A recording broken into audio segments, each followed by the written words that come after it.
work tomorrow, be off Sunday, and work Monday.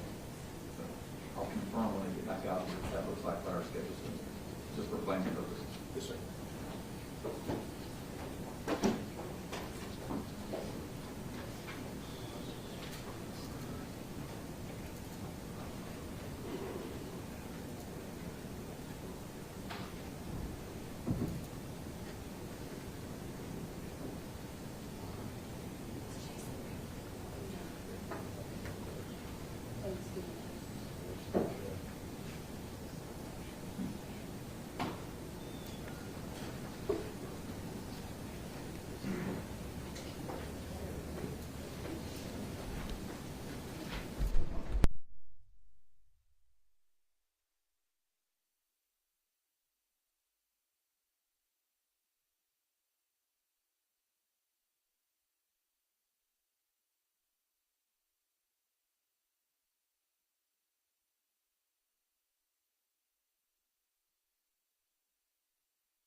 for you, Mr. Chen.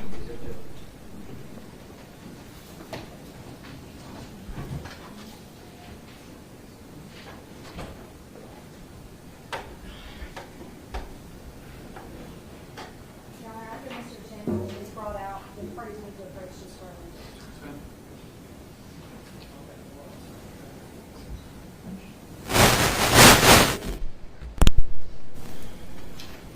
Chen's in the courtroom, pardon me.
Good morning, jurors. Had a restful night last night. Friday's our big day in court for us generally, so we've got a lot done this morning. So I appreciate your patience in getting this started a little later than usual.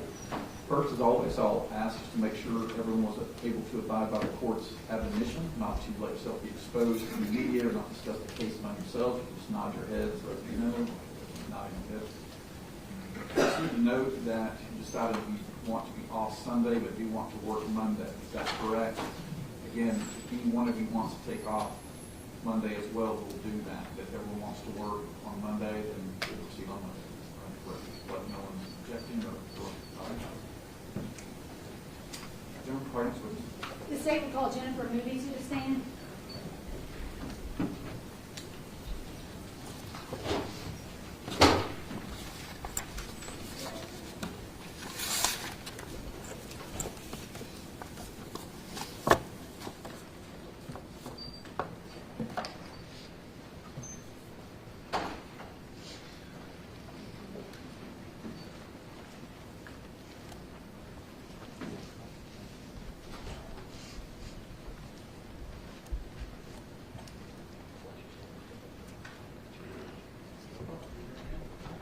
I swear affirm that the testimony about to give the truth, the whole truth, and nothing but the truth, so help me God. Yes, sir. Okay. Good morning, Miss Moody. Good morning. Can you say your full name for the record? Jennifer Moody, And Miss Moody, where are you employed? the Hamilton County Sheriff's Office. What do you do at the Hamilton County Sheriff's Office? The capacity of my current assignment is a fingerprint technician, according to the policy and procedure. It's considered a fingerprint technician. Okay, and in your role at the Sheriff's Office as a fingerprint technician, what do you do? Each morning I collect all of the police reports, accompanied by the disposition forms and the fingerprint cards from all the arresting agencies. First, they're sorted by date, and then they're sorted by agency after having checked to make sure the names match, the names on the fingerprint cards match the name on the reports. The charges are according to what the report says, and the ORI, that's original reporting incident, or the origin reporting incident, matches the agency for which the paperwork is going to go to. Okay, and for what purposes do you have to go through all of those steps? It's basically a quality assurance to make sure that all of the charges that we submit on behalf of other agencies are correct and accurate. Okay, thank you. And who operates the Hamilton County Jail? What entity? Oh, the Hamilton County Sheriff's Office. Okay, and when a person is charged with a crime, are they required to be fingerprinted? That's correct. Does that occur at the jail? It does. Can you describe that process to the jury? That's correct. We use what's called a TENS machine. It's a digital machine provided by DataWorks, and they are an integrated software provider for criminal justice agencies. And so each fingerprint, if each finger is scanned digitally with a print of what they call a slap, that's the hand being placed flat, the full hand being placed flat, accompanied by a palm, just the lower palm, and then the upper palm. And how are those records kept at the sheriff's office? They're kept digitally. Okay. They're collected digitally and stay collected digitally. Okay, and do you have any other job responsibilities when it comes to the fingerprints that are collected from individuals being booked at the jail? No. Okay. I'm going to approach with a document.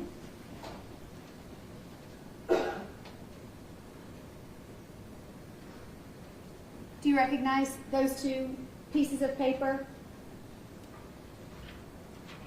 These appear to be a front and back copy of a fingerprint card. Fingerprint card from the Hamilton County Jail? That's correct, yes. And I'm going to, is this a record that is kept in the normal course of the sheriff's office business when That's it comes to correct. operating the jail? Yes, And do you have access to these records? I do. Okay, Your Honor, I'd ask that this be State's Exhibit 212. 12.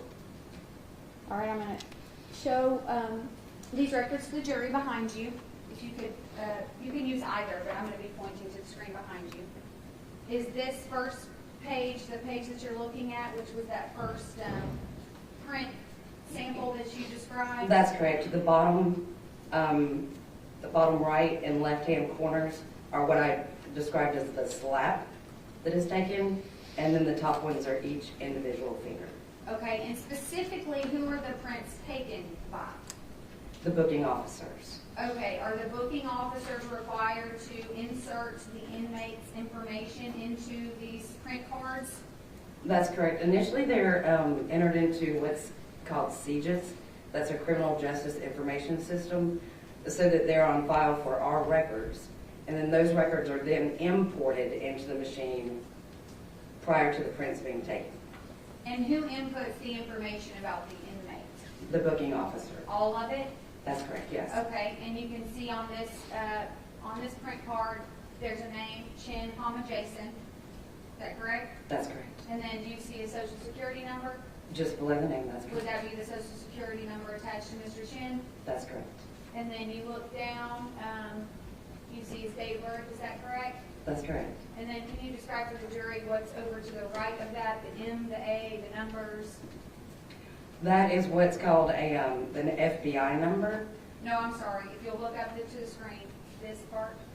Oh, the M is the sex, the A is the race, and then the 601 is going to be the subject's height, the 170 is going to be the subject's weight, and then the BRO is the eye color, and then the BLK is the hair color.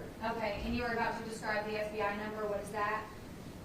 Oh, the FBI number appears in that, well, it's not on that card yet. That would be, the FBI number would be in this box right here.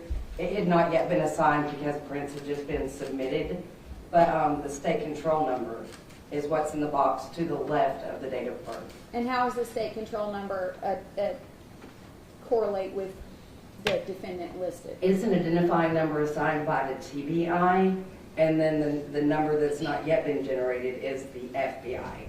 Each agency gives an identifying number to each record. Yes, ma'am, thank you.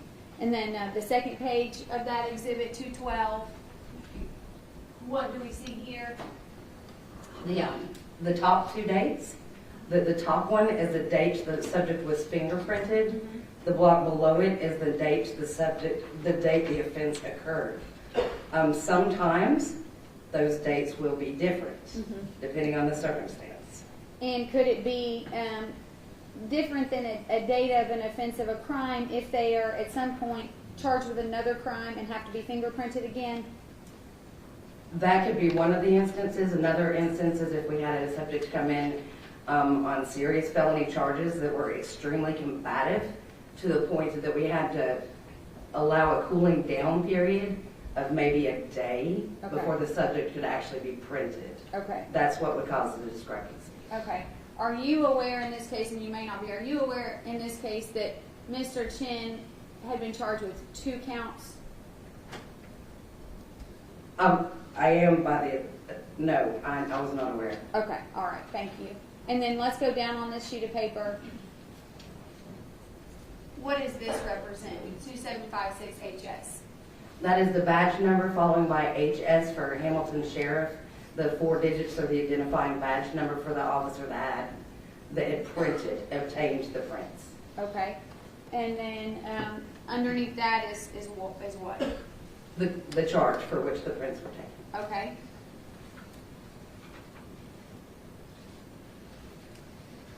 And then residence is just simply what the defendant lists as their location of That's residence. correct, yes. Is that right?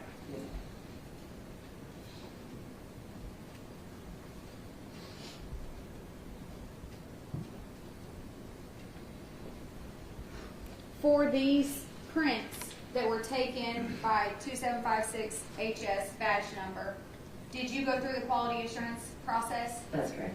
And you do that for every set of prints? Every set of prints. In fact, that's your primary job, is that That correct? is correct. Okay, nothing further, Judge.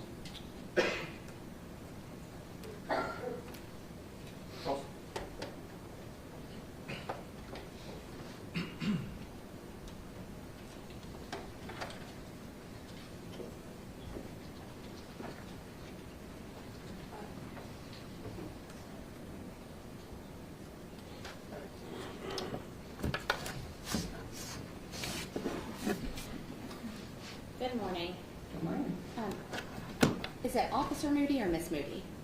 I'm a deputy. I'm in a sworn capacity, so it's deputy officer, whichever. I apologize for that. That's okay. I wasn't sure if I missed the introduction. How long have you been with the Sheriff's Office? 25 years. Okay. And how long have you worked in the fingerprint division? 2 years. And so you were working there in November of 2022? That's correct. Okay. When did you actually start in the fingerprint division?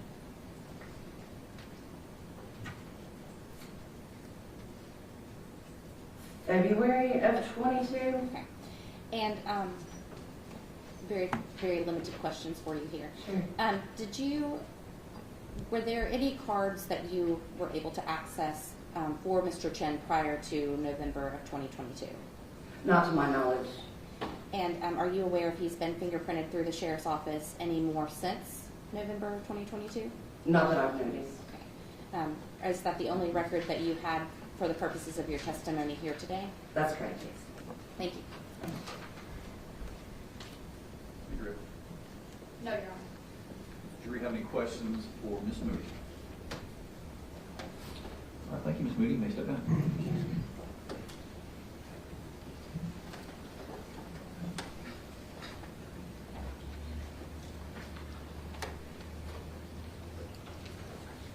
Sorry, next one. Your Honor, stay with call Lieutenant David Franklin.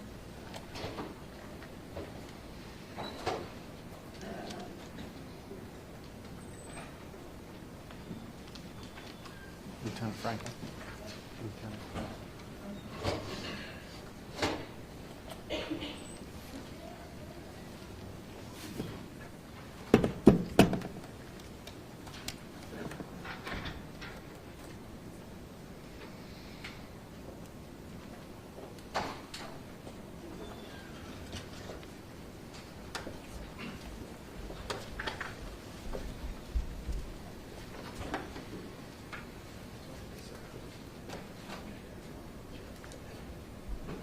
solemnly swear affirm that the testimony about to give the truth, the whole truth, and nothing but the truth, so help me God. Yes, sir. Good morning, Lieutenant. Good morning, ma'am. Will you state your full name just for the court's record? That's correct. David Franklin, Franklin. And Lieutenant Franklin, where are you currently employed? The Chattanooga Police Department. What's your current role at the Chattanooga Police Department? I'm the lieutenant over the Family Justice Center. What is that? Family Justice houses our Special Victims Unit and our Juvenile Missing Persons team, along with other roles for the city of Chattanooga. They have stuff for domestic violence and for abused children. It has our child advocacy center. What position were you in at the Chattanooga Police Department before you became a lieutenant at the Family Justice Center? The previous 13 years, 3 years I was in the late print unit, and the last 10 years I was a supervisor of the unit. Okay, let's go back through your employment history with the Chattanooga Police Department. When did you join the police department? 2005, And in what capacity were you at that time? a patrol officer, How long were you a patrol officer at the police department? approximately 4 years. And then what was the next division at the police department that you moved into? The latent fingerprint unit, Does that go by any other names? APHIS unit, What does APHIS stand for? automated fingerprint identification system. What are the job responsibilities of a, would your title have been investigator in the APHIS division or? Yes, ma'am. Okay, what are the job responsibilities of an investigator in the APHIS unit? We receive friction ridge scan evidence from crime scenes. We manually prepare that evidence to known individuals. We notify the investigator of our findings. We write reports. At times we can process items of evidence from crime scenes, and then when necessary, we testify in court. Okay, and at some point, did you move up into a supervisory role in the APHIS unit? Yes, ma'am, 2012. And what position did you move into? The sergeant of the unit. What makes the difference between an investigator that you would have become in 2009 versus moving up a couple of years later into the sergeant position? I oversee all the operations of the APHIS unit. How many individuals are employed in the APHIS unit? Currently, there is 3. And are all of those sworn law enforcement officers? Yes, ma'am. Okay, so in 2022, what position were you in? 2002. 2022. 22, the sergeant of the unit. Okay. How many people were underneath you at that time? There were 2. Okay. Let's go through your educational history and your training history. Do you have to be specially trained to be a latent print examiner at the Chattanooga Police Department? Yes, ma'am. Can you describe, first of all, do you have a bachelor's degree, sir? Yes, ma'am. Criminal justice. Okay, thank you. And can you describe, going back in time to when you first were in the APHIS unit, what training was required to be in the APHIS unit and be a latent print examiner? Okay. For 2 years, the latent fingerprint unit, you're basically in training. You're learning. So I trained under another certified latent print examiner. That examiner was certified by the International Association for Identification. I trained under him. During that time, I attended a school put on by the National Institute of Justice, the National Forensic Science and Technology Center. It was in Largo, Florida. It consisted of 12 different modules, 11 different modules of instruction. And in between that coursework, you do additional coursework and assignments and pass tests, of course. I completed that school, and during my time as a latent print examiner, I completed over 300 hours of continuing education in latent fingerprint examination. That first training program in latent print examiner training program is how it's described on your resume. That was a long training, was it not? Yes, ma'am. What do you recall? What months? It was a total of 10 weeks, but it was spread out over several months. Okay. And in those 10 weeks, did you have to have training, a certain amount of hours of training in different types of subjects that deal with fingerprint examination? Yes, ma'am. Each week was 40 hours. Okay. And you testified that since then there's been over 300 hours of training. Does some of that training include IAI conferences? Yes, ma'am. You just mentioned it for the jury. What is IAI? It's the largest professional organization in the world. It houses latent fingerprints, DNA, serologies. Do you recall how many times you've attended IAA training since 2010? I would say pretty much since 2012, every year except the last 2 years, I've attended that conference. Okay. Has your training been ongoing from 2010 when you went to the original latent print examiner training program? Was your training ongoing through your time in the APHIS unit? Yes, ma'am. Was that required by the Chattanooga Police Department? No, but it is required by the IAI. You have to have continued training hours to keep your certification. You have to recertify over 5 years. Okay, so you can't just be certified and not worry about your training for 10, 15 years. Yes, ma'am. Okay. And you just testified about certification. Who certifies you as a latent print examiner? The IAI, International Association for Identification. Do you have to be certified to work in this capacity at the Chattanooga Police Department? No, ma'am. Okay. Are the other 2 individuals that work in the APHIS unit also certified? Currently, one other person is. And who is that? Sergeant Salyers. Salyers? Yes, ma'am. What are some things, what are some subject areas that your training has focused on over the years when it comes to fingerprint examination? Processing items of evidence, determining sufficiency of latent impressions, tell the difference in distortion, the pressures applied, biology of the skin, the history of latent fingerprint examination, the list goes on. And after you were certified as a latent print examiner, were you recertified after those 5-year periods? Yes, ma'am. I've recertified twice. 2016 and 2021? I believe it was 2017 and 22, I believe those are the dates.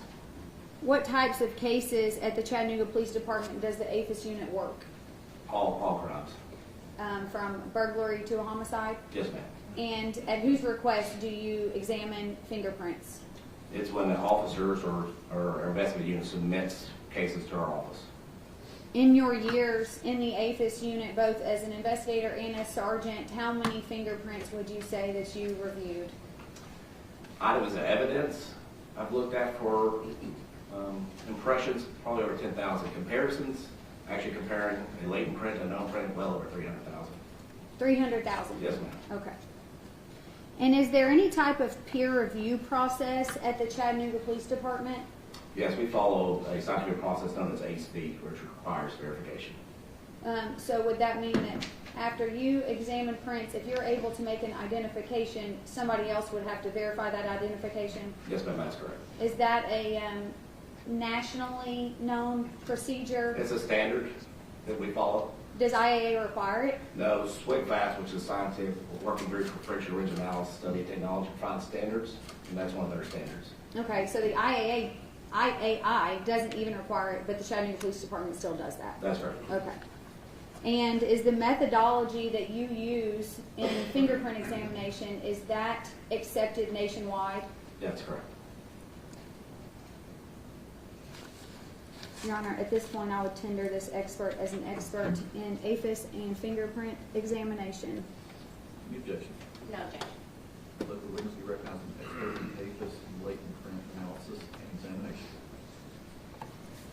Okay. So let's talk to the jury about fingerprints, Lieutenant. Just in general, before we get to the case at hand, okay?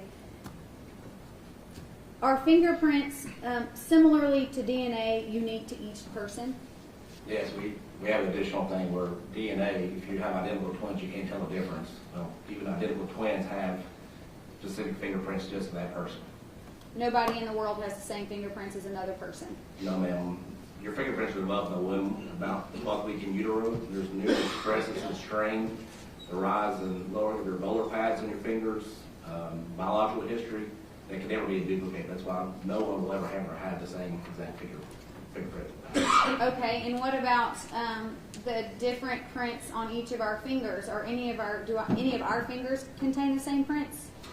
The basic, so the basic three types, you have arches that come in one side and arching on the other side. You have whorl patterns that are whorls, and you have what's called loops, which flow in one side and back the other. So we all have those three, but your individual characteristics, what we call level 2, minutia, you may hear minutia or rigidance, those are particularly to only you. Okay, let's talk in more detail about some of those words you just used. Minutia, what is that? Minutia is ridge events. So, like I said, those characteristics, we look at fingerprints. So your ridges aren't just smooth, straight lines. They bifurcate, which means your ridge will go along and bifurcate into two separate ridges. You have a ridge that comes on and comes to like a ridge ending, and then there's simply as a dot, which a ridge is basically a ridge event that's as wide as it is long, or a combination of those three. Okay, and you just mentioned ridge ends and bifurcations. Are those well-known terms in the fingerprint examination field? Yes, ma'am. Okay. Are there, you mentioned loops, arches, and whorls. Are those the three most common identifying factors in fingerprint examination? Yes, ma'am. Loops are predominantly the majority of your fingerprints. Whorls are the second, and then the last about 5% are arches. And you sort of already answered this, but can our fingerprints change over time in terms of age or if your body changes? No, coming back to when you're in utero, the volar pads recess, your fingerprints are set. They don't change throughout your entire life unless they're altered by like disease or scarring. But once you scar the basal layer, which is the basic template of your skin, that scar will replicate the rest of your life, so it's even more unique. Okay, thank you. And did you prepare some demonstrative PowerPoint slides for the jury to help us understand this complicated field? Yes, ma'am, we did. Okay. Behind you, I'm going to show the jury this slide, and I'm going to ask you, are there two separate types of methods to process fingerprint evidence? Yes, ma'am. Using this slide, can you talk to the jury about the two separate methods that are used nationwide? Y'all may have sat down, so I know something. Felix, if you could turn to the microphone. Yeah.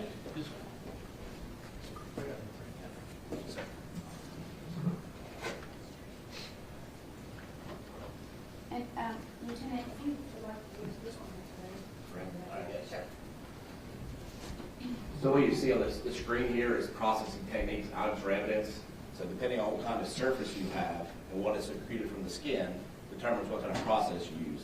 Predominantly what we use is basic fingerprint powder. So you'll see this here on the left. I'm sure you've seen on TV shows, CSI and all the cool shows, this basic fingerprint powder. And all that do is adhering to the sweat and the eccrine stuff that's deposited your skin on that surface. However, we also could do a super glue fuming, which really on plastic surfaces and other stuff, it's more suitable for this because it really fixates the print in, so you can use that. However, there's another process on there I forgot to put up there is if it's so these are all for non-porous surfaces. If you pour water on this table here, your fingerprint residue or the water on the surface would stay on top of that surface. Same thing with your fingerprint residue. If I touch this, the residue from my skin will stay on that surface. So we use these basic two to process. However, I touch my file folder here. That's a non-porous surface, right? If I pour water on this paper, it's going to be absorbed in, so we use a chemical process to process that. Okay, and is one of these techniques considered more reliable than the other? Not necessarily. They're both. It depends on the case and what they examine, what kind of surface and what is secreted from the skin. But predominantly, your cyanoacrylate or super glue fuming is more stable. And what was being used in 2022 at the Chattanooga Police Department? Both these processes. Okay, and in the case of State of Tennessee versus Jason Chen, was one of these utilized? Yes, we use the cyanoacrylate. Okay, so that photo on the left of that machine that none of us have ever seen before, except for you most likely, do you have one of those in the Chattanooga? Yeah, we actually, this exact model.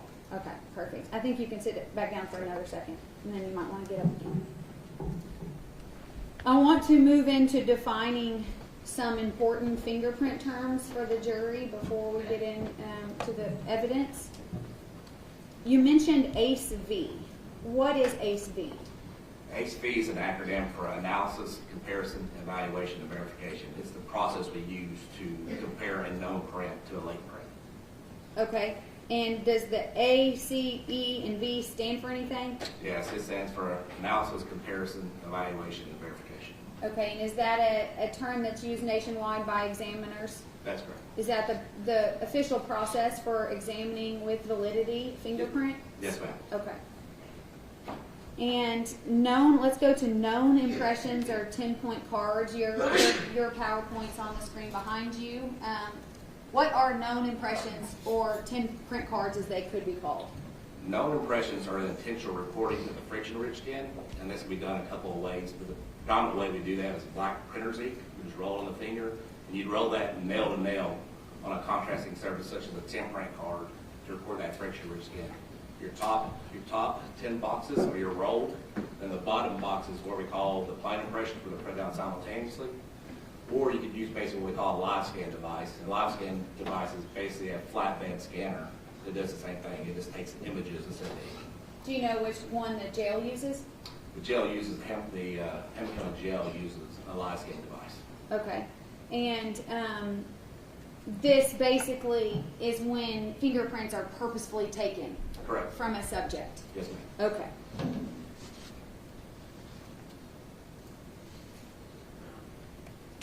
All right, the next slide, latent prints. So this is the other kind of fingerprints, correct?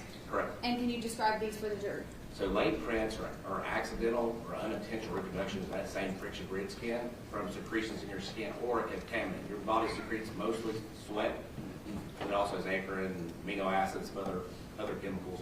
Or you could touch a potato chip bag or get a contaminant on your hand and touch a surface, and that will reproduce that friction-rich skin. Thank you. Are some latent prints better than others? Oh, yes. And can you describe that for the jury? So there's different qualities. We're in front of the mic, make you look better. Yes, sir.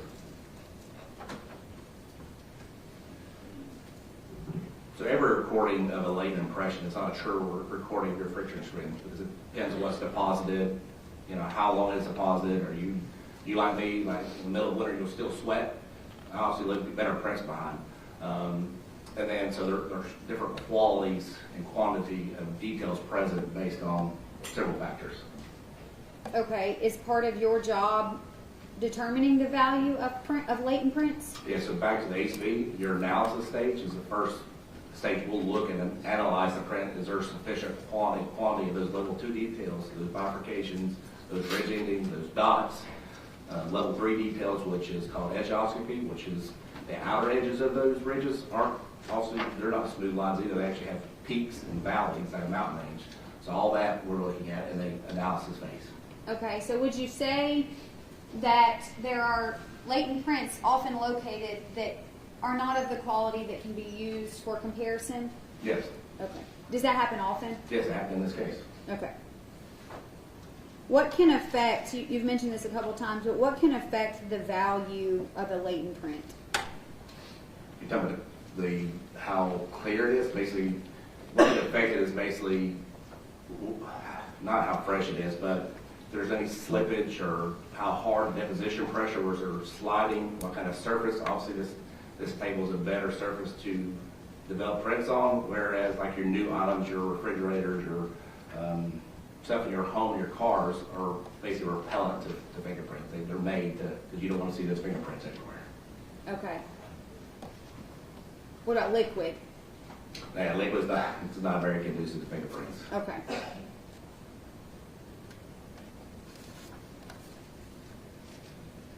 When analyzing latent prints with known impressions, what do you begin looking for at the very initial part of your examination? So that's when you move from the analysis phase. So once you leave the analysis phase, you determine there's sufficient quantity of details present. Then you determine that print's of value. If not, you say the print's of value, you stop. So then you go into the comparison stage. I take those level 2 details, those bifurcations, those ridgings and dots, and then any scars or angioscopy. You compare that to a similar location in a known print. Then you'll compare all the latent images, all the ridges in the latent image to all the ridges in the known print. Okay. Is there a computerized system that can assist in potential matches between latent prints and known impressions? The APHIS machine can give you a list of candidates compared to correct. Okay. Is there any technology on a computer that you use when you're analyzing latent prints compared to known impressions? No, we don't. We typically use just 2 loops, which is 2 magnifying glasses, or we can use like Adobe Photoshop and put both images up there that way. So sometimes you use Adobe Photoshop. That's correct. Was Adobe Photoshop used in this case? That's correct. Okay. Is there, when you're examining prints, do you prefer to have the original print to use for examination? That's correct. Can you explain that to the jury? So every examiner looks at latent print and wants the original image to look at. I mean, there's obviously, I'll be honest and transparent, there's errors out there. The Jeremy Mayfield case where they have to erroneously ID someone because they had a copy of a copy of a copy of an image. The quality could decrease if as copies go on. Correct. Okay. And so, I'm sorry, did I cut you off? No, ma'am. Okay. So ACE-V, we've gone through analysis, comparison, and then evaluation. It's probably fairly obvious, but what's the evaluation? So the evaluation stage, the examiner can come to one of 3 conclusions. You can say he's made an identification, which is basically he or she is stating the latent and the known print came from the same source. Or he can say he's made an exclusion, which means the latent print and the known print did not come from the same source. And lastly, they can say they're inconclusive, which means they can't tell one way or the other whether it did or did not come from the same source. In your job in the APHIS unit, did you often come up with each of those 3 conclusions? Yes, ma'am. Okay. And then the last one in ACE-V, verification, what is that? So once you've completed your analysis, your comparison, your evaluation, you'll turn the case over to another independent certified examiner who do their own analysis, comparison, and evaluation. And that was done in this case? Yes, done in all our cases. Okay, thank you. Now let's move on to this case, the reason why you're here. In 2022, you were the sergeant in the APHIS unit, is that correct? Yes, ma'am. Okay. What were your responsibilities as a sergeant in that unit? I was working for a majority of our most violent cases. I had the most experience, and then I would also be tasked by the homicide unit to process items of evidence. Was there, or is there still, a way that cases are distributed to fingerprint examiners in the APHIS unit at the police department? Yes, ma'am. What is that? So they come in, we have red lock boxes, so we kind of keep bias out, so the officers or the investigators or crime scene investigators put those cases in a red lock box. We'll go every morning, open that red lock box, take them out, sign them, and they'll all sign cases based on what type of crime there is. Okay.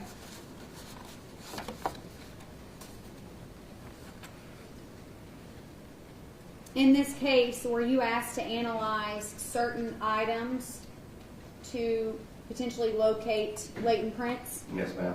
And do you recall what those items were? Yes, it was 3 black garbage bags and 2 sets of handcuffs. And I did have a chance to look at the suitcase for suitability for fingerprints. Okay, were there also 2 vehicles that you retrieved Yes, ma'am. latent prints from? And I believe a Toyota, and then, y'all may look at my notes real quick.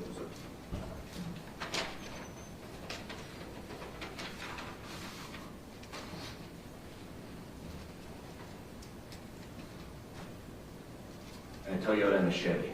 Okay, and jumping ahead and then we'll come back. After an evaluation, do you issue a report? Yes, ma'am. Okay, and in this case, did you issue a report that specifically related to the Chevrolet, the Toyota, and the garbage bags? Yes, ma'am. Okay. All right. Let's first talk about the Chevy. Do you recall what kind of Chevrolet? No, ma'am. Did you actually take the prints off? No, ma'am. Okay. Our crime scene unit processed the Okay. vehicles.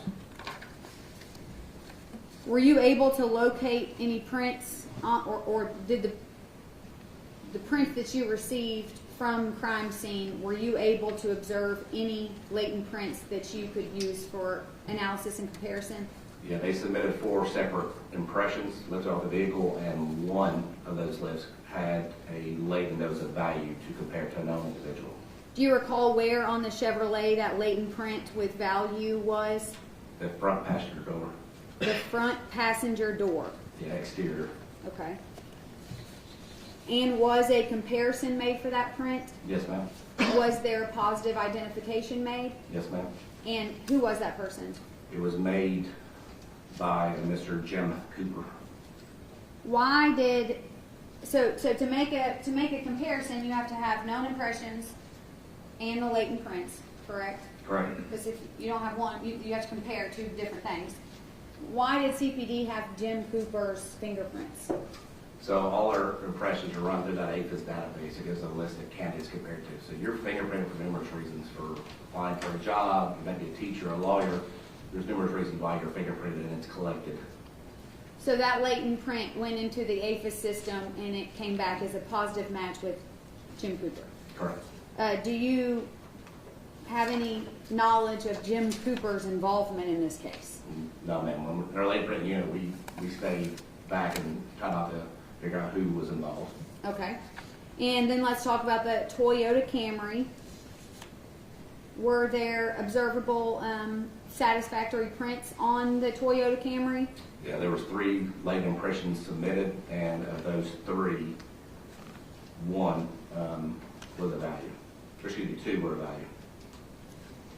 Was there also a palm print from the Toyota Camry that was of value?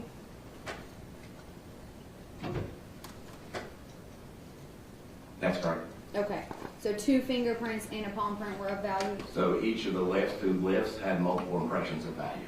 Okay, all right, thank you. You're correct. And on that Toyota, were you able to identify where the latent prints on the Toyota were observed? Yes, ma'am. The front driver's side hood and the front driver's, the second lift from the front driver's side hood, exterior. And who did those, were you able to come back with identification on those prints? Yes, ma'am. Who were those prints? Investigator Crawford's. Okay.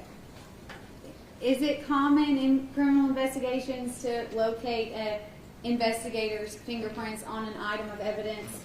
Yes, officers' first job is right for preservation of life. So they're trying to save someone, or they're trying to get someone in custody. Maybe an officer safety issue. They don't have time right away to put gloves on, so it happens quite frequently. Okay. And now I'd like to specifically focus on the garbage bags. I'm going to show you, Lieutenant, what's already been identified or placed into evidence is Exhibit 185. Do you recognize this photo? Yes, ma'am. What's depicted in the photo? This is our crime scene processing bay with the bags hanging out to dry. And in fact, is that you in that photo? Yes, ma'am. Were you told where the bags were collected from? That's correct. Where, to your knowledge, where were those bags collected from? They had held Jasmine Pace's body. Okay. And I want to clarify something. Investigator Schubert's testified already, and it became confusing to me.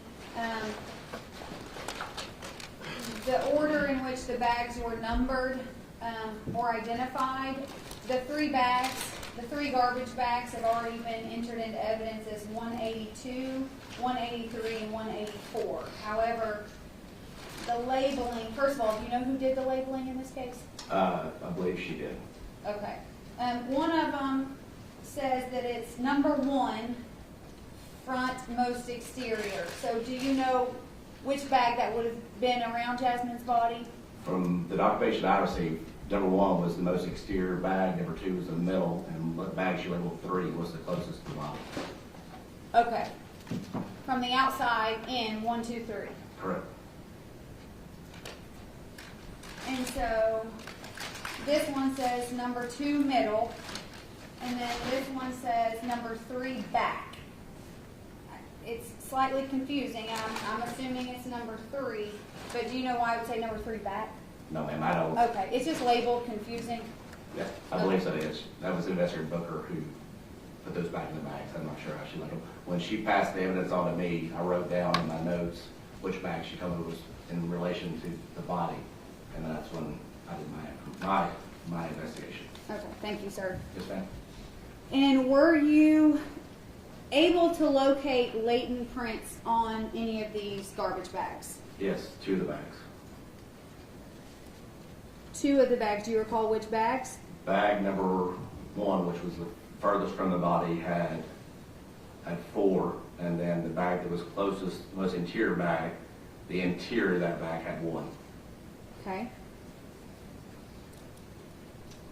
And were any of those latent prints of value, high enough quality to be examined for comparison purposes? Only 1 set. And what set were those? That was lift A. Where was lift A on the bags? The exterior of the 3rd bag. Okay.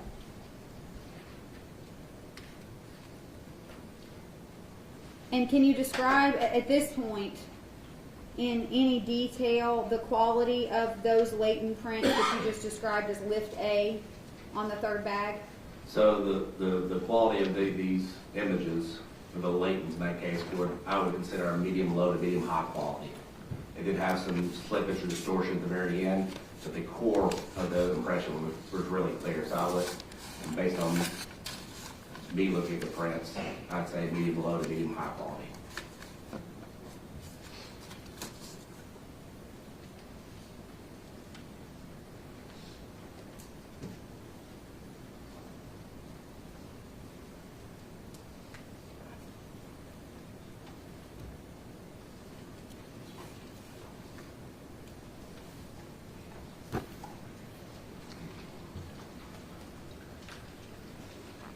Lieutenant, I'm going to hand you 4 photos, ask you to look at them, tell me if you recognize them.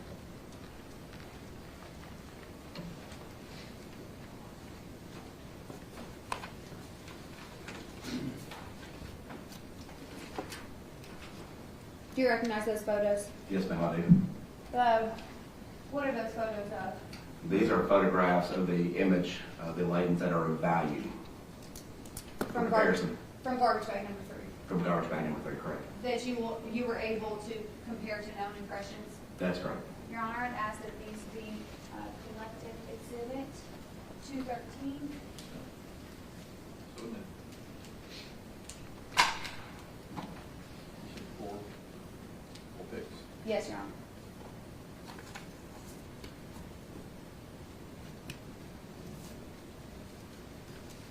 Using exhibit 213 behind you, can you describe for the jury, and you're welcome to use the laser pointer if you like, can you describe for the jury what we're looking at in this photo with a DF number 1011A on it?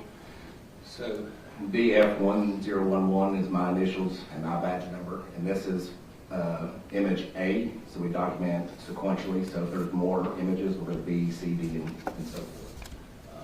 We've had scale tape in because when you take a photograph, you want a true one-to-one image of the latent. You're going to compare it.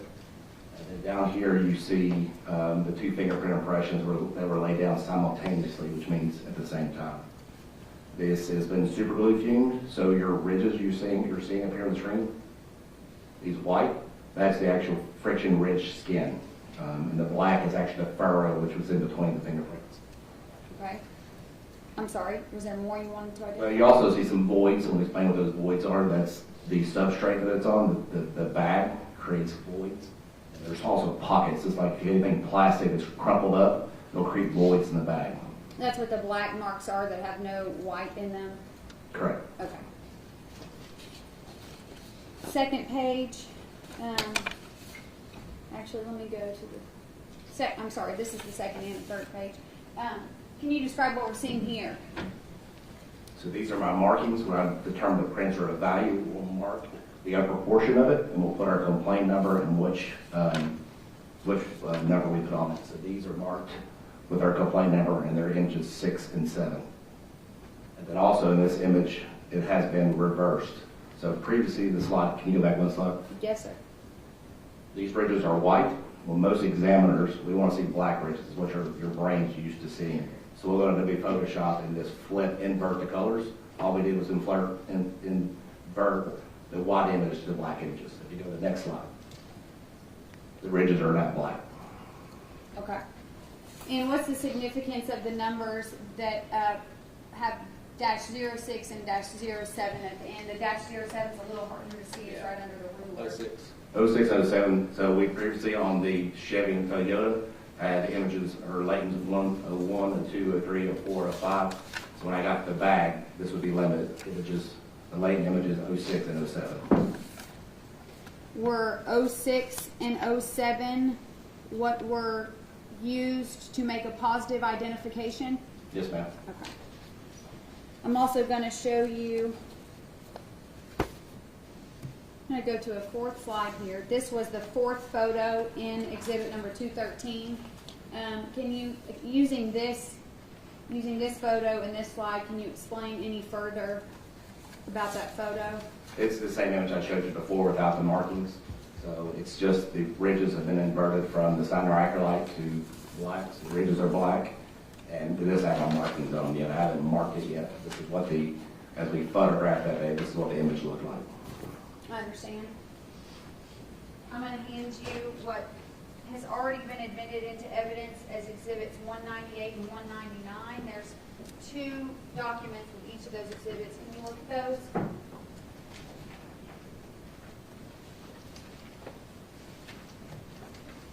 Do you recognize those documents? Yes, it's known impressions. Okay, and I've got it on the screen here. This is exhibit 198. There's 2 pages. These are the 2 pages. Are you familiar with Investigator Martis? Yes, ma'am. Does he often, did he, when he was at the Chattanooga Police Department before he retired, take known impressions from individuals? Yes, ma'am. Okay, and you recognize these as the known impression print cards that were taken from Jason Chen? Yes, I was present that day. You were present when Mr. Chen was fingerprinted? Investigator Martin is correct. Yes, okay. And you'd agree that these are the 4 cards collected from Mr. Chen on that day at the police department? Yes, ma'am. Were these print cards, were these known impressions what you used for comparison? That's correct. Okay. So explain that to the jury. When they now see the known impressions in the same set of slides as they see the latents. So explain that comparison process. So then we would go back to our office. We would put the latent impression on the screen and the known impression. We take those those level 2, level 3 details I was telling you about, the bifurcations, ringing dots. I would look for that in first in the latent impression. Then I would look for that in a similar location in the known impression. So then you would compare all the ridge events, all those ridges you saw on the screen previously on that latent image, and compare it to all the ridges in the known impression. How lengthy of a process is this? It takes a long time to base on how quality and quantity the details are. Okay.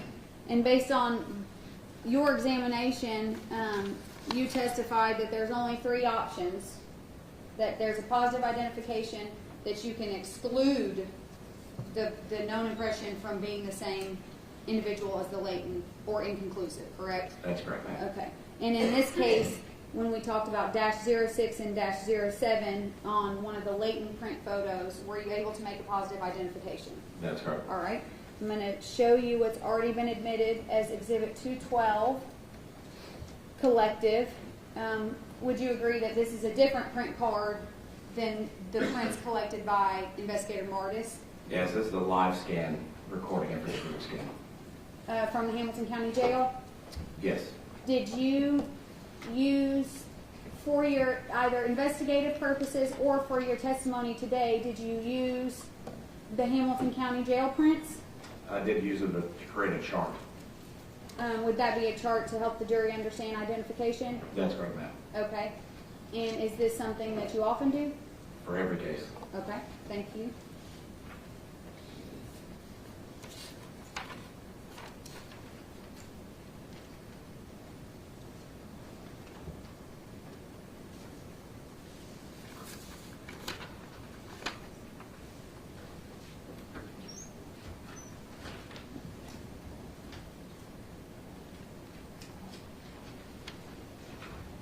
Do you recognize those documents? That's correct. What are those? This is the chart that I created for court purposes. And did you create two charts? That's correct. Explain what those two charts are and why you created two of them. So one chart has the latent impression 06 and 07 marked up with those minutiae, those ridge events. And the second chart has the prints bearing Jason Chen's prints with corresponding ridge events.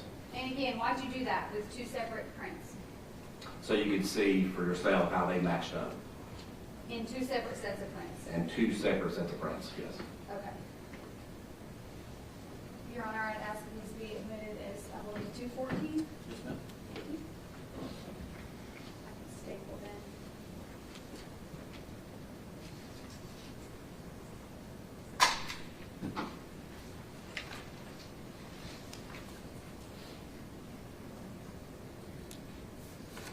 Display for the jury.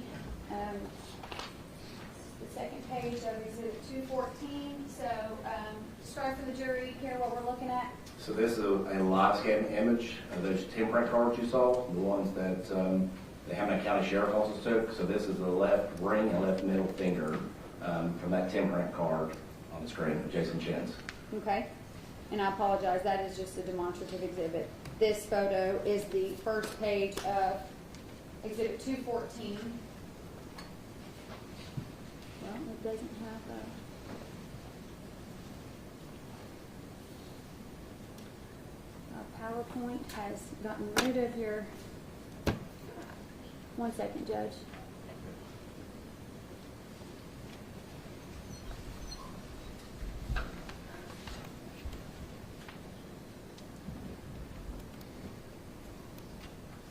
Might have to do this a little bit different because of how PowerPoint presentation is working, Lieutenant Take your Franklin. time. Yes, ma'am. You use the document can. I might have to, we'll see if this works here.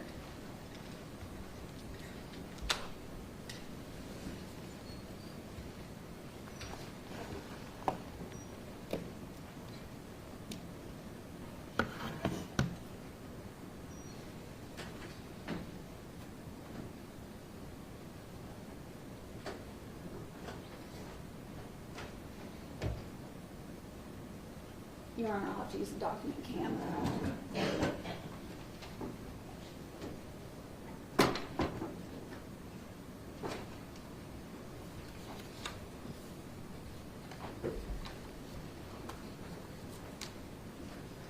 I apologize, Lieutenant Franklin. Some of it didn't show up in PowerPoint. No problem.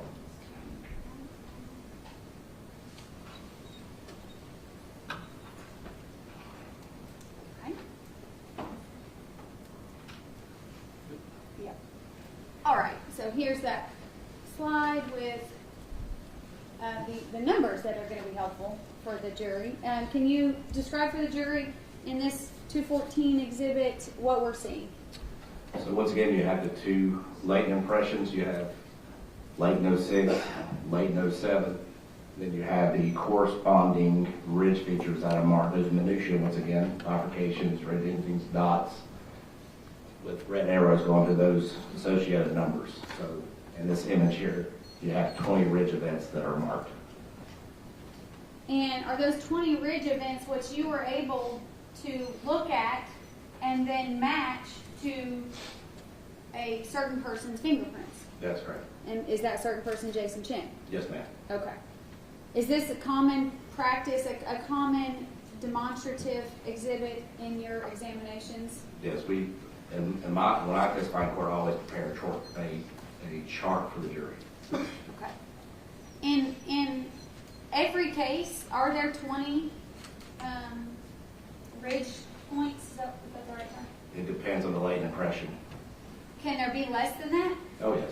Can there be less than 20 with a positive identification? Yes, if the scientific working group for Ridge Analysis Study Technology has a sufficiency chart that basically gives you a guideline if your quality or latent is better or less, how many ridge events you need to affect identification. How many ridge events do you need to affect a valid identification? 1983, the IEI, which looks at every body, determined there's no scientific proof for a set number of ridge events to affect an ID. Depends on each examiner's training, experience, and knowledge. With that said, certain labs or agencies will have a threshold. We do not have a threshold. There are agencies out there that may have a threshold of 10 or 12 and so forth. What do you feel comfortable with? It's each case is specific. Okay, in this case, you feel comfortable with 20 ridge events. I've never seen anybody have 20 ridge events in common that's not been the person we identified it to. There's no one's had 20 ridge events that match up. Thank you.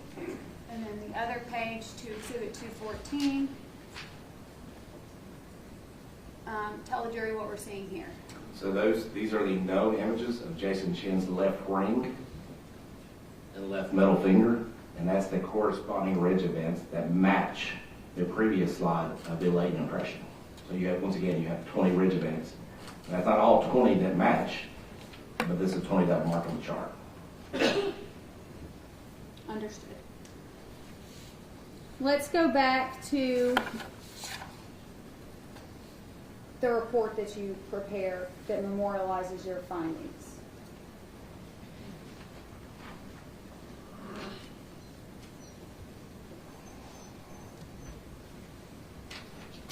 Is that a copy of your report? Yes, ma'am. And do you prepare a report such as that in all your cases? Yes, ma'am. Your Honor, I'd ask that this be Exhibit 215.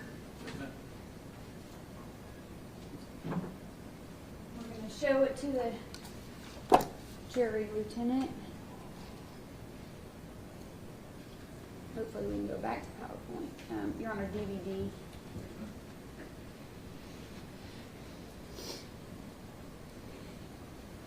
Okay. Is this part of your report? Yes, ma'am. All right. I didn't want to get it too small, so I separated it into 2 slides. So this is slightly complicated because everybody else is not used to these type of reports. So let's go through this. When it says submissions, what are we talking about with submissions? Anything that was submitted on the case for us to look at, either latent prints or known impressions from individuals. Okay, and you had testified that the Chevrolet, the Toyota, and the garbage bags were presented to you in this case. That's correct. And then the other items, real briefly, because you mentioned the other items that you also examined for prints. Were you able to make any positive identification on any of those items? No, neither item had any impressions or latents to compare or even look at. Okay, thank you. And then the known impressions that you have, were you able to add that to your report after positive identification was made? That's correct. Okay. And on the photo of the latent prints on garbage bags, you would agree it says DF1011A, A through E here. Yes, ma'am. But those photos showed DF1011A, correct? Correct. Okay. So then we go down to analysis, and you can see KMBA. You've put Chevy above that. What does this represent here? That's the lift that was a value that I could compare to another individual. That was an off lift of KMBA, which Kristen Booker at the time, that was her lift. And can you explain what the 22-128018-1-01 is? That's the complaint number from the top, and then that is latent 01. So we're using that number to identify this particular latent print. Correct. Okay, and then the Toyota we see here, as you described, front driver's side hood, exterior, presented 3 impressions. And we can see that says 02 to 04 after that complaint number. Correct. That's because there were 02, 03, 3 prints identified. 3 prints, that's correct. Okay, and then MJ 74585, document is being recovered off the front driver's side hood. Again, now this is 05. Correct. A 4th, and this was also Investigator Crawford's. Yes, it was. 02 to 05 were Investigator Crawford's. 02 to 05 for Investigator Crawford's. Okay. Now we're going to go to the next page when you start at the top. Here, now you get to garbage bags, Correct. and you can see the DF1011A, which is reflective of the bag and the identification on the garbage bag. Correct. Okay. Document is being recovered off garbage bags. Exterior presented 2 impressions. Those are the impressions you've testified to. Is that correct? Correct, ma'am. Okay. And then your conclusion section at the end here is where you make your identifications and you report them in your official APHIS section examination report. That's correct. So what you had previously testified to was the fingerprint on the passenger side door of the Toyota was Jim Cooper's. Correct. The fingerprints found, the only examinable fingerprints found on the Toyota were from Investigator Crawford. That's correct. And then the 2 prints of quality to examine from that garbage bag around the body of Jasmine Pace were made by who? Were made by Jason Chen. The prints of value were made by Jason Chen. The prints that were not of value that you received or that you were able to extract from the other bags, they were... They can be compared. Okay.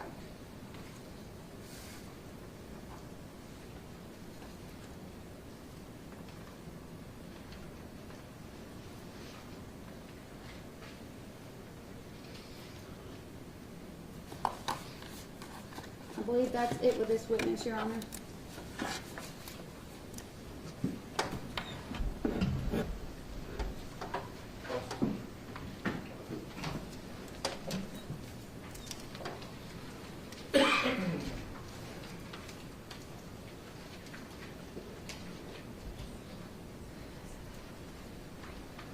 Good morning, Lieutenant Franklin. How are you? Good morning, ma'am. How you doing? Good, thank you. Just a couple of things that I wanted to clarify. In this case, you have created a report.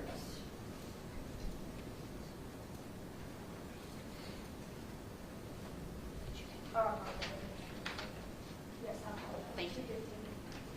Your Honor, finding out the document came in.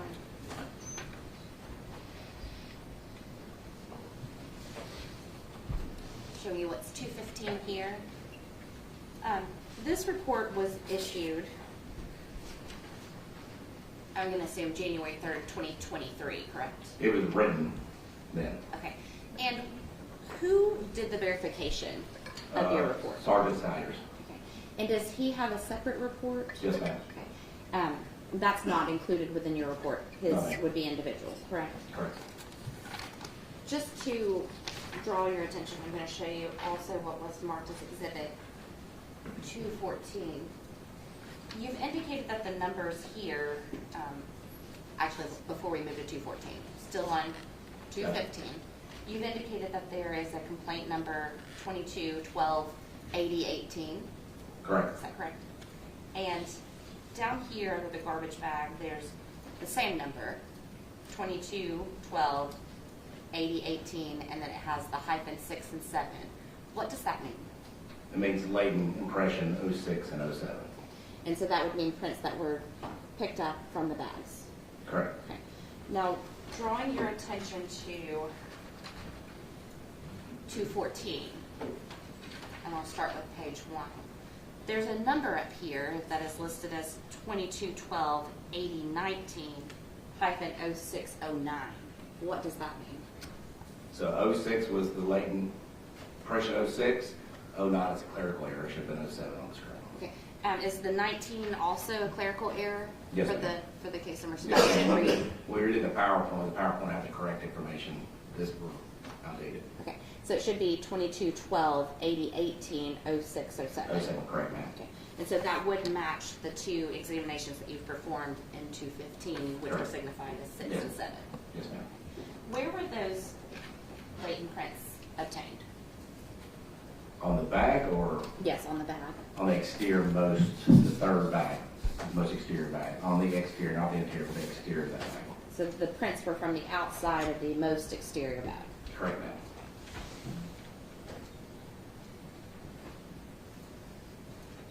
Now, you mentioned earlier that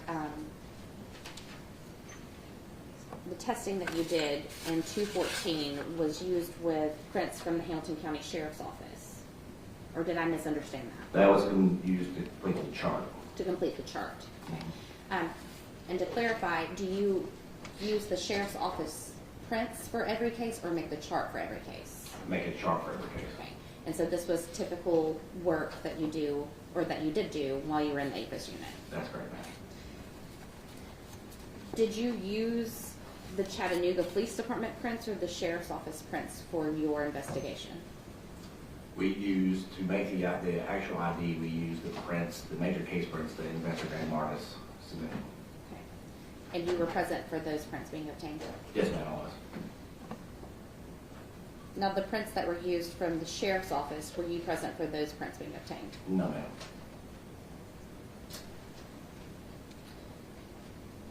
While doing your testing on these prints, did you have any instances where there was difficulty for you matching or processing the prints? No, I mean, when we look at latent prints, we take our time. I believe the day that I got them, I think it was 2 days later before I even started marking or looking like in detail at the print. Now, is Investigator Sawyers the only person that reviewed your work? Officially reviewed, yes. Okay. Unofficially? Did you have other people review? Yes. Outside of CPD or within CPD? 2 other certified, like, we only have 2 certified late examiners to CPD, so we have, if we want a third person, we have to go outside CPD. Did you use a third person in this case? Yes. And who was that? Monica Datz from Brown County Sheriff's Office. Okay.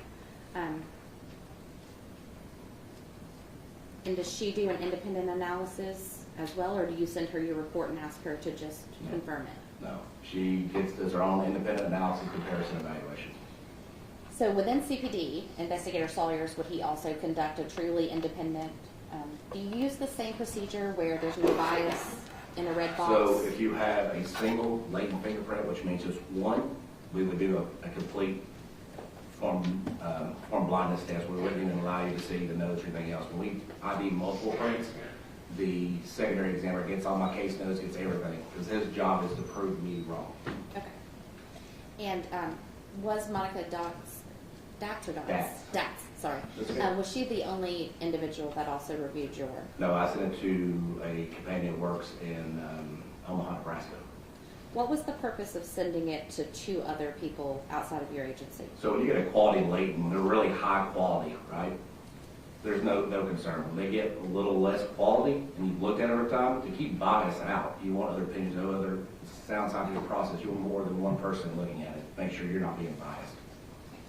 Did you have concerns of potential bias in this particular case? No, ma'am. Did you have concerns of uncertainty No, ma'am. related to the prints? No, I did a thorough analysis, comparison, evaluation. I came to one conclusion on these prints were made by Jason Chen. Okay. Now, you mentioned also the handcuff and the suitcase being submitted to you for potential prints. Did you formulate any kind of report based on those pieces of evidence? No, Investigator Booker asked me to look at the suitcase to see if it was suitable, and we agreed that it was not suitable for fingerprints based on the texture of it. The handcuffs I did, and I did create a report for the handcuffs. Okay.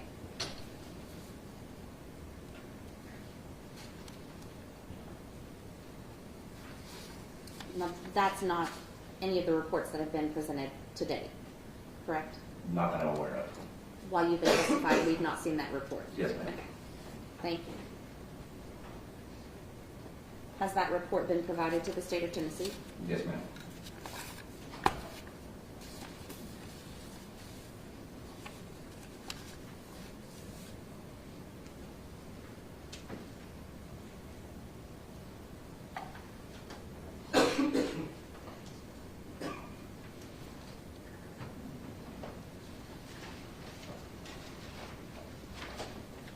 Investigator Franklin,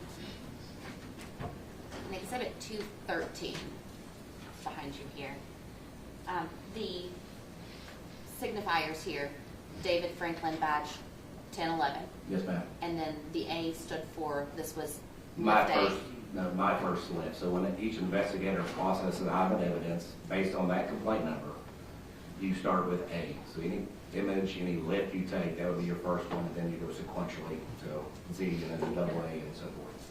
And is there a report that shows what A is? Yes, my official report. So the official report is what can tie those two together. Yes, ma'am. And so this is the exterior of the bag that's listed under -06 and 07. Correct. Both of the prints come from this one. Correct. Did you have any usable prints from bag 2, bag 1, What is your definition of usable prints? that you were able to test? I did develop other prints, but they were not of value to compare to someone else. Okay. So you have to be a fresher of being of value. There's not sufficient quality of details in ridge events. I can't compare to someone, so we stopped the process. At any point were these bags reprocessed, or did the They fingerprints were. get worse? So we use cyanide first. Actually, we do a sequential processing. So we look at the bag visually, use alternate light sources. Then we go to the next step, which was super glue fuming. We photographed the super glue, and then I did additional tests of basically finding a dye stain, which is a chemical that fluoresces under different wavelengths, and you use barrier filters and goggles to see those. We used that process, but it didn't make them any clearer. And just to clarify, you at CPD, not you necessarily, but CSU rolls and ink, correct? Yes. When you're talking, you used the term earlier, live scan. Is that like a copier where somebody goes in and basically puts their hand down? It's basically a flatbed scanner. It's taking images of your friction-rich skin.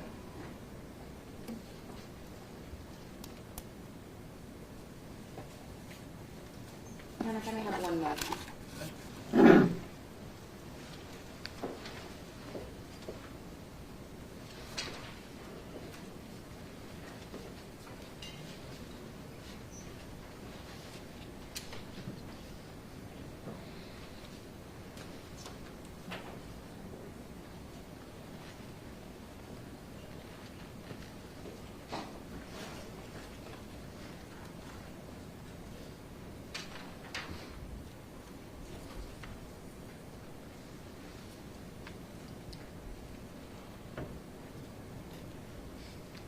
Lieutenant Franklin, that's all I have for you. Thank you. Thank you, ma'am. Any redirect? Does the jury have any questions for Lieutenant Franklin?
jury has a few questions for you. I'm going to ask them if you can face the jury when answering, please.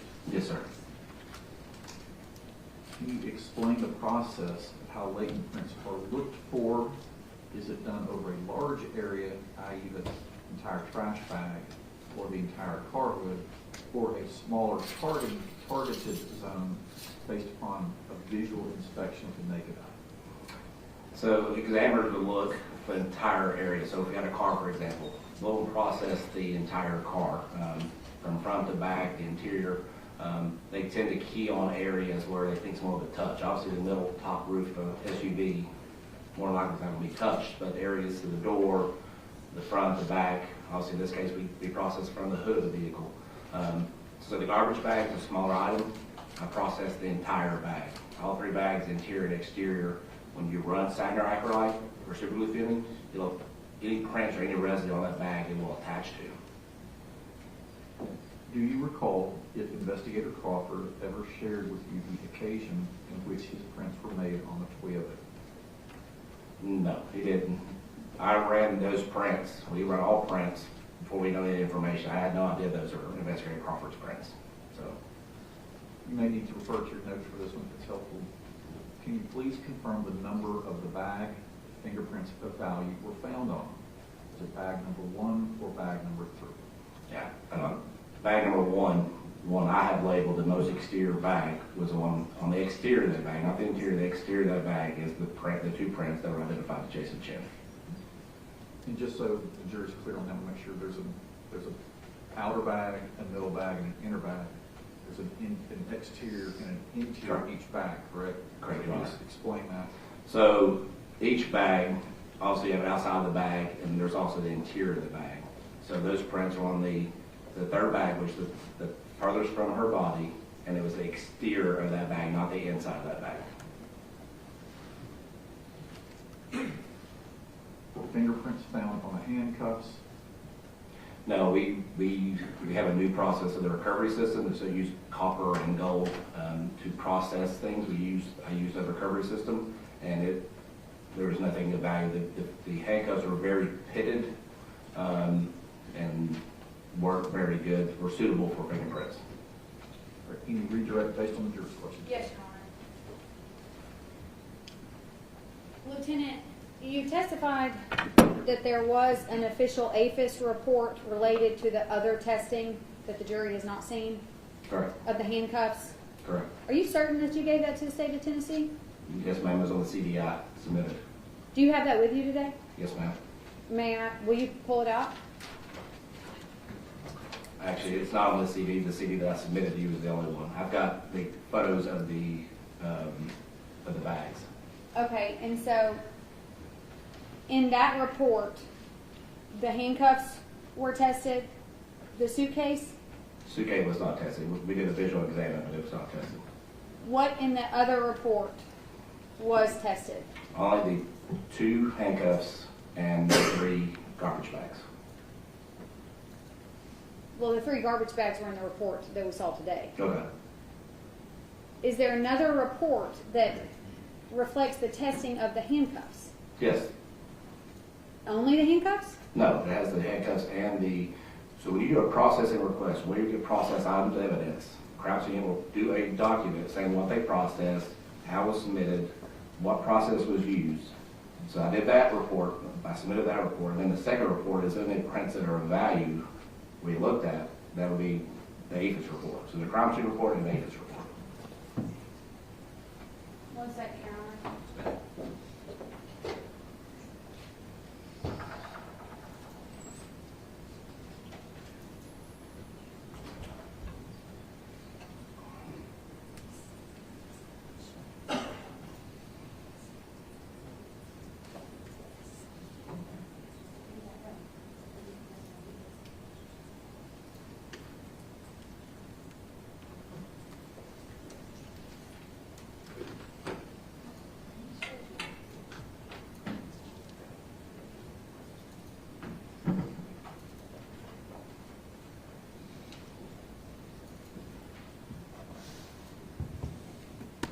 I want to be clear about something.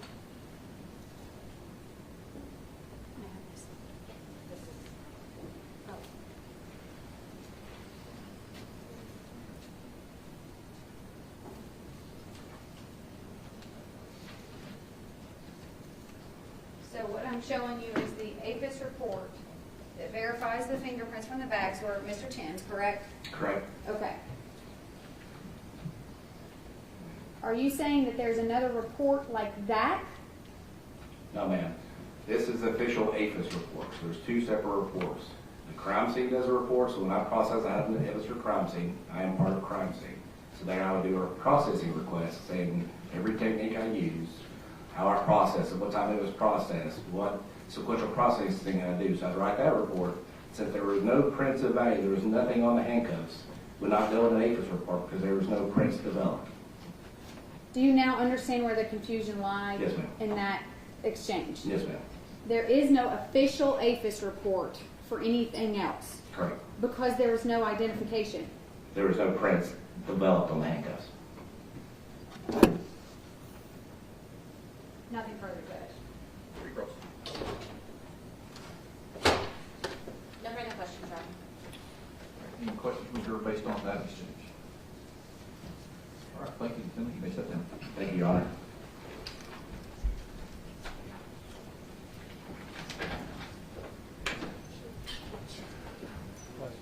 Secretary, we got started a little late today, so we'll try to go until 12:30 or 1. Your lunch should be here sometime in that time frame. Hopefully we can get through one more witness in that time period, Judge. Okay. The state would call Sergeant William Salyers to the stand.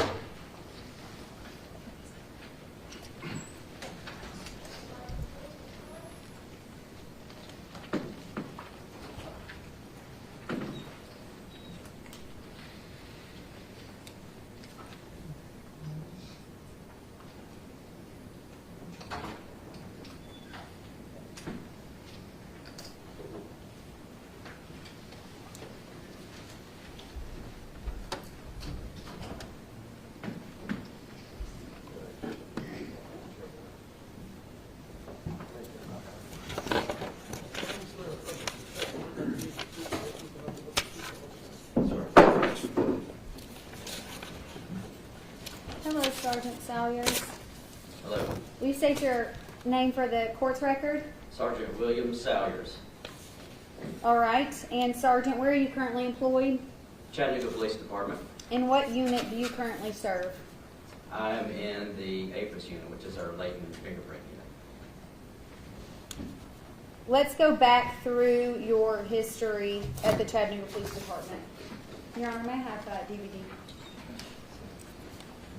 When did you begin your service at the police department? In 2006, In what capacity? I was a patrol officer. For how long were you a patrol officer at the Chattanooga Police Department? Approximately 3 or 4 years. Okay. And then at some point, did you move to another unit? Yes, in 2010, I moved to the crime scene unit. The jury's heard from a couple of crime scene investigators, but can you describe your responsibilities when you were a crime scene investigator? Well, I would respond to scenes and I would document those scenes with notes, photograph, video, collect any type of evidence and report all that stuff to the case file and when appropriate testify in court. Okay. And at some point from the crime scene unit, you moved to APHIS, is that correct? That's correct. January 2015, I moved to the APHIS unit. And when you began in the APHIS unit in 2015, what was your role? I started on entry level to examine fingerprints and report all those case findings and to the case file, but mostly training as soon as I got up there because I didn't have any kind of training in fingerprints. So I trained under a certified latent print examiner for over 2 years, and since then I've attended over 500 hours in specialized training, and I've attended the IAI conference as well as the IDEMIA conference every year since then. Is it common practice that when an individual moves to the APHIS unit at the Chattanooga Police Department, they have got to be trained for a certain period of time? Yes, we typically train for 2 years, and the IAI certification board says that you've got to train for at least 2 years if you have a college degree before you're even eligible to take their certification test. So we kind of hold to that model as well. And sir, do you have a college degree? I do. And what did you get your degree? Business management. All right.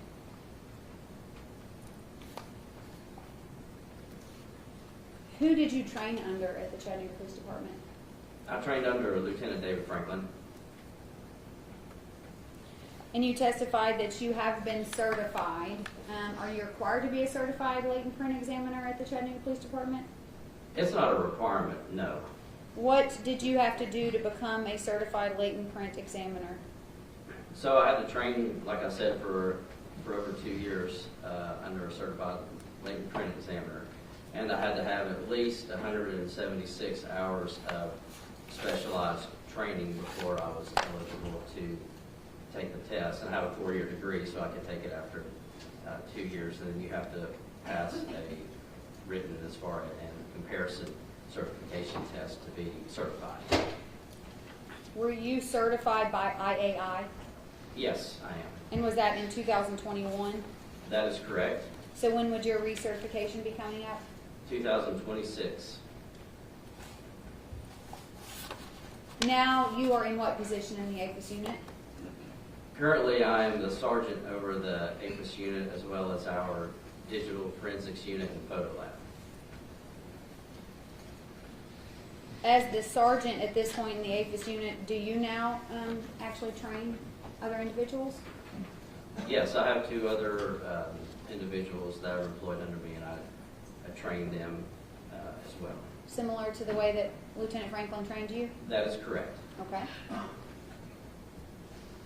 You mentioned 500 plus hours of training. Are most, or if not all of those hours in latent print examination, APHIS related?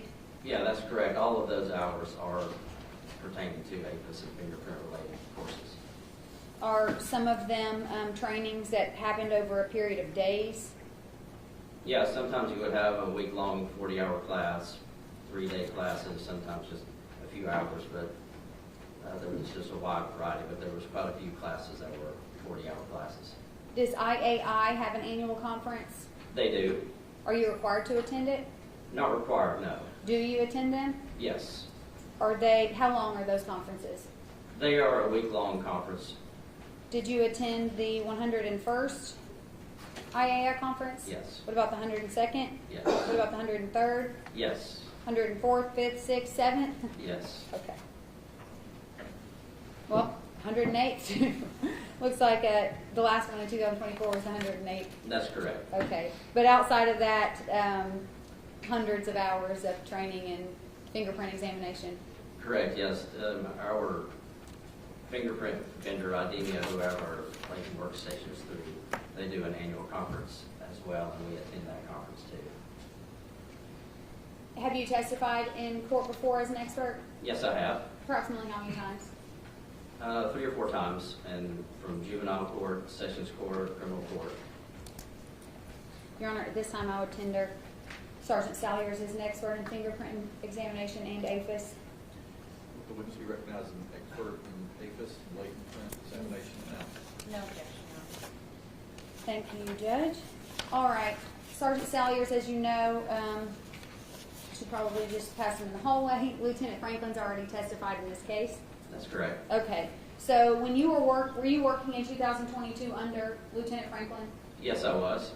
And did he ask you to review his findings in the case of State versus Jason Chen? Yes, he did. At that time, were you often asked to review his conclusions in a fingerprint examination where a positive identification is made? That is correct. Is part of that role the V at the end of ACE-V? Correct. That is the verification portion of the ACE-V methodology. And is this always done at the Chattanooga Police Department in terms of identification? And that's correct. We always verify every identification that we get. What is the job of the verifier? Well, as the verifier, you're trying to disprove what the initial examiner come up with. And you're reviewing all the evidence and doing your own independent analysis, comparison, and evaluation to ensure that the best possible answer is achieved and reported out. Do you review all of the work that that examiner has done? Yes, all of the latents that the initial examiner have are all turned over to a secondary examiner to do their own examination. Okay. And did you do that in this case?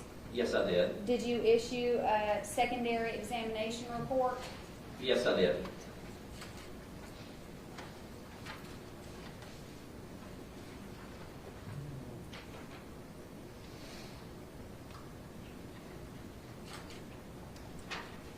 Sergeant, is that the report that you issued in this case after verification? Yeah, that is correct. Your Honor, I'd ask this to be moved into evidence as State's Exhibit 216.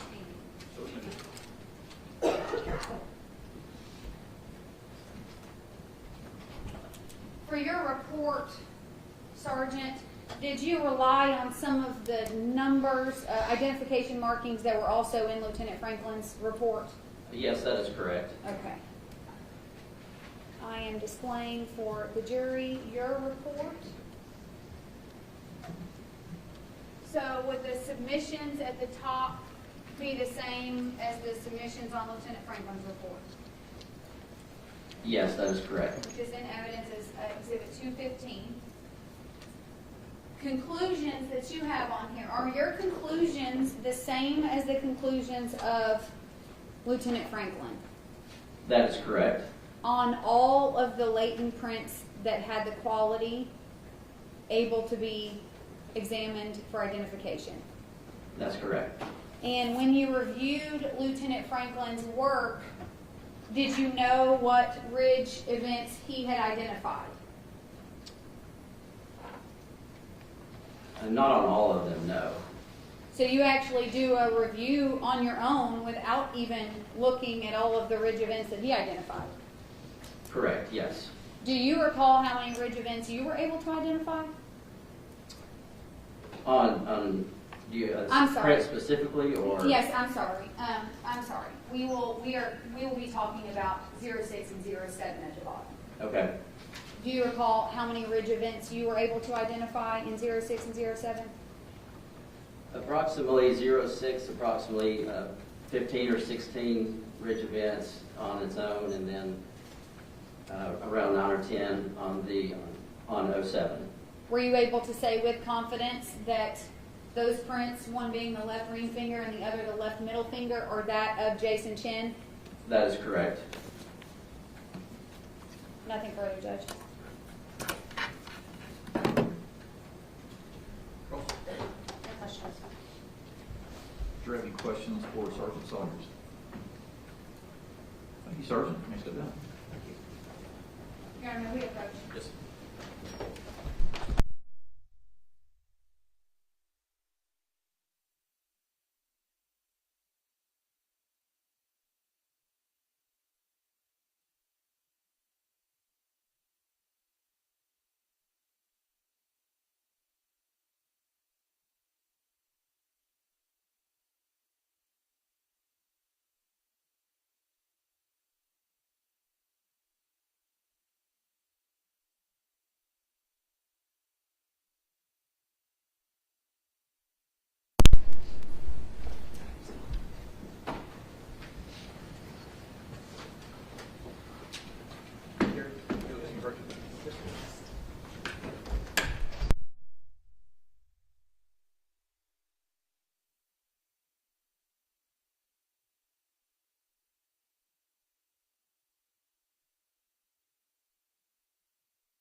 Sharon Clark, next witness when he's ready. Your Honor, he's on his way up. Okay.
tell the truth, nothing but the truth, so help me God. I do. Mr. Hamilton, can you state your full name for the record? Yes, Mark L. Hamilton. And did I tell you you'd probably be testifying after lunch? You did, yes, ma'am. And did you anticipate putting a suit on before you testified? No, ma'am. Did you? Did I just call you a second ago and tell you to get up here in 1 minute? Yes, ma'am. Okay, I apologize for that. Welcome. Can you tell the jury what you do for a living, where you currently work? I work for General Cody Wong. I'm an investigator here, doing mostly technical investigations. Okay, I want to go back through your work history, okay? And I want to start from the beginning. Okay. So in 1986, if you would consider that the beginning, I'm not sure. In 1986 to 2009, what were you doing? I was in the U.S. Air Force and then later in the U.S. It was Air National Guard, Tennessee. What did you do in the United States Air Force and Tennessee National Guard? We did communications engineering, ground radio communications, and then later I was doing engineering installations all over the world.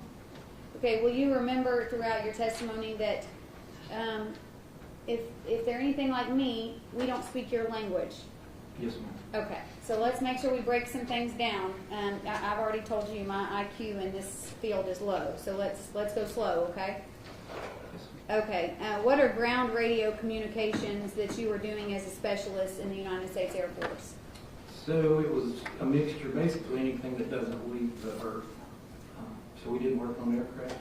We worked on all the launch sites, air traffic control systems, air traffic towers, mobile, even the fire engines. A lot of it was stuff like post-nuclear attack, stuff that works after the nuclear bombs go off and all the radios are gone. This stuff still works. So it was a SAC, Strategic Air Command. In a technical way, what are radio communications?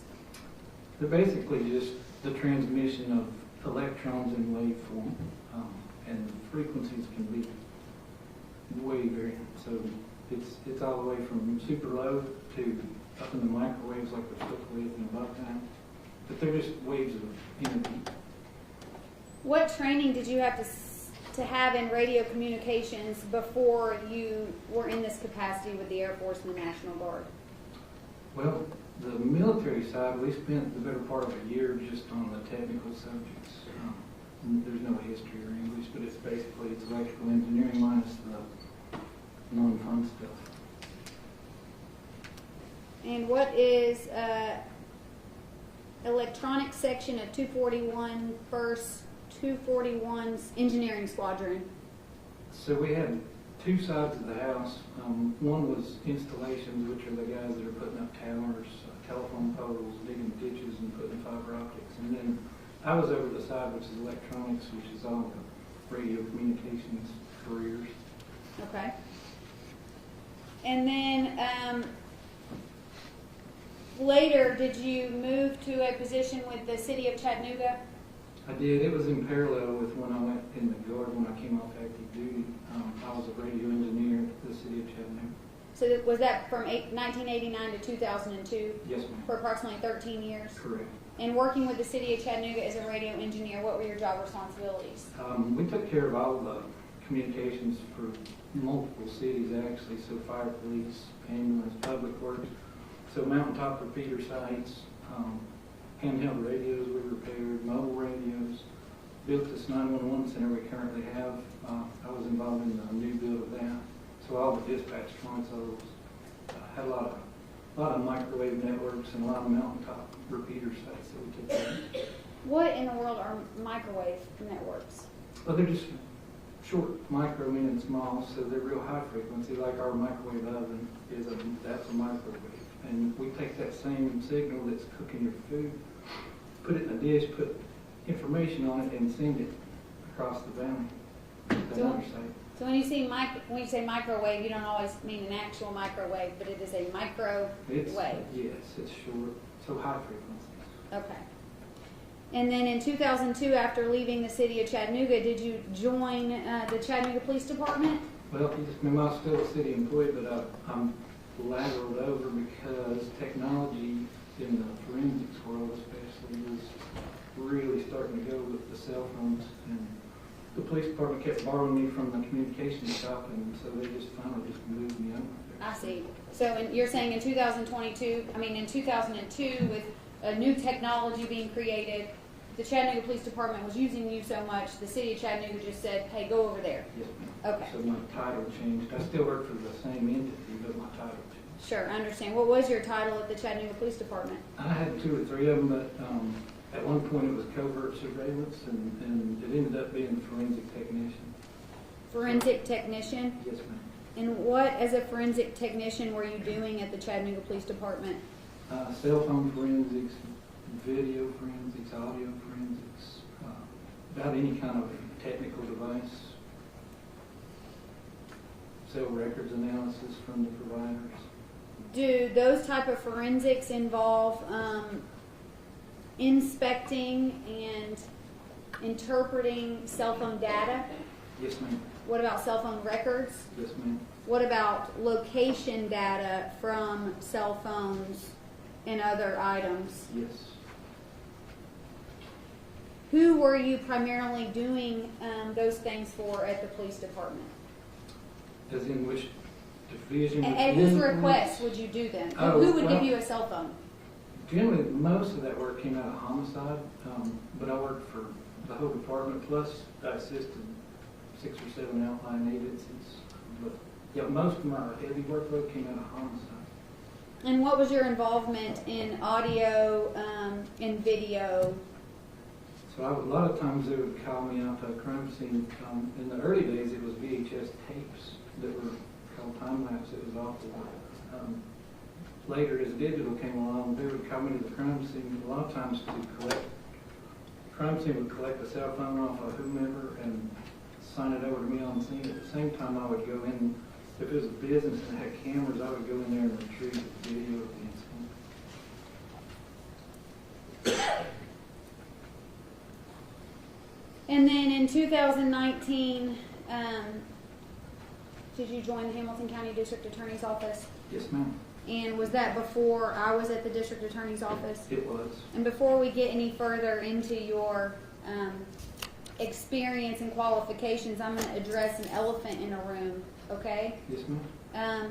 You work for the District Attorney, is that correct? I did. That is me, is that correct? Yes, ma'am. When you testify later today, would you ever testify to facts or evidence just to help the District Attorney's Office? Absolutely not. In fact, do you often have to give prosecutors bad news when it comes to criminal cases? I do. I just give the truth. Okay. Just wanted to cover that. Yes, ma'am. So going back to your qualifications, can you explain some of the training? What's in front of me is 2.5 pages long, so I don't know how you're going to summarize it. But can you please try to summarize your training for the jury? So, of course, I had my military training, and then when I was at the city, I did a lot of schools that were provided mostly by Motorola in communications equipment. So I traveled a lot to go to schools. Then when I moved to the police department, I took dozens and dozens and dozens of classes, especially as this technology was growing.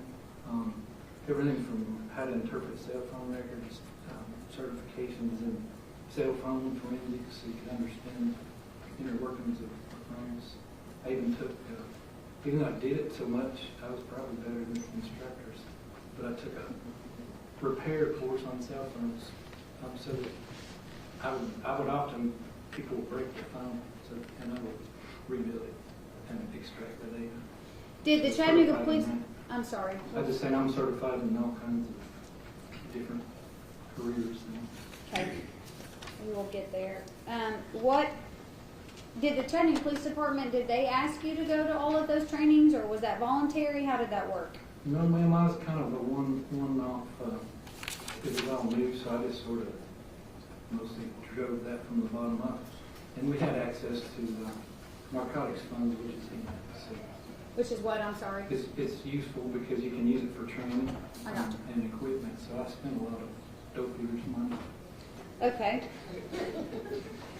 What is NATIA? National Association of Technical Investigators.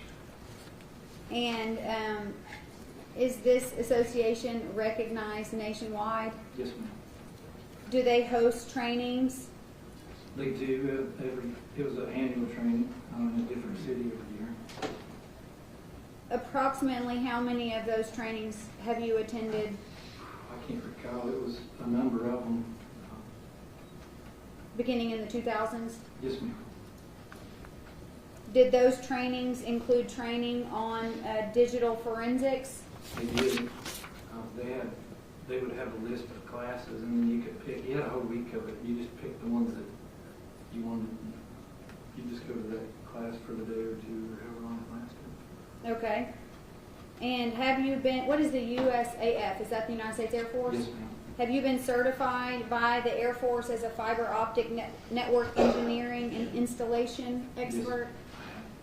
Have you been certified in local area network engineering and installation by the United States Air Force? Yes, ma'am.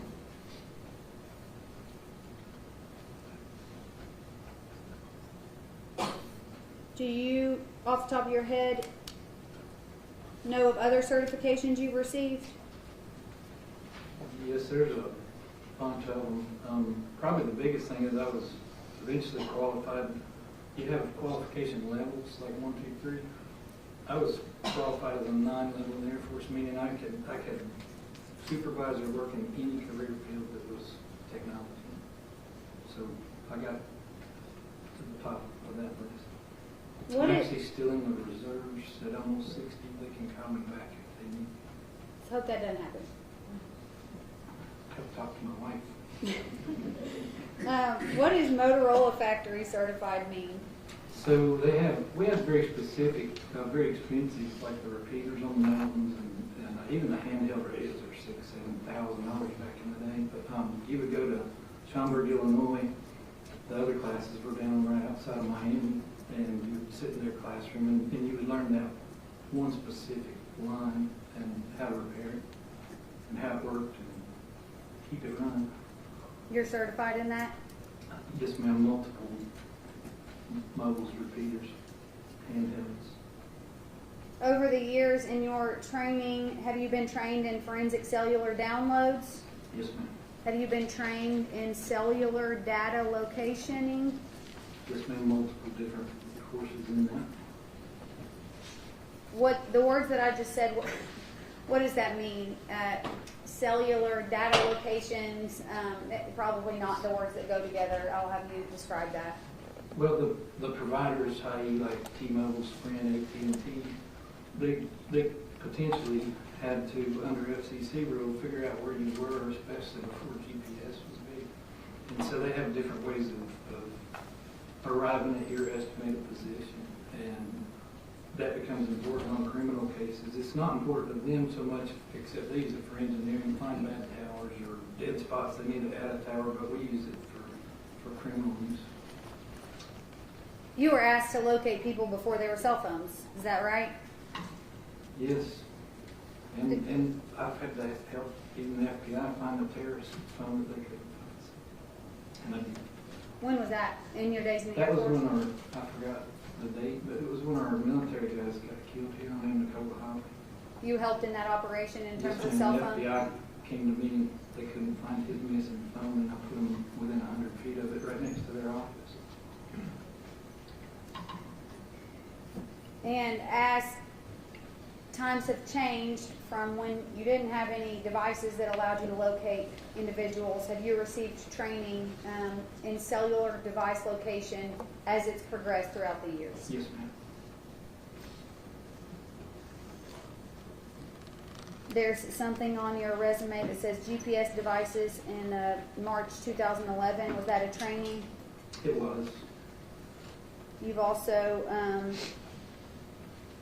been a part of the FBI digital imaging and video recovery team. Yes, ma'am. I was took training from them. What's Hawk Analytics?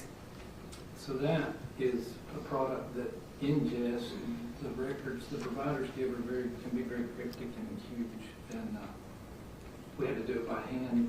That product was developed just specifically for law enforcement to be able to take like a T-Mobile provider record and ingest it and make it in a readable, human understandable format. It's called CellHawk. And so I'm CellHawk. certified in it, yes ma'am. It's actually involved in this case. You are certified in CellHawk interpretation. Yes ma'am. What is CellBright? CellBright is a product that downloads your cell phone and extracts all the information. And some people probably remember back in the day when you would go to Verizon, you got a new phone, and they were flip phones. They had a black box that they would transfer your phone numbers from the old phone to the new one. That's a CellBright phone. And somebody along the way went, hey, we're getting that data, we'll just put it on our thumb drive, and now the police or whoever can use it. So it's a product specifically engineered to extract a lot of information from a cellular or any mobile device. Are you able to interpret records from CellBright? Yes, ma'am. Have you done that in many cases before? Thousands, probably. Yes, ma'am. And have you received awards and decorations from the United States Air Force? Yes, ma'am. Many. Yes, ma'am. Have you ever testified as an expert in a criminal case? I have. Do you know how many times? I've never counted them, but it starts in the early 2000s. It's hundreds. Have you testified in each criminal court in the Hamilton County Courthouse? Yes, ma'am. Your Honor, at this point, I would tender this witness as an expert in digital forensics and radio frequency engineering. Please be recognized, expert field of digital forensics and radio frequency engineering. Thank you. Thank you. The last time. Would the court like for me to continue? Story lunch here. Not here yet, please. We'll go to lunch with you. Okay.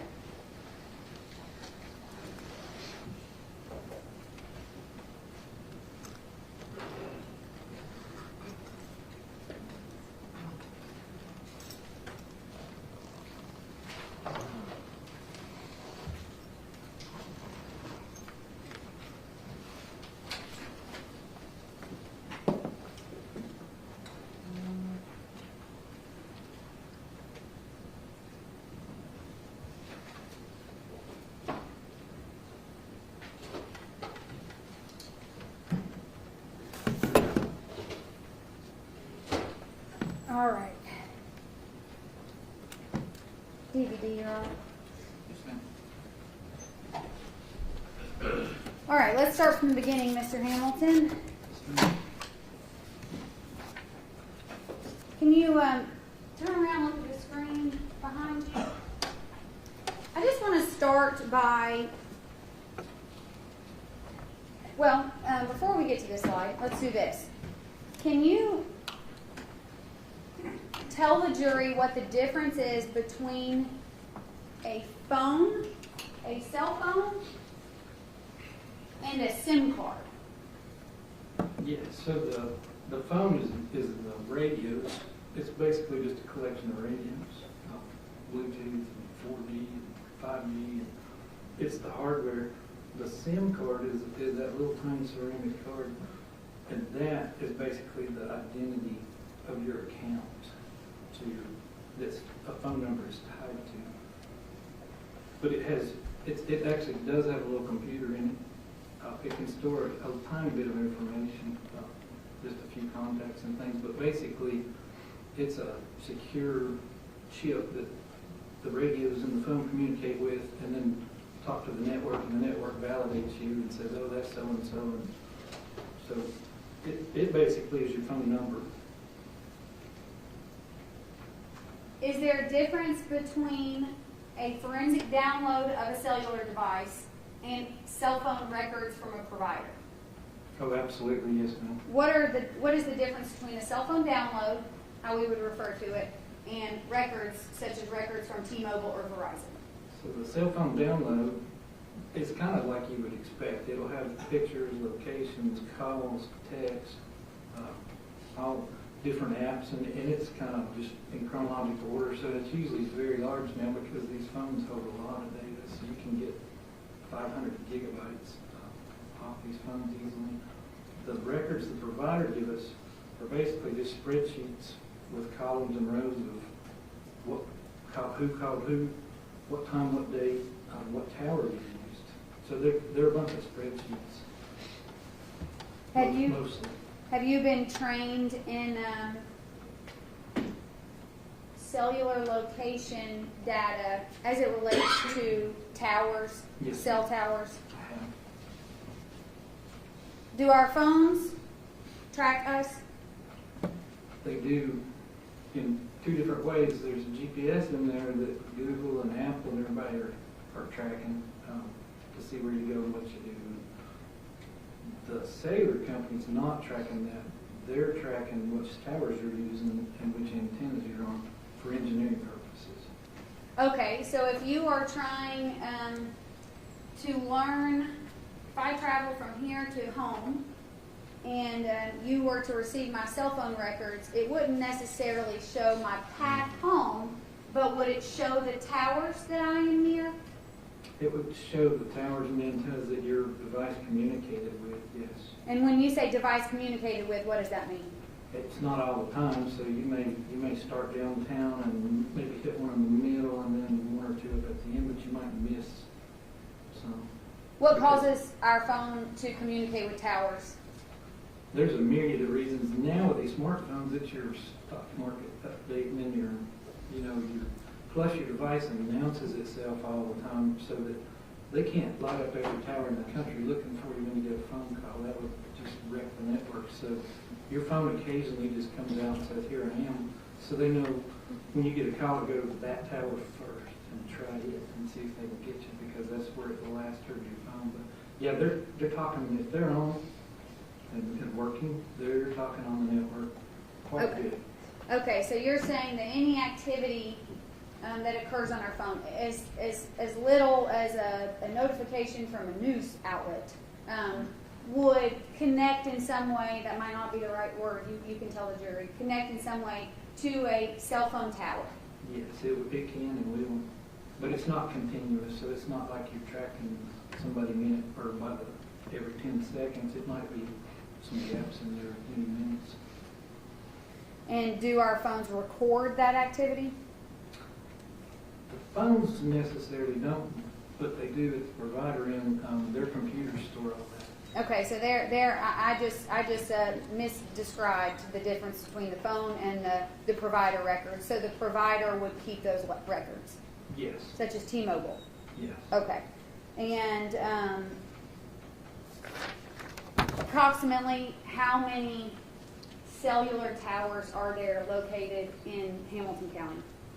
I could not answer that. I mean, it's thousands and thousands of them, and each one has multiple technologies. So you may see one tower shared with 3 or 4 providers, and then there's multiple antennas. So you can literally have 50 different radios running off of one tower. Okay. It's a lot. It's overwhelming. When I get the database with all the towers in it, the records are in the hundreds of thousands of towers.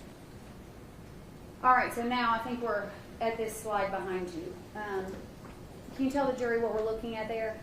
Yeah, let's just give everybody an idea of generally the towers are in. Make sure, Mr. Hamilton, that you speak as loud as possible for the jury, Yes, just for ma'am. the jury. So actually, I think they can see. So these towers generally are 3-sided, and so when we get the records back, you'll get a basically a 1, 2, or a 3. So it'll be tower number 99, and it'll tell you it used like antenna number 3, which will be these guys here. But they generally break them into 3 spots. A lot of them, they do 120 degrees, so they cover a 360. But if you have a shopping mall or a high density area, they put the towers where they make money, so they might point all 3 antennas in one direction to put them into, say, a big shopping area. So it's not, or as we have here with these mountains, they don't want them covering the valley from the top, so the ones up at the top will actually all face onto the mountain. Doesn't mean you can't talk to it from behind it, but it's just the main lows. But this just gives you an idea of there's 3 sides to them, and So these different size antennas are probably all the same provider, but that's going to be your 3G or 4G, or nowadays it's 5G. But yeah, they're generally around, have 3 sides. Okay. In this slide, what is the jury seeing? So this is kind of, just give you an idea of the way the signals come off that tower. They overlap, even though they're 3 distinct sides. That's not a perfect laser unit. It kind of stands out. So that just gives you an idea they're designed to cover everything around them.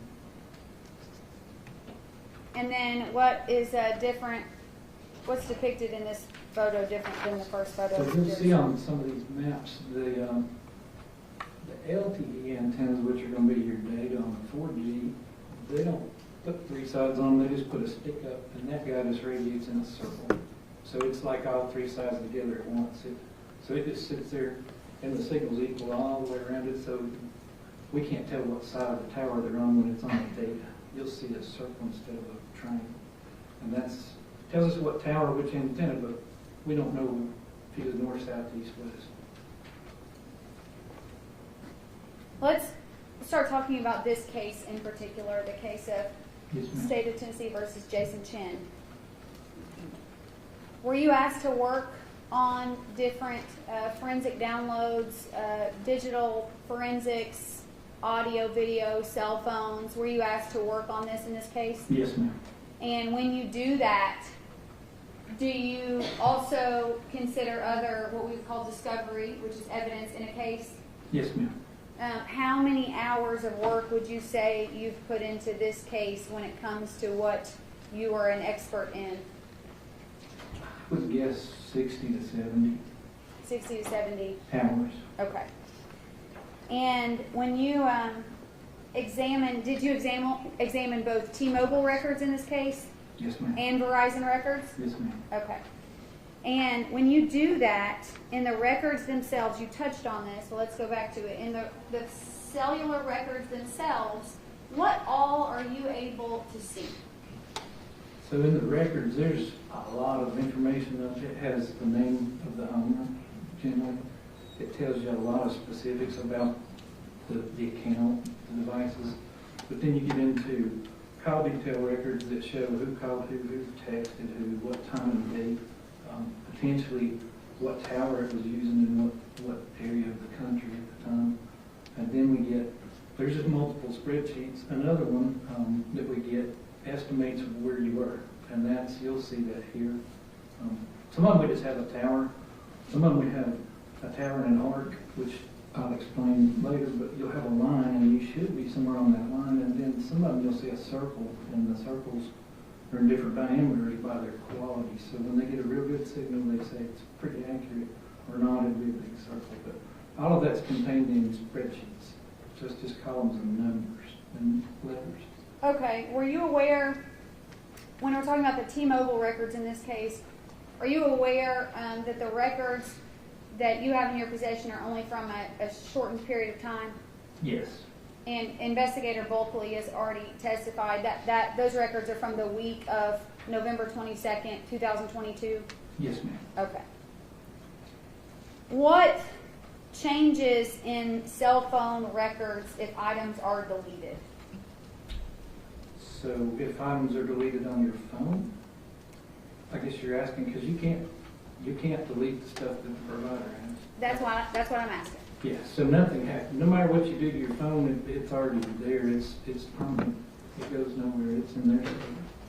Are there records that you can remove from your phone, or I guess that would change based on what you're doing on what a person is doing on their actual cell phone?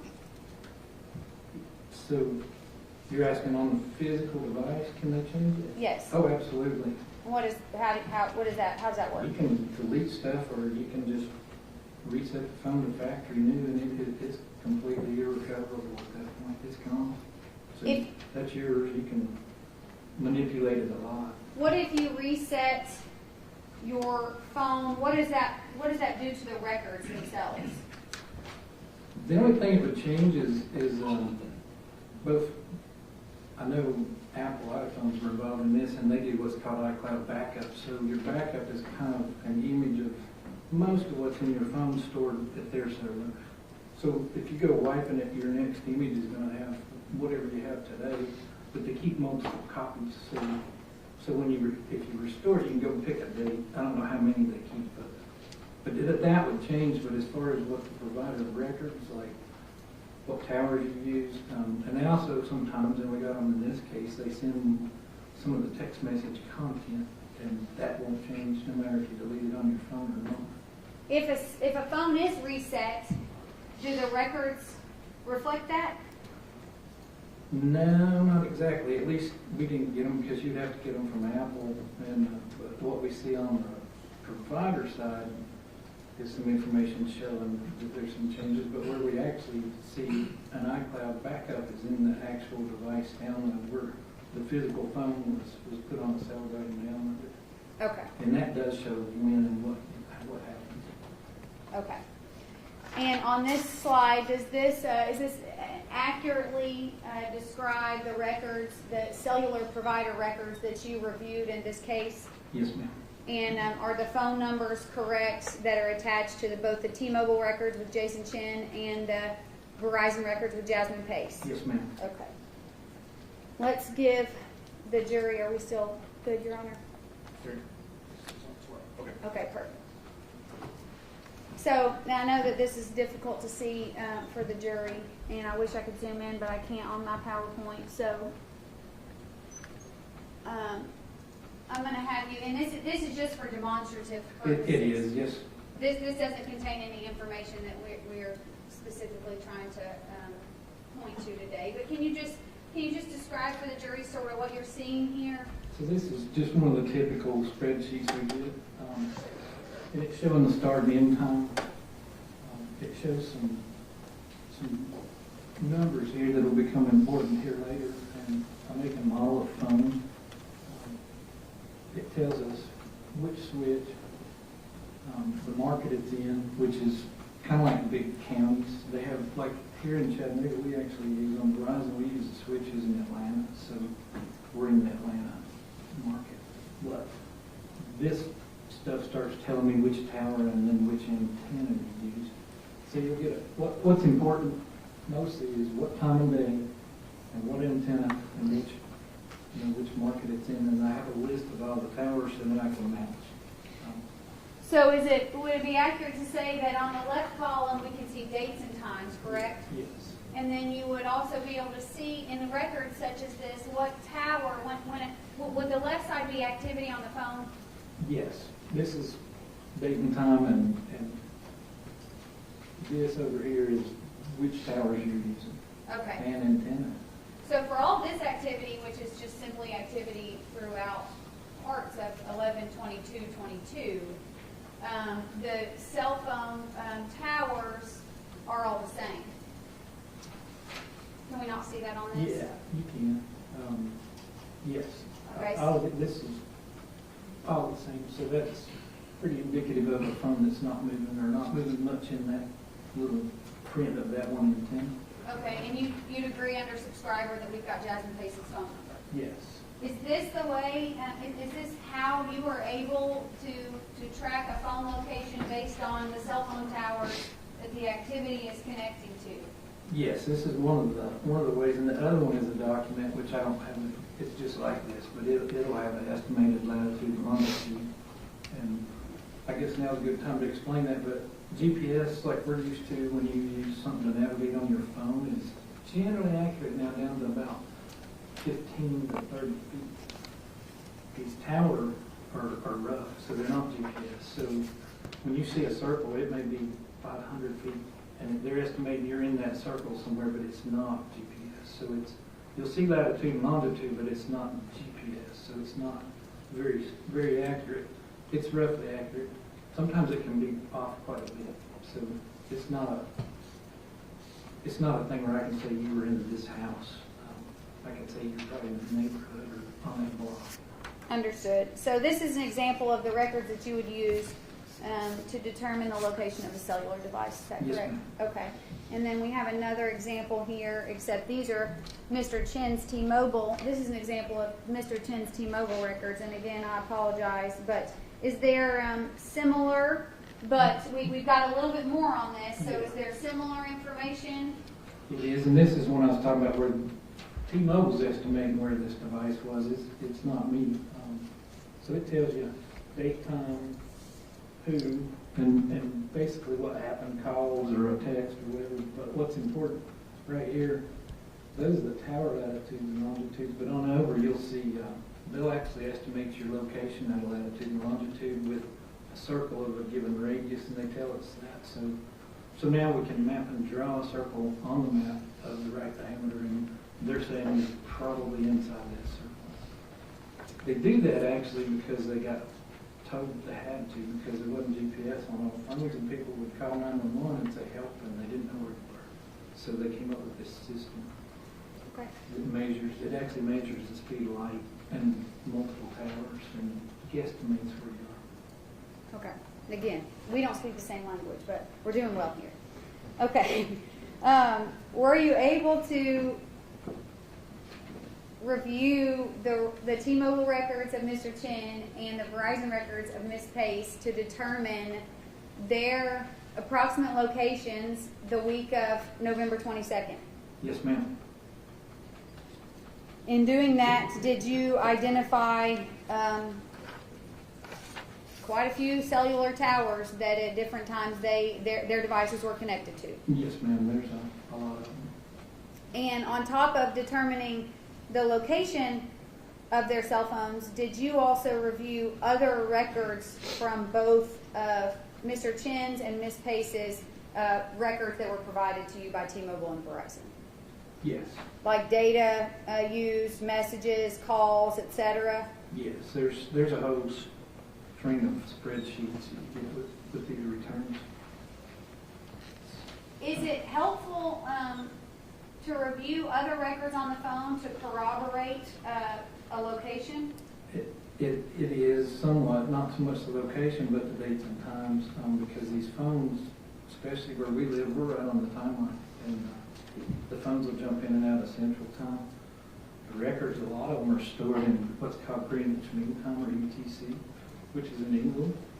And part of the year we're 5 hours behind them, and part of the year because of daylight savings we're 4 hours. So it's nice to take the record, find the same call or text in the phone and match them, and know that your calculations are right. We're on subtracting 5 hours. Some of these call sheets are in the accurate local time, so you have to have a good understanding of how AT&T or T-Mobile or whoever, what they provide you. You got to know how to read it. Informing your opinions in this case, did you use other evidence to corroborate those opinions or to even make those opinions? Yes, ma'am. So I used looked at the phone download, but I mostly used some videos that were available in the discovery to corroborate the location. What about text history? Yes. Is the location data, as you are going to describe it and explain it to the jury, is it inconsistent with anything that you located in the records? No. Or in the phone downloads? No.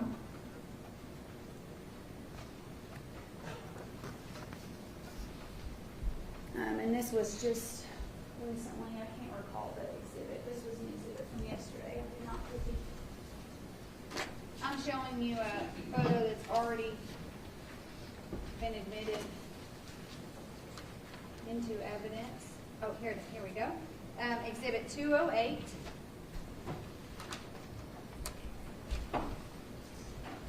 This is a photo of Ms. Pace's vehicle. Yes. You'd agree that this next photo is a photo of Ms. Pace's vehicle? Yes, ma'am. And then Exhibit 171-2, would you agree this is a photo of Mr. Chen's vehicle? I do. Was it helpful to know what the vehicles looked like in forming your opinions? Yes, because I was watching videos with nobody. I traditionally do this without any help or asking the case info, and so I needed to know what the vehicles look like. So when I watched the videos, I could find it. Okay. Now let's begin chronologically going through location data that you were able to collect. And let's start with Miss Pace's phone on 11/22/2022. This is exhibit number 1. Have you seen this exhibit before? Yes, ma'am. What does this show, to your knowledge? That is a screenshot from an app that was on her phone, and it records dates and times, start and stop.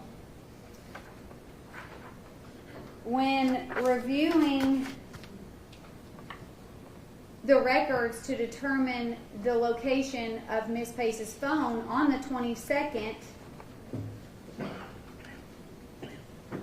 were you able to find evidence that corroborates this trip? Yes, I was. All right, so this is the first time of many that the jury is going to see a map that looks similar to this, okay? So this is when we have to sort of break it down for the jury so that they can understand it. Yes, ma'am. Is this a map that reflects Miss Pace's travel from 11:27 to 11:43 p.m. on the 22nd? It does. And that would also be the time frame on this My Chevy app, is that correct? Yes. Okay. So what are the green circles or semicircles? So this is that product called Sailhawk, and it'll ingest the records and do all this heavy lifting for you. So the circles, remember I was saying the LTEs are omni, meaning they cover all the way around so we don't know which side of the tower. That's what these big circles here.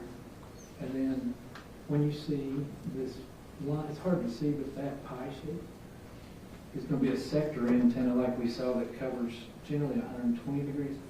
The coverage is not the green part, that's just showing you what direction it's facing. And the coverage of the circle ones is not the circle, it can be huge. It can have holes from ridges. But generally, like when you see this triangle, they're using the antenna on that side of the tower facing north. And its coverage is going to be out this way. So if you were traveling down this road right here, you would be hitting, these antennas like that. And it's very consistent that the path that's from the GPS in that phone on that record from my Chevy matches the radio signal I'm seeing and the timing. So this is rolling into, have you guys gone over a map yet? Sort of, but if you want to go ahead and describe for the jury, well, first of all, let's start here. Are you from the Hamilton County area? I am. How long have you been here? Since the mid-70s when the Apollo program quit. Okay. Are you extremely familiar with the geography here? Yes, ma'am. Okay, so we can see, would you agree that the furthest green, like you said, pie shape and semicircle, whatever, and circle, that is close to, or very, very close? That, yeah, what is that top? What is So that? that's 5977, which is the Pace residence. So is the map that we're seeing all the way from the Pace residence down to Mr. Chen's apartment? It is. Can go ahead and describe that where we're at. So this is Hickson. We call this around here North Chattanooga and Hickson. So this area down here where he's at, North Chattanooga, it's covered up. But right here, 110 Tremont Street's right in there. And you'll see eventually Walmart, 900 Mountain Creek Road. I've marked the pertinent locations. The body location is up here on the river, down in the country. Yeah, so basically this is the area that we're mostly going to be looking at, this lower half. Okay, did you identify on there the significant locations for this case, like Walmart and the body location in Mountain Creek Road? Did you insert that? I did, and there's a Walgreens here. It's kind of messy on this one because we're so zoomed out, but yes, the body, 900 Mountain Creek, Walmart, the drugstore down here, right next to Tremont Street, where the apartment is. Okay, and the jury can see all of the times associated, which there's a lot of them. In fact, when we get to the bottom, they overlap each other. Does Cellhawk create those times? It publishes them. The times are created by the provider. So in this case, the red ones are going to be Mr. Chen's, and the green ones are Mrs. Pace. And the times they come from those spreadsheets. So the only thing I physically did in this case is put those addresses and put a pin on the address, and everything else is automated by set off. Okay. And you just mentioned this, but we need to be clear, because this is going to continue throughout our time together here. The green is going to represent whose cellular device? Jasmine Pace. And the red now and in the future is going to represent whose cellular device? Jason Chen. Okay. And did you do that so that we keep them separate? Yes, it actually chooses the colors for you, but you can alter them. But yes, each phone number is a different color. General, I've been advised that lunch is here, so we can set up, we can stop. I don't want to cut you off whenever you're ready. No, Your Honor, when we come back, I'll probably refer back to this slide to explain the next couple, but it's totally fine. Okay, you ready to take a break at this point? Sure, Your Honor. All right, ladies and gentlemen, the lunch is arrived, we're getting set up. 5 minutes after 1, we'll take our usual hour, 15 minutes, so we'll resume this jury trial at 2:20.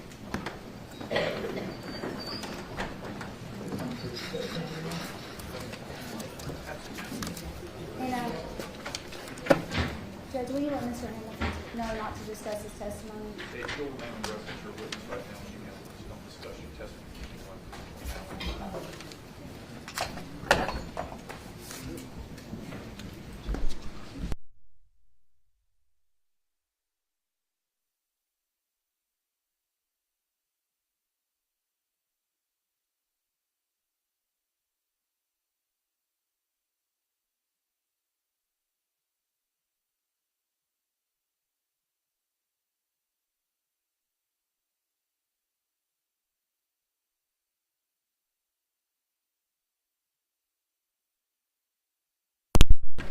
Thank you.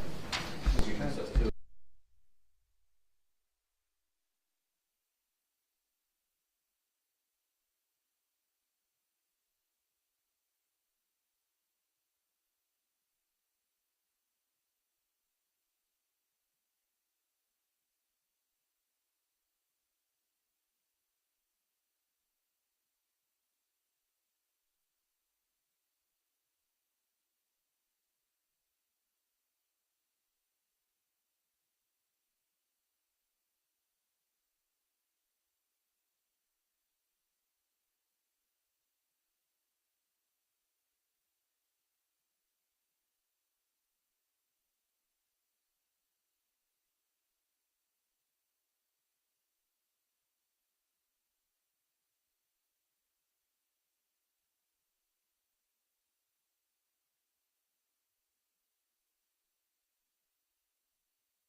Bring Mr.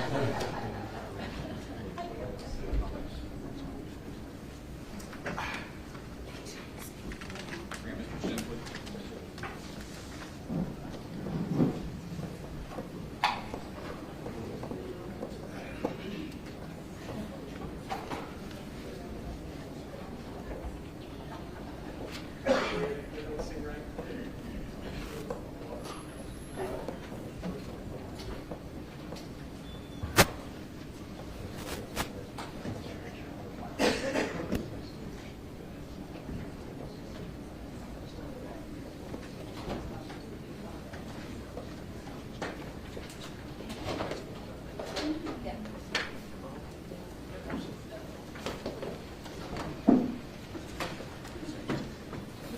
Parties ready to proceed? Yes, Your Honor. Yes, ready. Okay. Whenever they're ready.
All right, please be seated.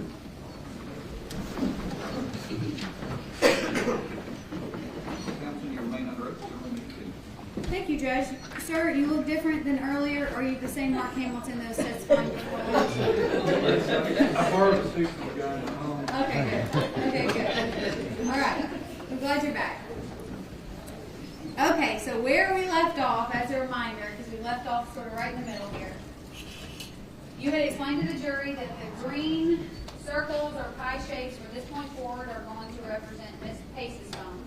Yes, And the red is going to represent Mr. Chen's phone. correct.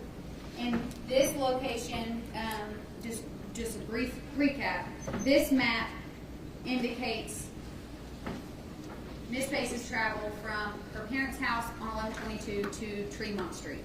Yes, ma'am. Okay. And was there other evidence in this case file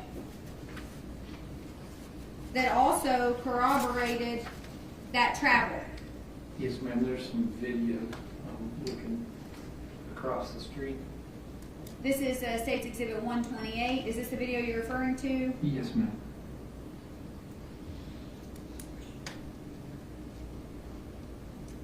At the time of this video, was Miss Pace's phone travel corroborative of the location of that vehicle? Yes, ma'am. And the My Chevy out. And the My Chevy app, that's correct. So, and the My Chevy app trip. They all correspond with the same timeline. Yes, ma'am. Okay. And then I'm going to show you State's Exhibit 7. Have you seen this before? Yes, ma'am. In the early morning hours of 11:23, can you tell the jury where Miss Pace's phone was located? It is at this coordinate, which is a GPS internal to the phone that sent it. So it'll be quite accurate, and that is 110 Tremont Street.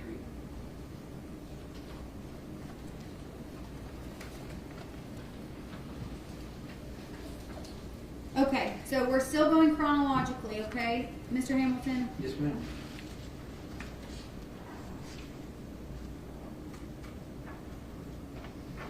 The next time that we see travel from Mr. Chen is when? It's the next day. And is it 11:23 or 11:22? No, we're into 11:23 now. After she arrived, it was late on 11:22, and then this pin drop starts in the early morning hours. That's right, I said that wrong, I'm sorry. So after this event, when is the next time we see Mr. Chen's phone traveling? I was in the morning time. I think At some point in the early morning, well, in the morning hours at 11:23, did Mr. Chen's phone travel to the Walmart? yes. To your, from your memory, was that travel around 10:40 in the morning? I believe it was, yes, ma'am. Now, did Miss Pace's cell phone travel from Tremont to Walmart as well? It did. Were you able to see Miss Pace's phone and Mr. Chen's phone at the Walmart based on cell hawk information Yes, ma'am. that morning? I was. Okay, and have you seen this video that is State's Exhibit 18? Yes.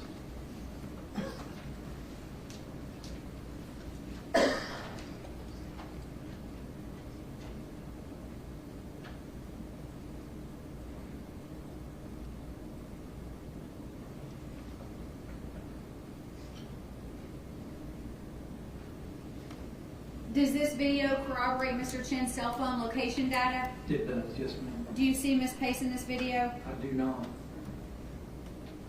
And then again, Exhibit 18 is depicts Mr. Chen checking out at the Walmart. Does this video also corroborate Mr. Chen's cell phone records? Yes, ma'am. Do you see Miss Pace in this video? I do not. Okay.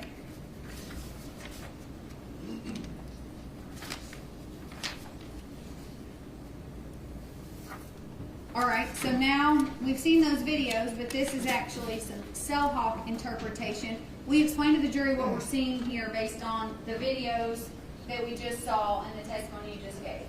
Yes, and just to clarify, these circles are not like the ones we saw where a tower is that was showing an Omni antenna. These are actually the estimated location from the two cellular providers, which were T-Mobile in the red and Verizon in the green. Two completely different carriers are both estimating almost identical accuracy and location, and the center of that is the Walmart. Is this how you were able to testify that both of their phones were at the Walmart around 10:40 to 11 o'clock on Yes. 11/23? That, and they both leave Tremont and kind of travel together, so it might not be exactly matched, but they're leaving and arriving about the same time. Thank you, sir. The next slide is around the same time, also near the Walmart. Can you explain to the jury why this looks different, why the red dots are smaller? Well, just at that time and period, there wasn't anything from the Pace phone, but what's even better is the tiny dots are much more accurate. So they know you're on these arcs by the time it takes the signal to travel, and where the arcs intersect is basically where they estimate you to be. And when you start getting these small, it's usually pretty accurate. Like we saw, the big circle covered all the Walmart and some surrounding stores. Now we're in the parking lot. When the arcs intersect, you said that is when we can have a better idea of exactly where the Yes. parties are. Yes, it's not always 100% accurate, but the one thing to remember, you have to be in the coverage of that antenna on that tower, so you're not going to be way on the other side of town. It might put you in the wrong parking lot, but it's not going to put you way off. But the lines you would testify are arcs from the towers? Yes, this is the range, so that's how they get this. And on the record, you'll see like 0.68 miles. It's usually plus or minus a tenth. And that's how long it took the signal to travel from that tower at the speed of light. They measure it that fast. It's really blink of an eye, but it works. Will we continue to see the arcs throughout your testimony? Yes, ma'am. All right, so again, at 10:47, you have documented in Cell Hawk, both of their phones are at or near the Walmart, correct? Correct. Okay, and so let's keep going chronologically. Do you recall where the next location in Hamilton County Mr. Chen's phone travels to? I believe he went up towards Sutter Creek.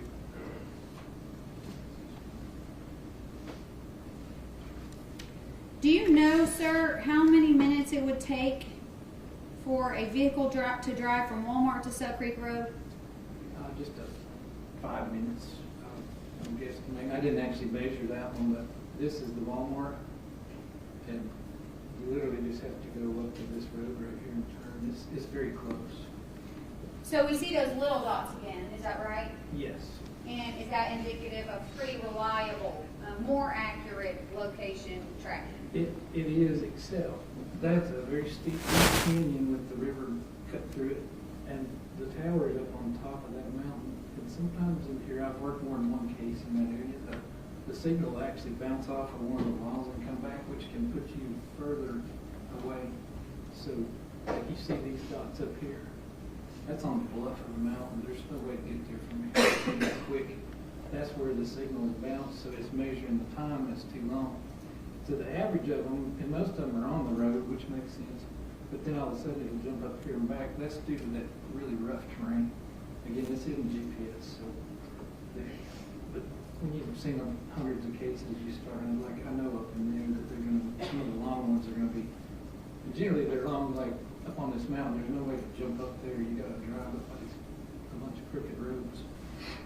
So topography can sometimes affect can. cell hawk data. Yes. Okay. And Works then, much better out in the metropolitan open areas, and when you get up in the canyon, it's a little tough. can you again highlight with your pointer where Sutter Creek Road is? So Sutter Creek Road starts right here, and it goes down the river, and there's basically a vertical wall of rock, pretty much. It's very skinny down there, and it goes on and on. But you just hit the road, and then the mountain coming down to it, and water. There's a few houses on either side, but that's about it. Do you recall at this point where Jasmine's phone is? It's not showing up at this time. So what does that mean? It just means it's not communicating with the network for whatever reason. Could be that it just didn't need to, or it could be turned off. Could be an airplane mode. Could be wrapped in aluminum foil, but it's not leaving a trail at the moment. If a phone is off, does it leave a trail of location data? No, ma'am. Okay. If the SIM card is removed, does the location data, is it erupted? It is. It is. I'm sorry, interrupted? Yes. Okay. So there's multiple reasons why a phone can go, let's call it, from now on, let's call it going black. Yes. Right? That's a good time. Okay.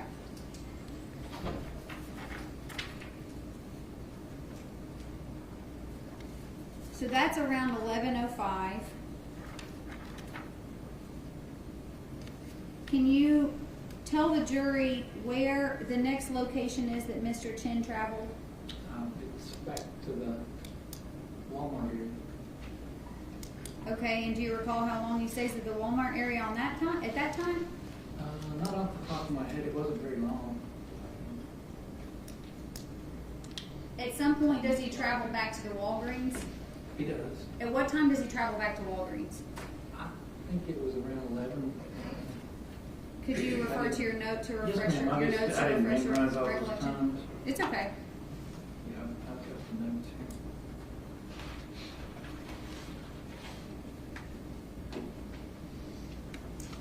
Let's see here.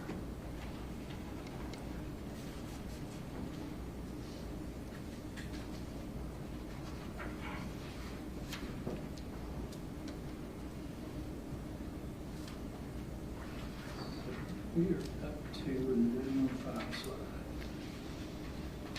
So the next one's 141. I think these slides got them out of order in there.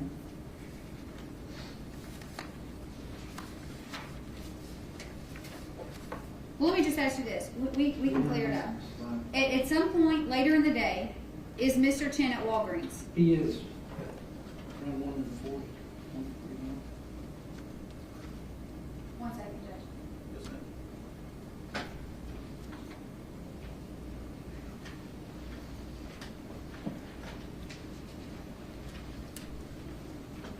And in your review, can you see the, can you point your direction in the screen's direction again? Yes.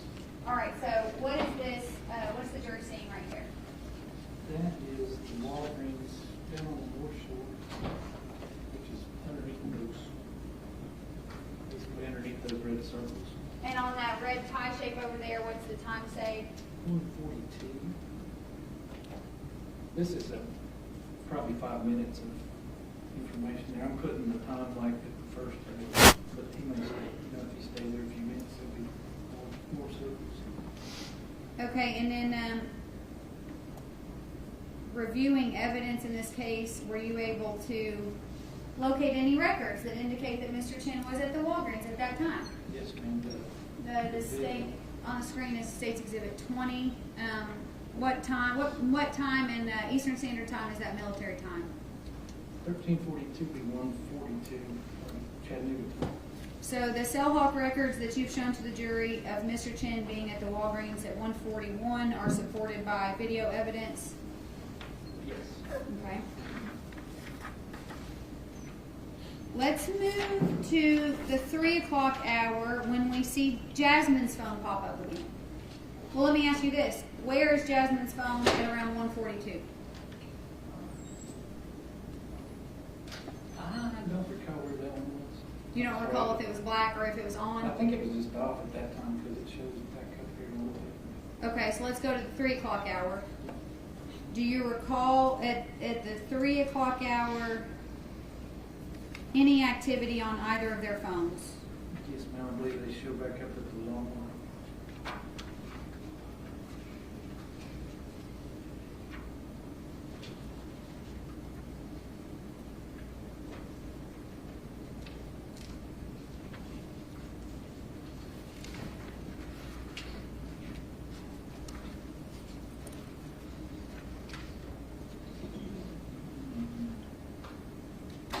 At 350, both of them are actually in the downtown area. In the Chattanooga, not in Richmond. Refer to the screen here. What are we seeing on Cell Hawk in the 350 out, 350, 4 o'clock hour? So just to orient you, Tremont would be probably right up in here. It's across the river. But this is downtown where we are now. And these two phones are both using similar towers. And it was, what I saw, it traveled from right to left, so heading from east to west. But this phone had been on for a while, and the red one was off. And then right about here, the red one comes on. And both of them show up at the same time in this downtown area. And this is all happening in the 350s. Some of these, those are estimated locations. These are showing the tower, but they didn't have a location. Is it your opinion that at this time both of their phones are in the downtown area shown on the screen? It is. They were traveling about the same time in the same place. Are you aware of any activity that you found on both of their cellular records around this time? Yes, ma'am, there's a text message sent about right here. And who was that text message from and who was it to? It was from Jason Chen to Jasmine Pace.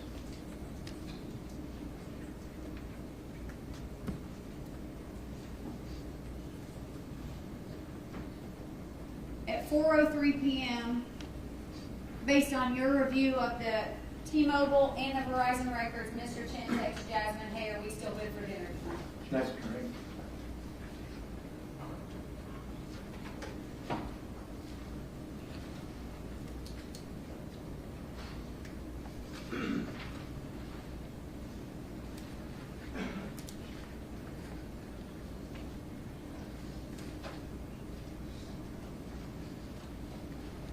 T-Mobile records.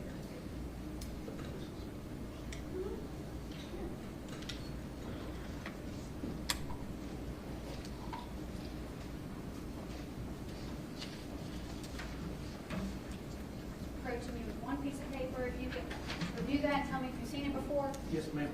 Where is this document from? It's from the phone forensic. The It's the forensic download of the message.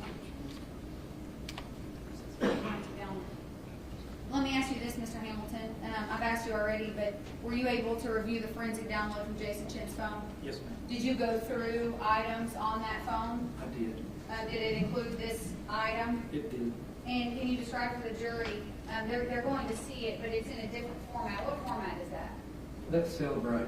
That's the tool that we use to download and to process the data coming out. So this is a Celebrate screenshot of the one page on it. Your Honor, I'd ask that this be admitted as the state's next exhibit.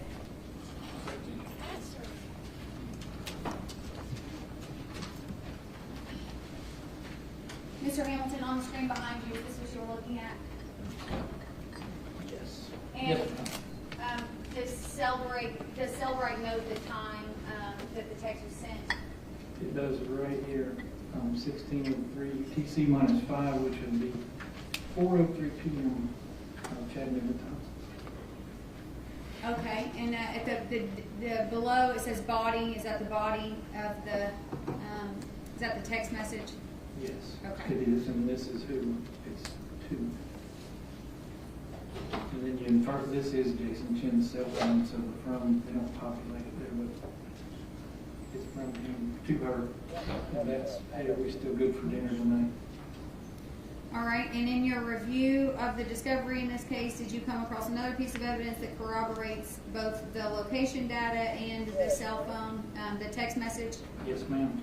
from the forensic download? There, I did. Showing exhibit 121 to the witness. Now, you can see this text message on the screenshot, but can you explain again why this says Wednesday at 3:03 p.m. and this one would indicate 4:03 p.m. in Eastern Standard Time? Yes, ma'am. The reason is that screenshot was taken later and the phone was up in Nolensville and it was on Central Time. So the time, they automatically adjust to what time zone you're in as you're driving across the country. So the screenshot itself was taken up there, so it adjusted the times to Central in that phone. But we know it's forensically, the phone does everything in UTC time, so these reports coming off of Celebrate are accurate, and the records coming off of the provider are in UTC generally. So that describes that discrepancy just because of where the phone was when the screenshot was made of the message. Are you able to tell the jury, so you testified, we're going back, you testified that at this time, approximately 3:50 something, that both of their phones showed back up in downtown Chattanooga, correct? Yes, ma'am. Are you able to tell the jury if Miss Pace's phone had been on immediately before that, or is this the first time you see it back on? No, it had been on for a little while. Okay. His was off and hers was on, and it was driving around the city. Is it fair to say hers was coming off and on Yes. for the first part of the day on It 11/23? was. It went dark, and then it reappeared and rode around, and his was off, and then his and hers just come on almost exactly the same time. Flip-flop. And to be clear with what you testified to a moment ago, Nolensville, Tennessee is on Central Standard Time, correct? Yes, ma'am. And Chattanooga is Eastern Standard Time. It is. Okay. And Or- the phone, the forensic tools tell you what time zone it's set to, and it was, I guess it was recovered in Nolensville and secured. It was actually processed down here, but it was still in Central Time when the report was made. But the report is always in UTC time, and so I have to go in the report tools and adjust it to what time zone I want, so that I don't have to do a bunch of math. Okay, thank you. Mm-hmm. After this, did Mr. Chen go back to Sub Creek He did. immediately after? I don't think so. Well, he travels, it's not on that picture, but he kind of travels across the bridge and over that way. But He goes from downtown, would it have been back to the North Shore, you're saying? yes, ma'am, it was. It was just a few minutes off. And did he travel back to the Suck Creek area? He did. Okay. What are we seeing in this photo? So that is that same road we saw, just zoomed in a little more at Suck Creek. And so that's the body location up at the top, and that's him coming down that road again. Would this be the second time on 11/23 that he's in the Suck Creek Road area? Yes, ma'am. All right, does he then go back to the area of 110 Tremont? I think he went to, yes, he goes to Tremont.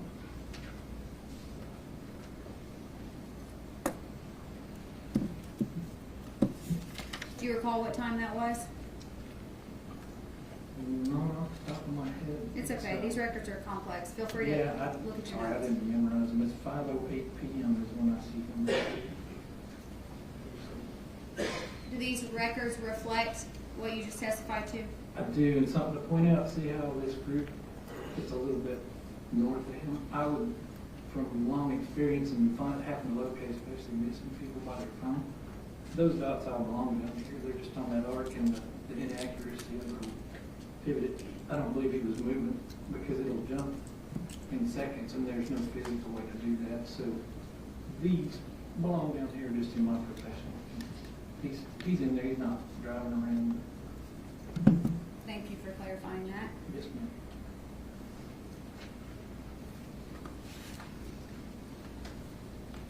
And do you recall when, how long Mr. Chen is here in the area of Tremont after 5:08 p.m.? It was 50 minutes, I think. Okay, and did Mr. Chen's phone begin to leave the area of Tremont around 6 p.m.? It did. Okay. In the course of your reviewing the discovery in this case, have you seen this video? Yes, ma'am.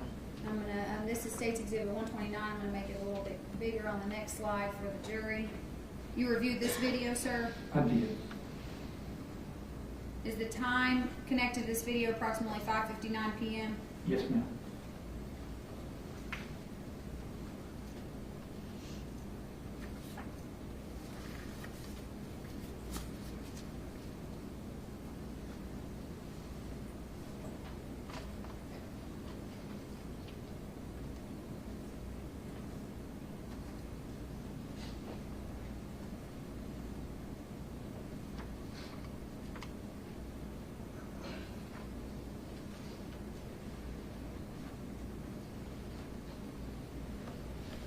And then is there another video, Mr. Hamilton, in which you can see what appears to be Mr. Chen's vehicle leaving Tremont Street? Yes, ma'am.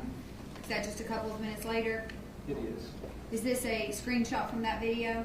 Yes, ma'am. That's a still screenshot of it. Did you place that arrow on this? I did, just to point out where the vehicle's at to start out in the video. And Your Honor, that would still be Exhibit 129. It's from the same video. Do Mr. Chen's phone records corroborate him leaving Tremont at almost exactly this time? They do. Can you describe for the jury what we see here on the screen? So that is the start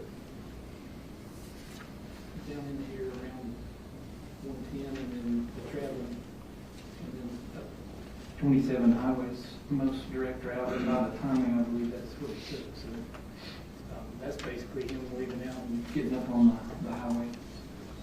Does Highway 27, can Highway 27 lead you to Suck Creek Road? Yes, ma'am, it can. Is that the direction in which Mr. Chen's cell phone travels? I believe so. By the timing, it would almost have to be.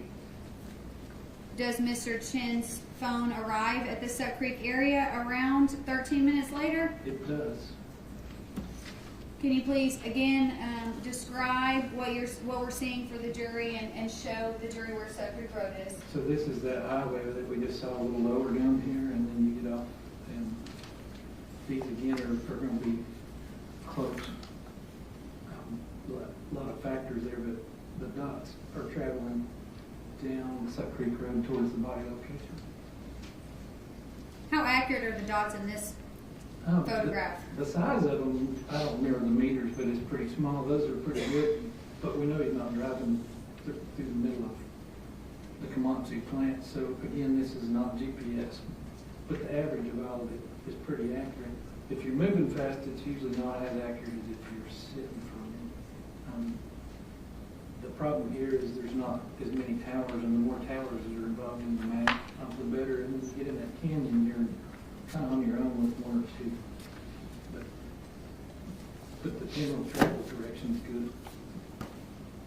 Let's move forward to 2 minutes later. 6:15 on 11/23. Now describe for the jury why this looks a little bit different. So this is just it's zoomed in more. These range rings that are on further out are where I was talking about it bouncing off of the vertical cliffs, and it jumps back and forth. But if you average all that together, it puts you pretty close. And you testified about how long it would take to get from Tremont to certain locations, but did you actually look at anything on Google Maps to help the jury understand the distance between certain locations? I did. I just ran a address from travel trip from point A to point B and let Google tell me, because they know the speeds and average travel times. Is this a screenshot from the Google Maps? It is.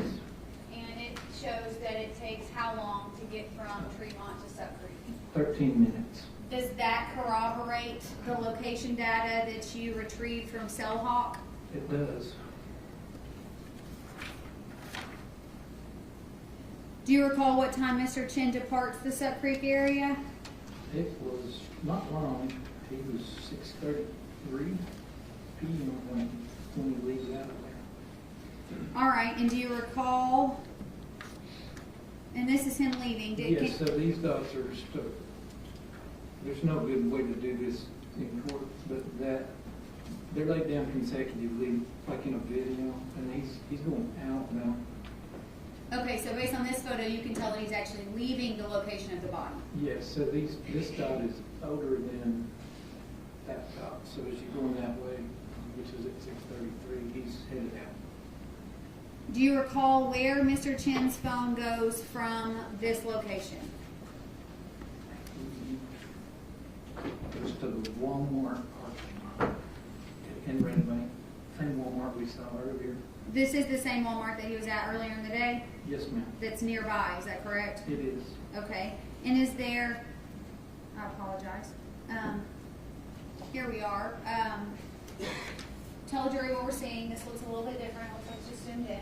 Yeah, he was in the area of Walmart. There's the super center down here at the bottom. Again, these dots can get inaccurate, especially like even in that location, they can be off some, but he's near the Walmart. And do you recall if there's anything significant about Mr. Chen's phone being back at the Walmart again? There is, because Jasmine Pace's phone reappears at the Walmart. So when you say reappears, what do you mean? It's been dark for this whole time period, and now it shows back up. And can you look at the screen, please? Yes, ma'am. What does that represent? That's the estimated location of Jasmine Pace's cell phone by Verizon, and it's pretty much centered on the Walmart, and it's 6:21. Is this location the last location for several days that you see Miss Pace's phone? The location is, but not the time. So, tell the jury what you mean. I see it again here in a minute, but Okay, it's never seen anywhere else after. okay. Is this what you were talking about? Yes, ma'am. So Oh, okay. 6:49. You- Same location. A few minutes later, it's detected again near the Walmart. Yes, And then does it go dark? it does.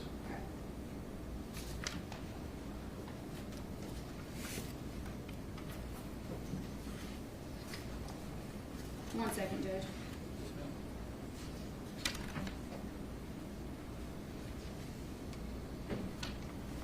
Based on Ms. Pace's cell phone records, the Verizon records, were you also able to corroborate that her phone went dark around this time? Yes, ma'am. Can you tell the jury what we're seeing in this photo? So this is from Verizon. It's part of those records we've been seeing. And this tells you a date and time. these numbers, I think we'll go over those in a few minutes, but these are kind of like serial numbers that tell you what phone it is and what model and make. But basically, this is the cell sites. And right there, you notice there's just blanks. Well, there's incoming calls or texts, and they go nowhere because there's no tower connected because the phone's not on the network anymore. So the activity showing up is actually inbound.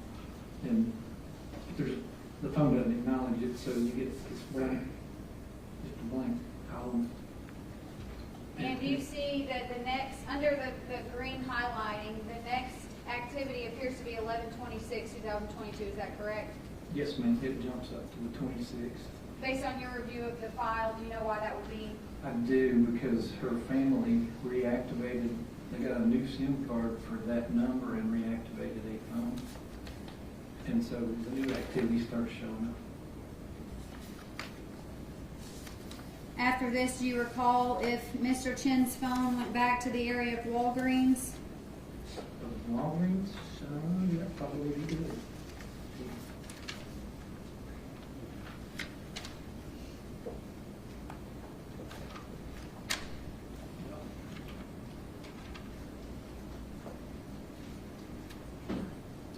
Sir, do you know approximately how far it is from the Walmart to the Walgreens? It was, I think it was a 12, 13 minutes. Did you look it up on I Google for did. the jury? It's on Google. It was Can you refer to the 9 screen? minutes. Yes, ma'am. This is just from a simple Google Map search. It is, the addresses are right here.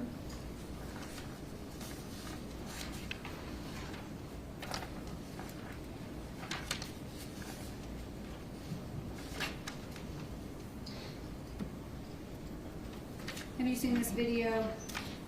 Yes, ma'am. And what time would that be in the right-hand corner? In local Chattanooga, that is 7 p.m. Exhibit 21, Your Honor. Does this video of Mr. Chen at the Walgreens at 7 o'clock corroborate his cell phone records? It does.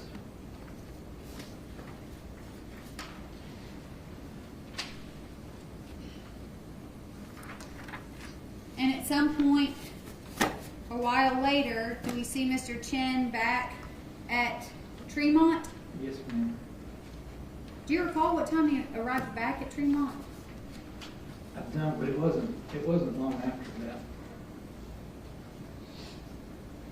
In your review of the evidence, were you able to see this video? Yes.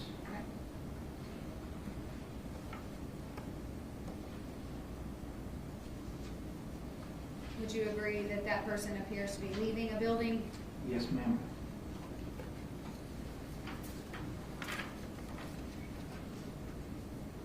That would be a screenshot, is that correct? It is. All right, and now we go back to phone records.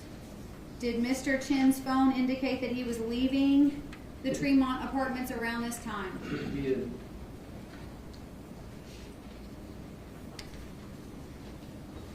Around the exact same time that he is seen leaving the Tremont apartment building, is that correct? Yes, ma'am, just a minute later.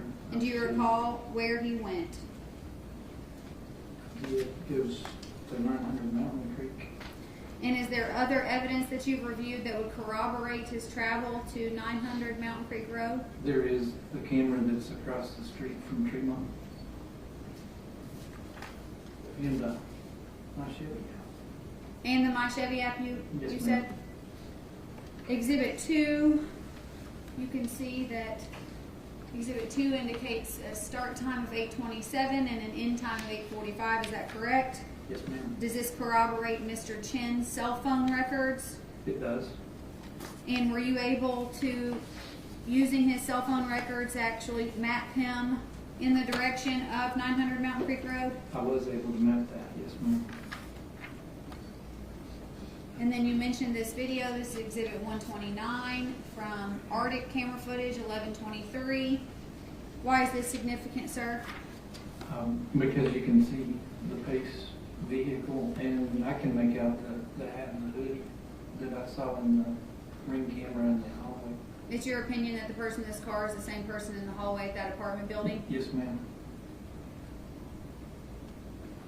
This video jumps a little bit, but are we seeing the white Chevrolet pull out Right here. of Tremont Street? Yes, ma'am. All right, and is this a screenshot? It is. That's when he's turning that corner, and the colors aren't showing up on this display very well, but you can make out the red in that hat and the gray hoodie.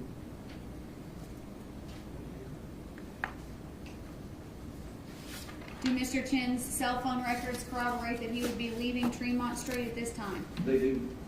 And did you Google map for the jury approximately how long it would take to get from Tremont Street to 900 Mountain Creek Road? I did. You can look at the screen for me. Approximately how long would that take? It's a 12-minute trip. Mr. Chen left the apartment around 8:30. Exhibit 24, have you seen this video before, Mr. Hamilton? Yes, ma'am. Okay, is this video taken from the Mountain Creek Road apartment buildings? It is. Right here.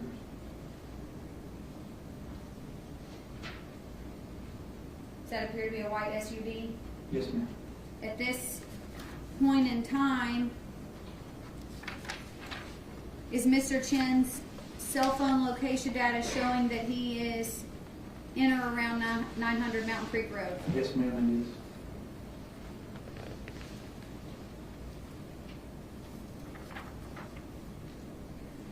And then have you also seen the next part of this video that shows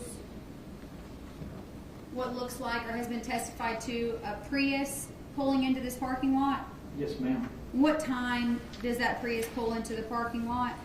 8:49.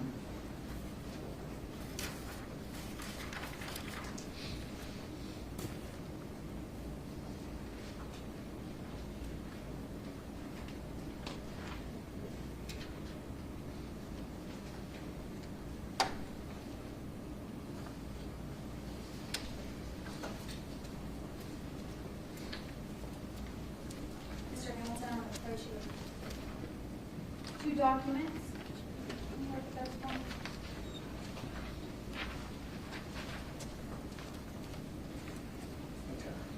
Do you recognize those? I do. What are these documents? Those are extracted from Mr. Chen's cell phone by Celebrate, and they're pieces of an app.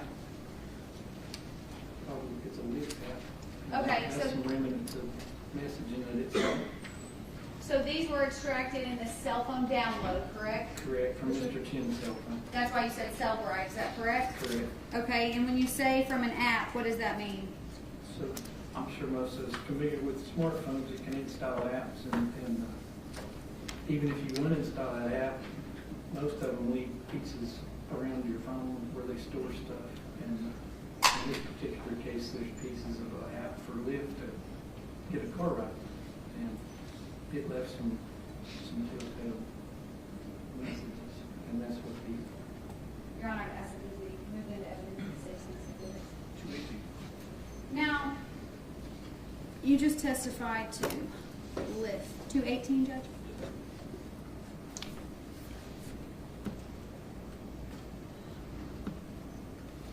I'll have you look at the screen. yes, ma'am. This would be the first page of Exhibit 218. Now, can you tell the jury while looking at this, can you describe for the jury what you mean by an app and how we know that it's from the Lyft app? Okay. The reason we know it's in this database tells us where it's stored at. It's telling us it was using data on the network. But what's interesting is it's Zimride. So I learned something in this case. That was a computer nerd, and he wanted to go see his girlfriend in college in California. He couldn't afford it, so he created an app to get people to pick him up and take him to see his girl. And his name was Zimmer. He started that in 2012, and so it was called Zimride for a year, and then they changed the name to Lyft. But that's a computer programmer, and that's where Zimride came from. So Okay. it's still called internally because I guess that was their early software. It's still called Zimride, but it's Lyft. And what would the timestamp there be indicative of? So UTC 5 minus 5 is Eastern, that's Chattanooga time, and that is at 2039, which is 8:39 for non-military folks. And then the second page of 2/18 shows the same thing, except now we've got a different time on there. Is that correct? Yes, this is actually, it's a notification coming in, and it's at 2050, which should be 8:50 p.m. So we're 11 minutes later. How do you know it's a notification coming in? It says location feedback notification. Okay, and where is Mr. Chen's cell phone at 8:50 p.m.? It's in the parking lot of 900 Mountain Creek on the corner right beside the parking lot. Does this map reflect that testimony? Yes, so this is the whole parking lot. And it's showing him right there on the main street.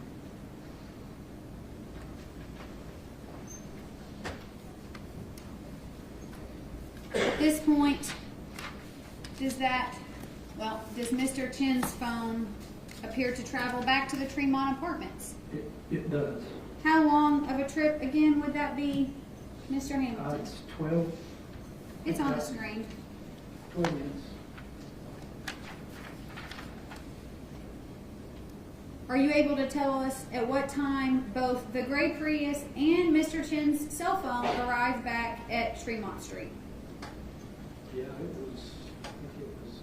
it was about 12 minutes later. So Is there video evidence that there is, corroborates yeah. this as well? That same Arctic camera catches it. Exhibit 129. Yes, ma'am. 9:02.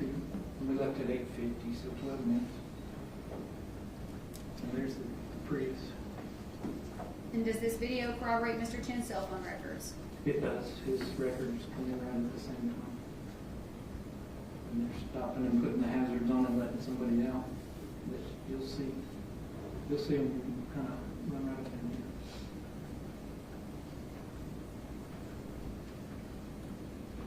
And that's a zoom of it there. Yeah, I think this is a video that zooms in on it.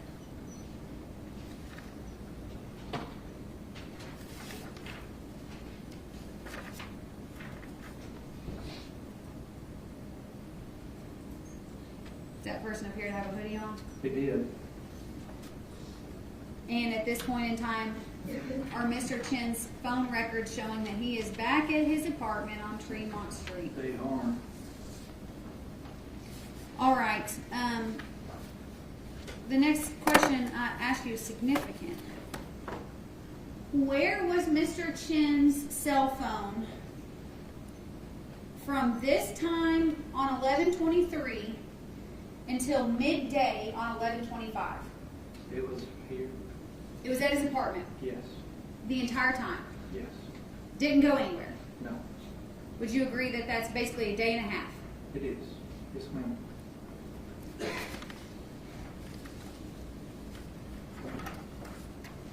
Now, you testified earlier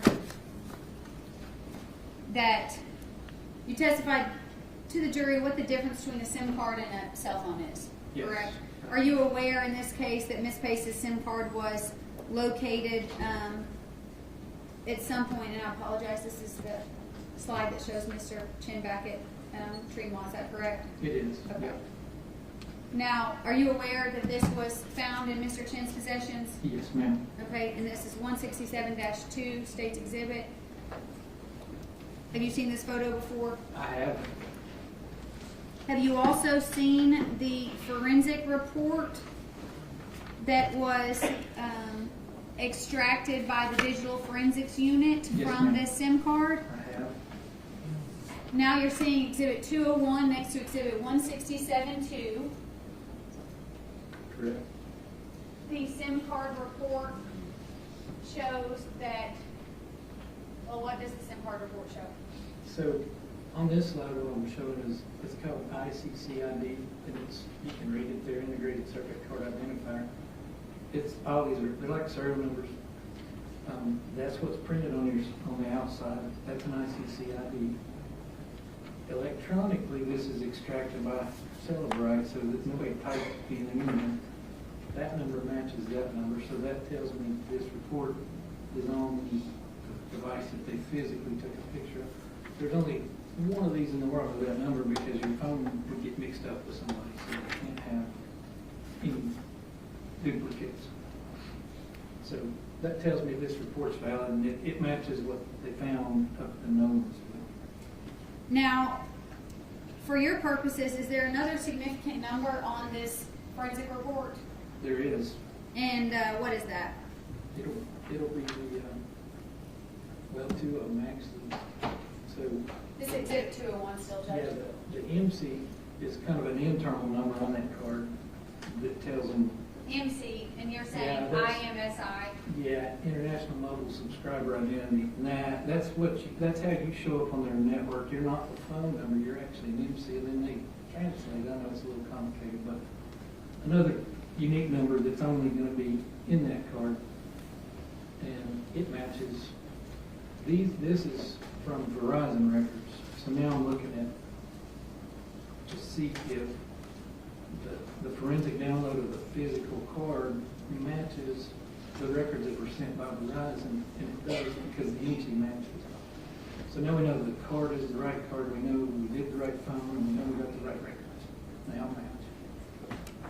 So, and there's another number that's kind of important. That's right. It says subscriber MSISDN. Is that correct? Yes. And what does that stand for? So that's the Mobile Station International Subscriber Directory number, which we all call my phone number. That's your phone number. So it's right down here, and it's, when they do the whole thing, it'll always have a 1 because the United States is area code 1. But that's her phone number. So that can change on that card. You can change phone numbers on the same SIM card. You can have SIM cards with more than one phone number, but in this case, that's her phone number and that's her number. For your purposes, is the IMEI also significant? It is. All right, let's talk on the screen behind you. Let's talk. What's the IMEI? So this number is basically engraved into your phone. It has nothing to do with the SIM card. Sometimes it's hidden, but it's on the SIM card holder. But that is the serial number of your hardware, your phone itself. The network gets broadcast to the network, and the reason they do that is that's another way to identify you're the right person. But mainly, if somebody steals your phone, you can report it stolen. They'll put this IMEI, which is your equipment identity, they'll put it on a list, and then we'll let that phone back on the network. So that's very important to identify the physical phone, no matter what SIM card it's in. So to clear this up for the jury, because we've talked about the difference between the phone and the SIM card, are you aware that vehicles have a VIN number Yes, ma'am. that identifies the vehicle itself? Yes.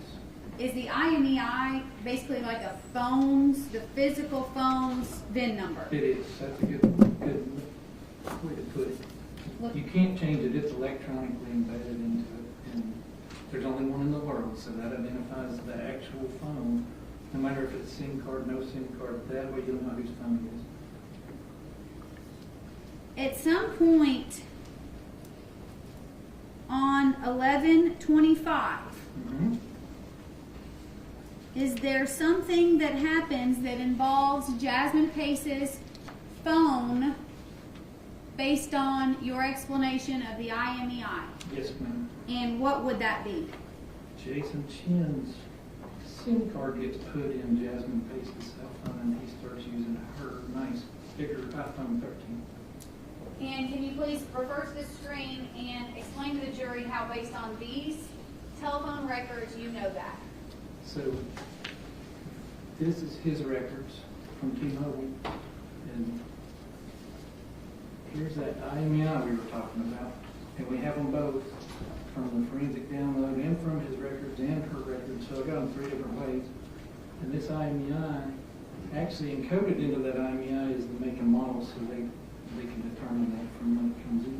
But that number is unique in the world, and we're right here. You'll see that ends in 2297, and it's an iPhone XR.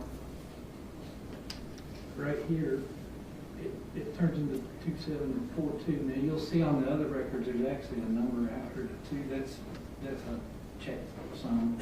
So they're 14 digits. Some of them have an extra digit to check them, but you just kind of ignore it. But his phone changes into an iPhone 13 Pro Max, which is what hers is. And that happens on 11/25 at 2:07 in the afternoon.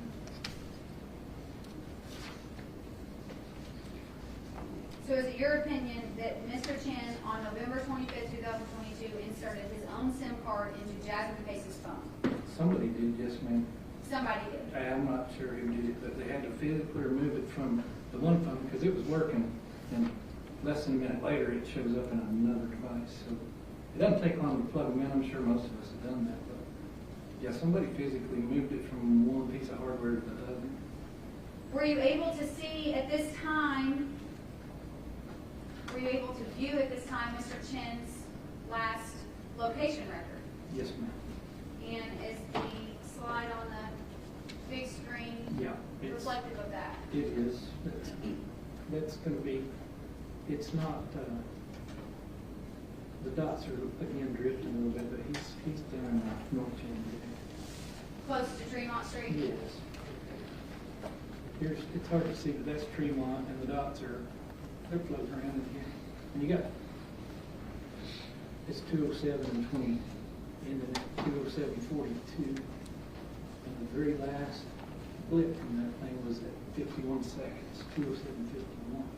So we're able to see here his last record from his iPhone, and then are you Yes. able to see when his SIM card is inserted into Jasmine Pace's phone? Yes, ma'am, because that IMEI number changes. And that's, I'm sorry, there you go. oh, yeah. See, his IMEI, the 97, that's his iPhone that's been for the entire time. And right in this 1 minute, it changes to what hers has been for this entire time up until this. Is it about to change on the next slide? It is. And now we're 54 seconds later, and there is her hardware serial number shows up in his T-Mobile records. The phone doesn't care whose phone it is. When you put that SIM card in, it becomes your phone and your phone number. The apps don't change and that kind of stuff, but the phone, the calls, the texts, and all will go with the number in the SIM card. So he came back up on the network under a minute with his same SIM card per phone. And do you know how long his SIM card stayed in her phone? Actually, I think it stayed in there until 11/28. The day of November 28th, Yes, 2022? Yes. And at some point, using Mr. Chen's location records, because let's clarify for the jury.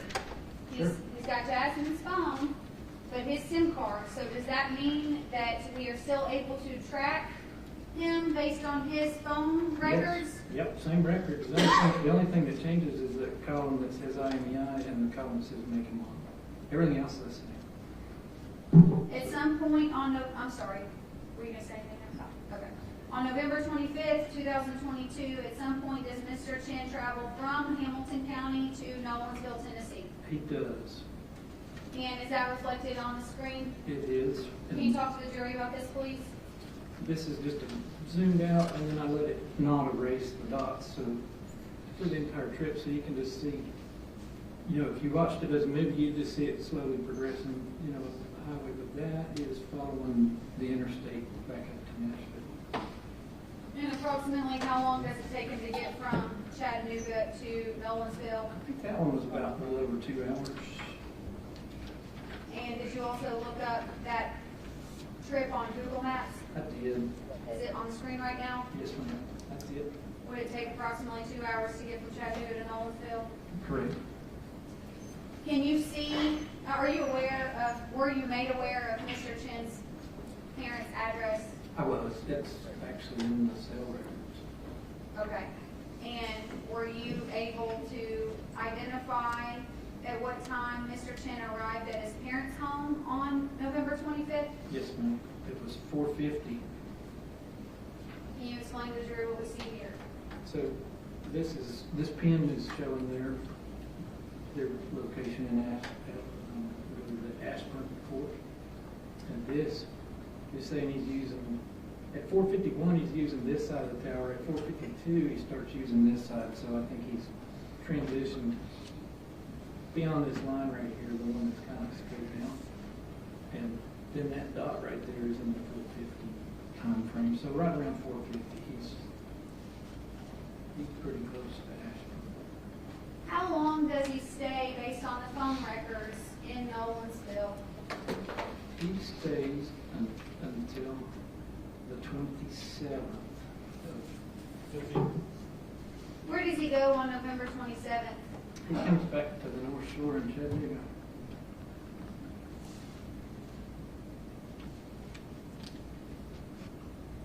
So this is his travel southbound, coming back this way. Okay, and then this next slide, what does this show? That shows the entire travel path. What I found, he didn't deviate really, he just came straight in. What area of town does his phone travel back to in Chattanooga? He's just a little bit west of Tremont Street. Kind of, we call it Renaissance Park, but he never does actually show up right all the way to Tremont, but he's within a few blocks of it. That would indicate to the jury that you are able to see with quite a bit of accuracy where a phone is located. Is that correct? It is. Because here you know that he doesn't make it all the way back to Tremont, but you know that he's nearby. Is that right? Correct. And when we say that you know he is nearby, we mean you know where his phone is. Phone is correct. And his phone was just a few blocks from Tremont Street Yes.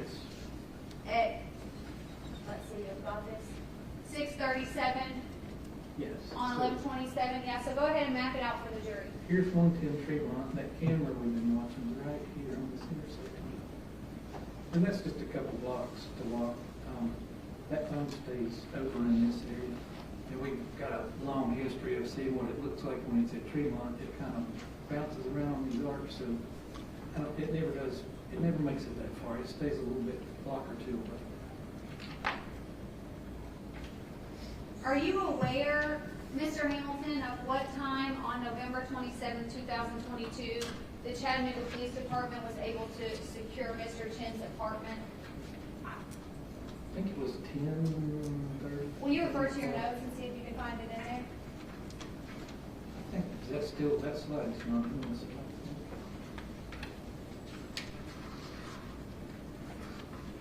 I don't recall. Do you I don't think I recall? have that slide. It was late that evening. I remember it was 10, 11 o'clock. Let me ask you this. Do you recall that it was after this? Yes, it was.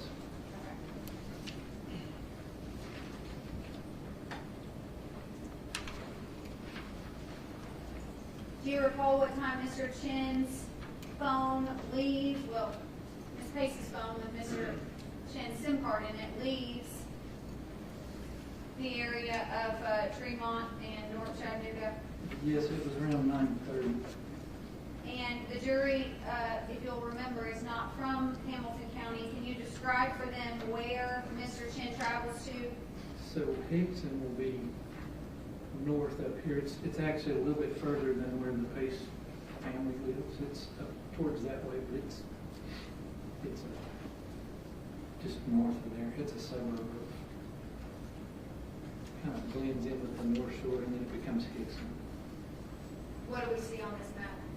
So this is him leaving that area around a little bit west of Fraser Avenue and starting to travel. I'm starting to see movement. Are you able to see when his phone arrives in Hickson? I do. It's, like it should be about 10 minutes later he's in that area. You would describe Hickson as not too far from the North Shore? No, it's a short drive, depending on traffic. Do you recall how long Mr. Chen's phone stays in the Hickson area? Yeah, he stayed for till 10:15.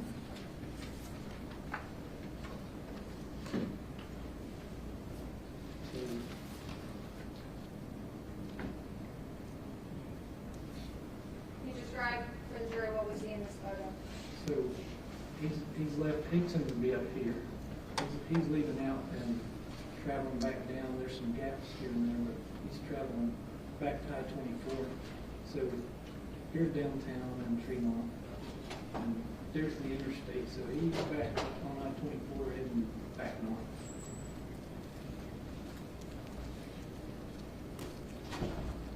And then where does Mr. Chen's phone take him? Eventually he gets back to Nolensville to Ashburn, Florida, his parents' house. Is that where he goes after he leaves Hickson? It is. He makes I think he makes a few stops on the way, but he gets there. map indicate his travel back to Nolensville? It does.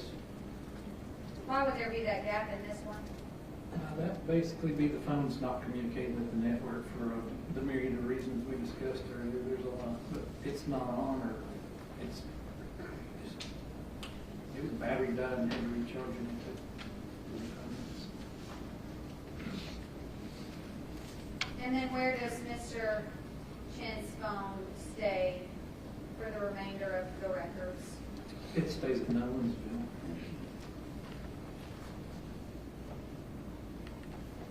It's kind of hard to see, but there's the address, the actual house, and almost centered in the estimated location. But yeah, it stays there up through what I saw. Okay.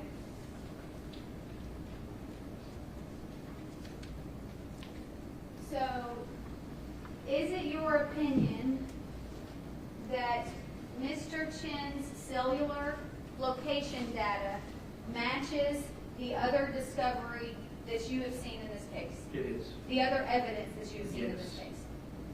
It is your opinion that Mr. Chen left his apartment on the night of November 23rd, 2022 and drove to Sup Creek Road? Yes, ma'am. All right, we're done with location data.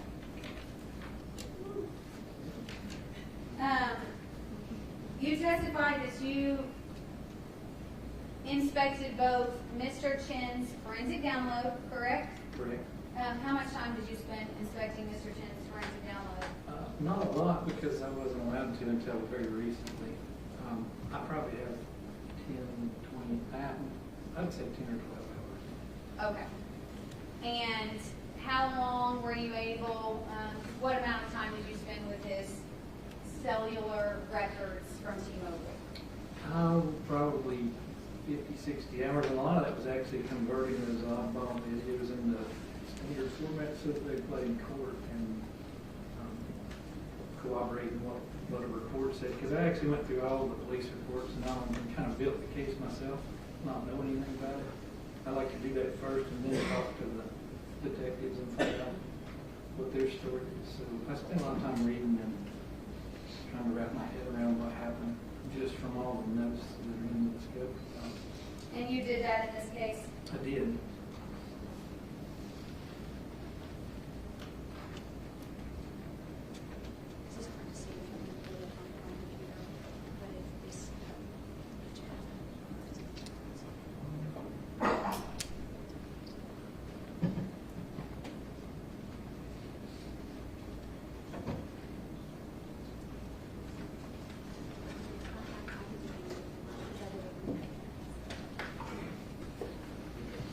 You want to pull it up? Keep accessing.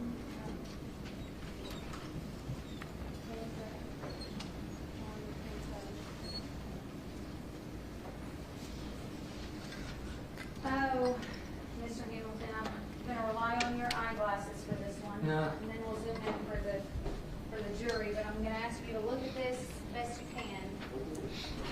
Turn the lights on. Can we turn the lights on? That's actually a good idea. That helps. Okay. Yeah, I can read that now.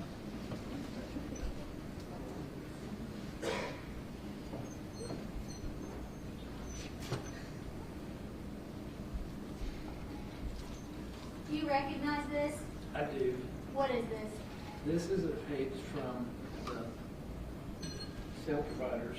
This is called SMS, which stands for short message, but this is content of text message. And sometimes we get those, in this case, that's what we have is different text messages. And can you tell whose phone those records are from? I can, it's from Jasmine Pace's phone because it has the ISDN, which tells me the phone number. It has all those numbers we talked about. So I know this is Jasmine's phone, and this is the content of some of her text messages.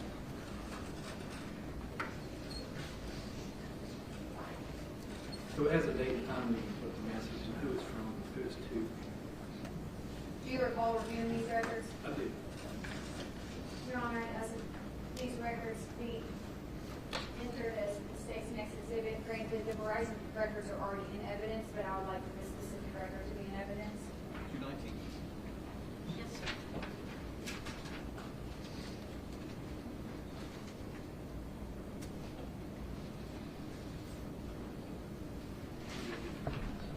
You can keep it up there. Okay. All right, let's see, I tried to do it on this time where I can, zoom in so we can help here. Yeah, that's pretty small. Oh, wow, I did it. Okay, all right, so are these the records that you were looking at? Yes, ma'am. And over to the beginning at the left, you'll see message arrival and final disposition. What does that mean? That tells you what time they came in, and then if the phone was not on the network, like you turned it off, and then you turn it back on, those messages sit in the hopper, and as soon as you turn your phone on, they pop in there. So those times aren't always the same. If they are, it means your phone got the message immediately. Objection, Mayor Reaper.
All right, Mr. Hamilton, one thing, before the bench conference, my colleague reminded me, this actually says T-Mobile SMS content, but is this Verizon SMS content? It is. That would be inaccurate, it's actually It is. Verizon, correct? That was That's my- correct. That was my mistake. Okay, let's go back here.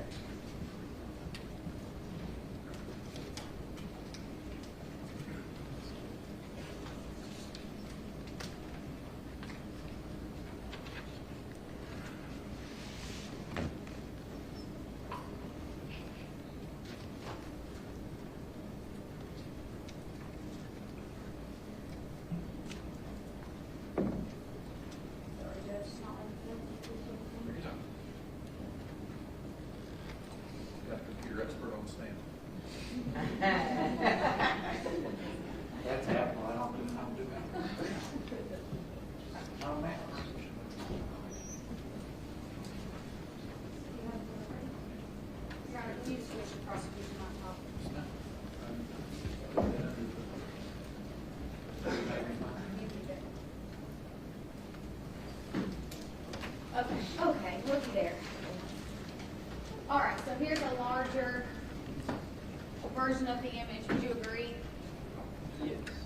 now, let's see, I'll get a pointer.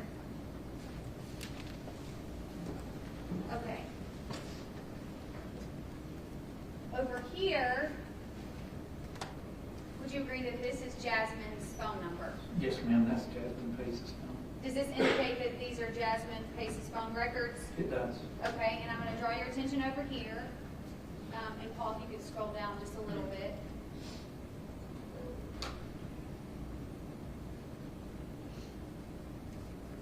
All right, so we're in the time frame of the 4 o'clock hour. Would that be AM?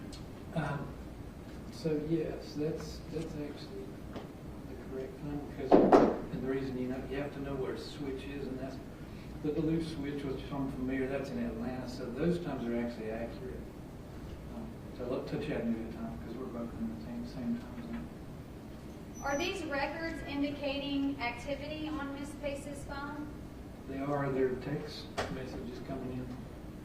Okay, and can you scroll over General Moyle?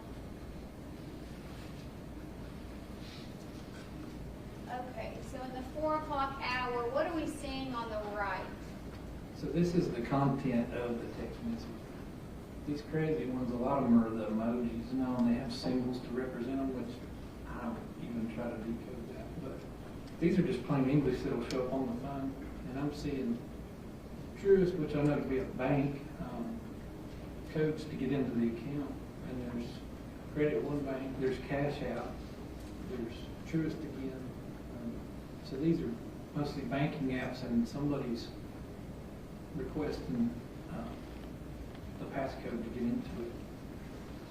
And it's sending it because it's coming from the app on the phone that has the app on it.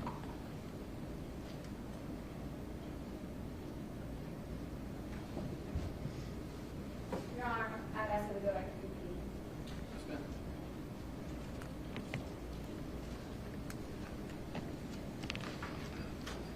Okay.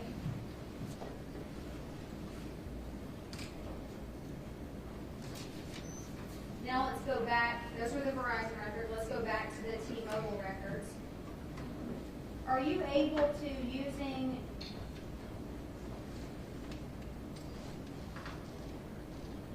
using the records, are you able to actually search for different types of notifications? You can, yes, you can search for, in the Celebrate report mostly, but you can also do it in the records. You can search for terms. So you can put a word or a number or whatever, and it'll go find it all through whatever the database report, it'll find it. So if you were to enter the word banana, it might show you where banana is used in those records? Yes. Okay.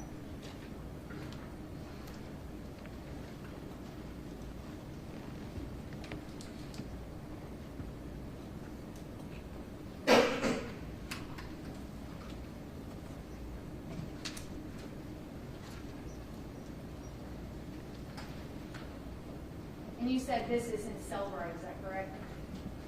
No, I'm sorry, what you just described, the searching. Oh, yes. Okay. Yes.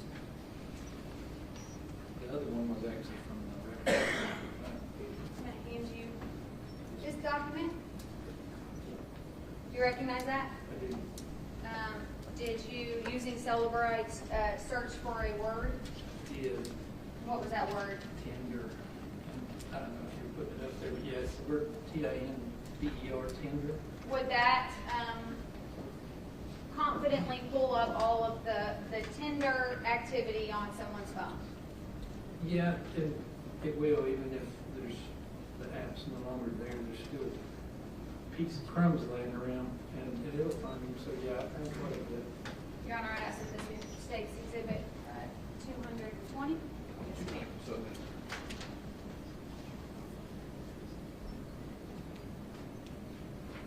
If you can please turn to the screen.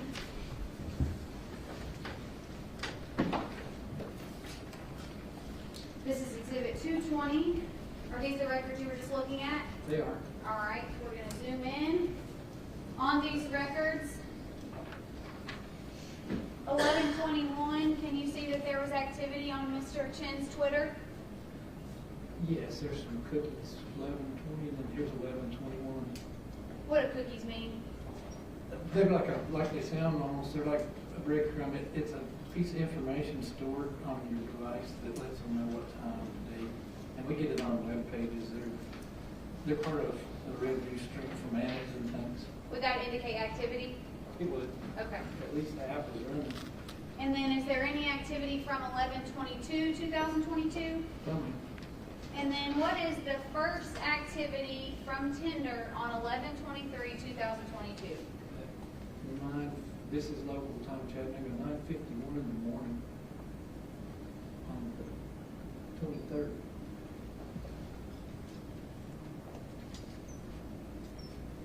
And then there's more activity at 9:52, is that correct? Yes. And 9:52 and 9:52, and then we jump to 12:55. Correct. And what would Grace indicate? That would be a name of some contact name that's stored. And do you see here at 9:52, does Jason send a message on Tinder? He does. It says like, so I guess we're dating now.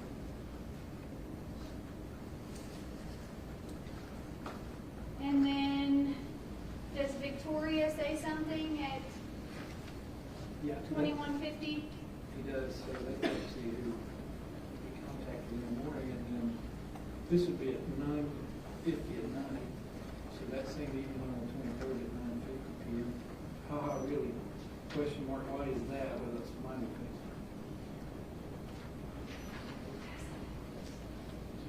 I did. Okay. Apparently, it's, at one point, Mr. Hamilton, I mentioned Twitter for clarity. This is Tinder, correct? Correct. It's Tinder, Tinder.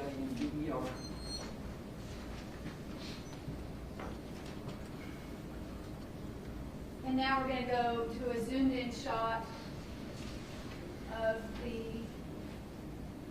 bottom of the original page, the Tinder page. Yes. This is now 11:28, Correct. and is Mr. Chen reaching out to Sarah and asking her what's going on? He is.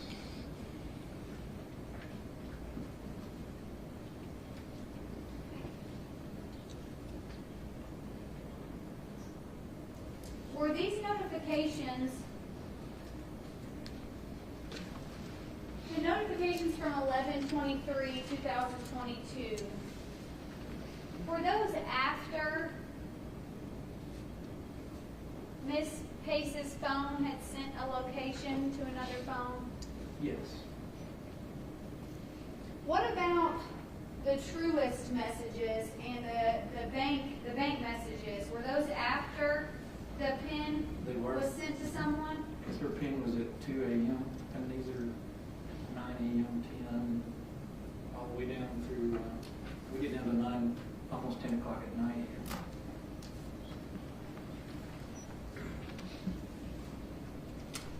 All right.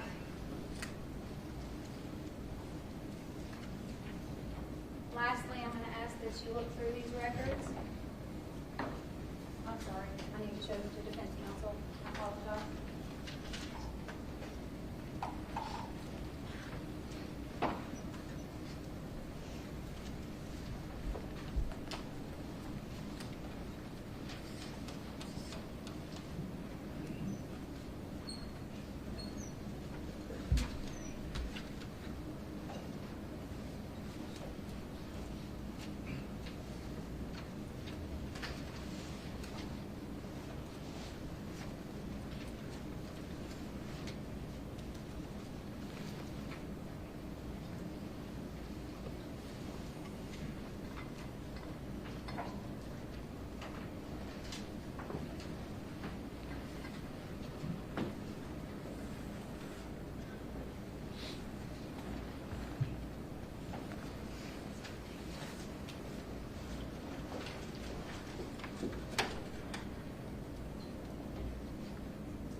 recognize those? Yes, ma'am, they're from Celebrate, Jason Chen's cell phone and their messages.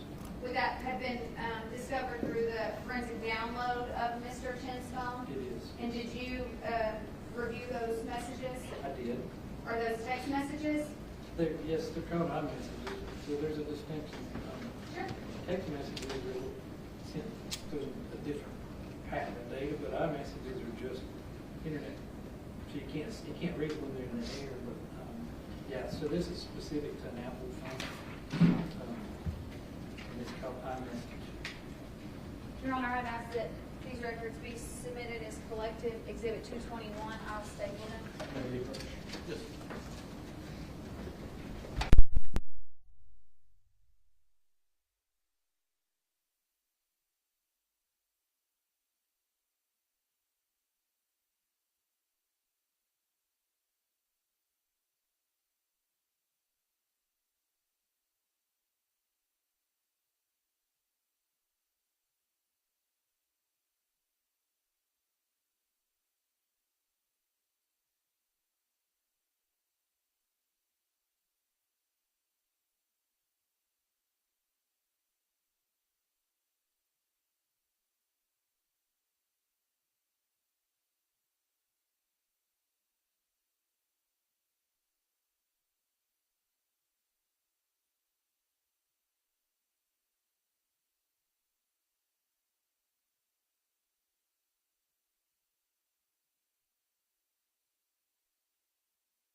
Okay, I believe that's exhibit 220, 221, I apologize. Are those stated? Here we go, Judge. We'll do that, I promise. Do these records indicate text messages on Mr. Chen's phone from a certain time period? They do. And what's that time period? That was started at 11/23. Do they go briefly into 11:25? Okay. So we're going to start here. These are from 11:24. Can you tell the jury who these messages would be from? Yeah, if there's a contact stored in the phone, it'll put the name with it. If there's no contact, it'll just have the phone number. So when you see both a number and a name, that's somebody that was stored in the phone. So like in this case, it says Amina, I guess is the pronunciation. There's some other numbers that have no name by them, so it's somebody that's not stored in his contacts. So it keeps a record of the number, but you gotta put the name in yourself. Now, so these are coming to Jason's phone, is that correct? Yes, so over here, it'll tell you red. That means that they're to him and not from him, is that correct? Yes. And does this mean anything to you? We're gonna place search, and also, well, first of all, can you tell the jury why we see multiple of the same text message? Those are group messages where you pick 4 or 5, however many people, and send one message to all of them at once. And it's gonna show up here multiple times. It does. So that's not actually 5 messages of you guys running more Warzone, it's just one message sent to 5 people. Yeah, and if you notice the times, there's blocks of 5 at the same time, so, Okay. and the 5 numbers, so, And for group messages, we would continue to see that. yes. Does this mean anything to you? You guys running more Warzone? We're gonna play search. I think, to me, that looks like a game player, and they're chatting with the phones between between the group. Would you agree we're going in reverse chronology with these? Yes. So at the bottom here, we have 11/23/2022, and what would that time be? That would be 11:56 p.m. on the 23rd, and then the dates are getting higher up top. Just before midnight? Yes, that's what, 3.5 minutes, 2 minutes, 40-some seconds before midnight on the 23rd. And the next page, again, we're going reverse chronology. Now, what does that green mean? That is, I believe, that is for the Android. But I'm saying now, who's Oh. sending these messages? Oh, Jason is, And do we know that based on this? Yes. But also the position of the text? yes, it says Cena instead of red.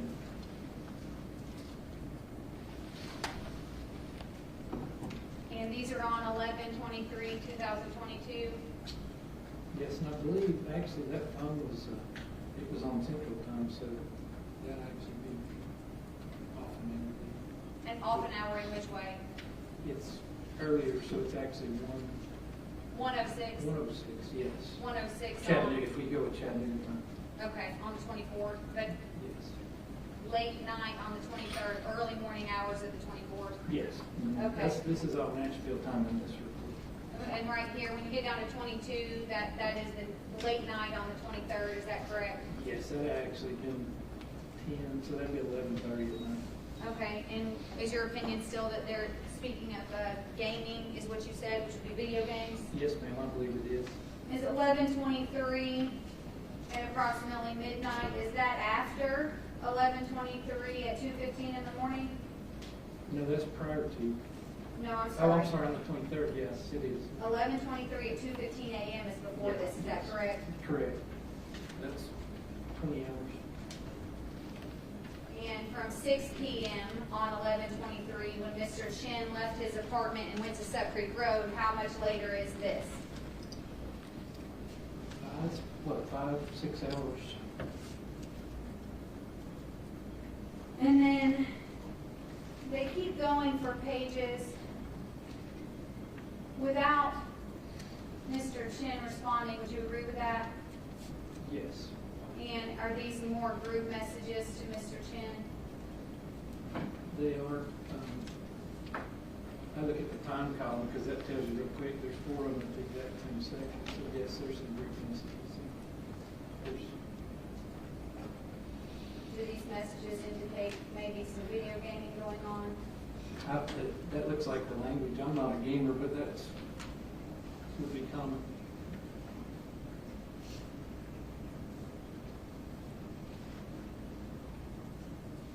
This is going down chronologically, so we're around 9:30 down here. Yes, ma'am. 9:30 p.m. Chattanooga.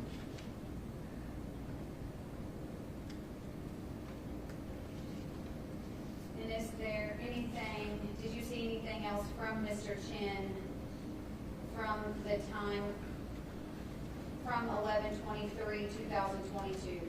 I don't recall seeing anything else. You can see here where we get from 11/23 to 11/22. Right.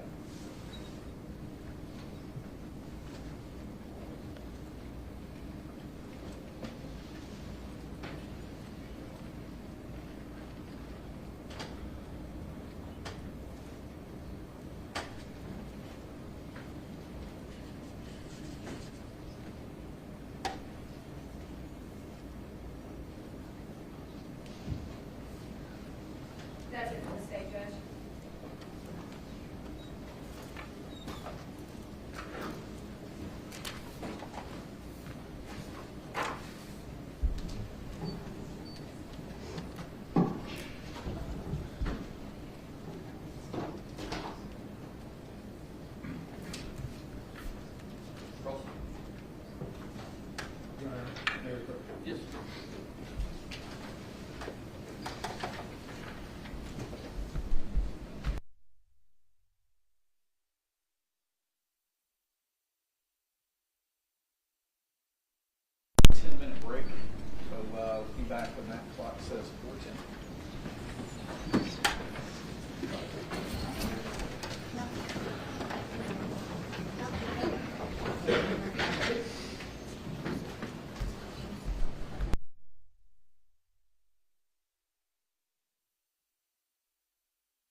anyone in the break.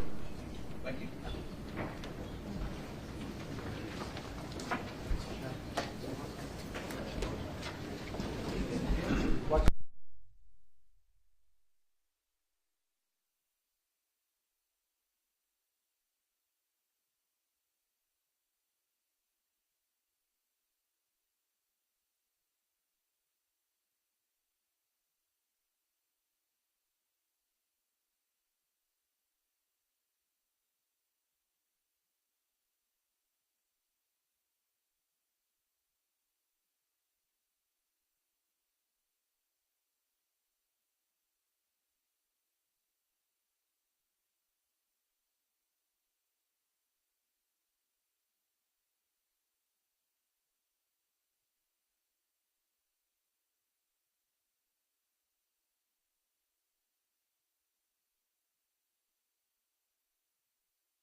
any specific text messages that you're wanting to get in, or any specific text messages the state suggests to?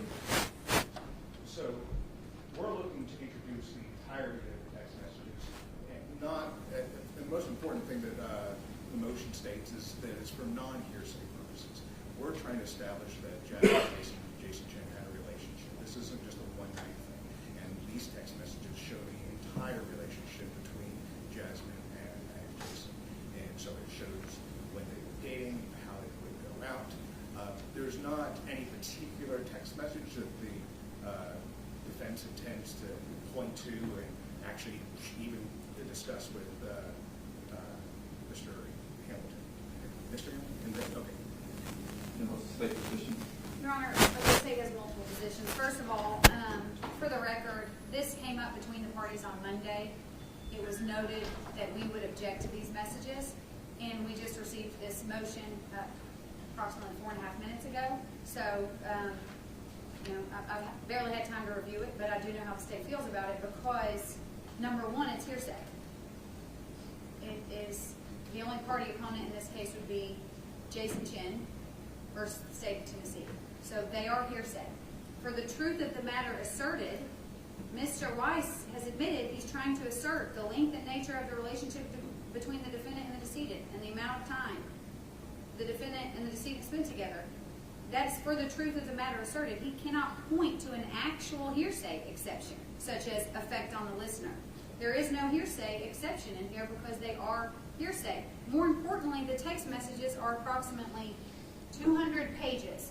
They go back to 2021 when the two of them first spoke on Bumble. 2021. And then they pick back up in conversation in 2022, approximately April or May, Your Honor. A majority of the text messages cannot have any relevance to this case. Unless there was a text message, which there is not, in which she's threatening the defendant for some reason, none of them are relevant. So first of all, they're hearsay. Second of all, they're not relevant, even though the threshold is low. 2021 messages are not relevant to a homicide that occurred in 2022 in a trial that's in 2025. They are simply not relevant. They are hearsay. They're being used by the defendant. Those are his own statements. That is inadmissible hearsay. Next step, after the court makes a ruling, we believe that there are specific messages that pertain to potentially sexual relations that are inappropriate and further inadmissible. They're prejudicial, they're irrelevant, they're inappropriate, and they're not for the jury to see in a homicide case. Let's take it backwards. I do know that the rape shield law prevents sexual related information about the victim, people other than the defendant. I think that same body case law makes it pretty clear that the relationship between the victim and the defendant is admissible. So I don't, unless there's a specific case you're referring to, I think generally that's status of law is one. Your Honor, Rule 412 also doesn't apply to a murder case, it only applies to sex offense cases. No. That's the very first part of 412. A text message from early 2022 about sexual relations between the defendant and the victim are not relevant to a homicide trial in November of 2022. Well, I'm a little at a loss without knowing the specifics of the text messages to make a determination of whether the text messages whether any text message happens to be unfairly prejudicial. So that's one of the criteria that I'm going to have to look at. Would you like to see the text messages? I can. So, obviously, say there's 2,000 written. There's 200 pages, Judge. I don't know how many messages there are. 240, but I mean, there's not that much information on each page. So, yes, 240 pages, but it's... So what I don't want, I'm generally leaning towards if there's a specific message that you can point out, Mr. Weiss, that represents what the type of message you want to get in, it might be easier for me to look at it, make sure that while it might meet the criteria you're talking about, it still may be unfairly prejudicial and not meet that threshold. Your Honor, so I I've listed all these reasons in this motion. And this is not a written motion that I had to file or write up. This is something that I would have tried to introduce it, somebody would have objected, and we would have been right here. We're talking about, we talk about the substance of your motion. So the entirety of the vestiges are relevant for non-hearsay purposes. And I list up, Well, let me start by saying this. Let me let you know the way I see things now. That might help guide your argument. Generally speaking, I do understand that if one party puts in part of a conversation or part of a relationship, the party can, for the rule of completeness, put in other aspects of the conversation, whether they're long or short. And so I do think that militates towards admission of some of these. I do think that, again, I'm a little at a loss to see which specific message you're talking about. Generally, the way I interpret the hearsay application is that whatever the body of the text message happens to be, it's not being taken that literally whatever is in the text message is true, but it could be indicative of, as you said, effect on the listener, or just indicative of the relationship. If they're saying, let's go to this particular restaurant tonight, hearsay would, if the party was offering for the fact that they went to that restaurant that night, that would be for the truth matter asserted. If it's just showing that they're going out, they're going to dinner, they're engaged in some type of relationship, that would be a non-hearsay purpose. But again, without looking at the specific text messages, I can't say for sure. But again, what I don't want to happen is to let in agree to let in a bunch of text messages, and they are truly unfairly prejudicial to one side, or the probative value of what you're trying to establish is substantially outweighed by the danger of unfair prejudice.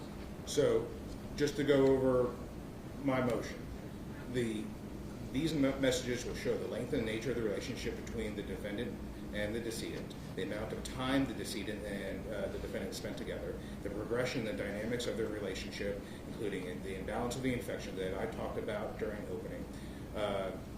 And then, secondly, the prosecution already introduced these text messages into evidence. So, as the court noted, there is the rule of completeness. I'm with you on the first part. Okay. I'm with you on the second part. I just need to know what specific text message you're talking about to make sure it's not unfairly prejudicial. I think you should, respectfully, I think you should go about the other way. I'm trying to introduce these, and I think they're all relevant for the purposes that I've stated. If there are specific text messages that the state says that they find unfairly prejudicial, I think it's the state that should say, these are the messages that we want redacted or are not appropriate. And Well, that, okay, sorry. but that's a good segue to the text messages that are sexual in nature, I guess. But, I mean, it's not, well, I wouldn't say it reaches the point of vulgarity or obscenity. So what I would say is that would show proof that the defendant and the decedent had a sexual relationship. They were dating of some kind, and that needs to be shown. That the relationship between the defendant and the decedent is central to the defense's case. So we would like to have the entirety of the text messages submitted to show that, to show this relationship. Lastly, the state's opened the door. They've already had Mr. Hamilton go through the data extraction of how they obtain these messages the same way that we receive them. They've gone through the defendant's Tinder. They've gone through the defendant's iMessages. None of those messages were redacted, even though we talked about relevancy. And so all those came in. So I believe the state has opened the door to allowing these text messages to come in. If their argument is a relevancy, well, then they shouldn't have introduced the iMessages. Or does either side want to argue anything that hasn't been argued yet?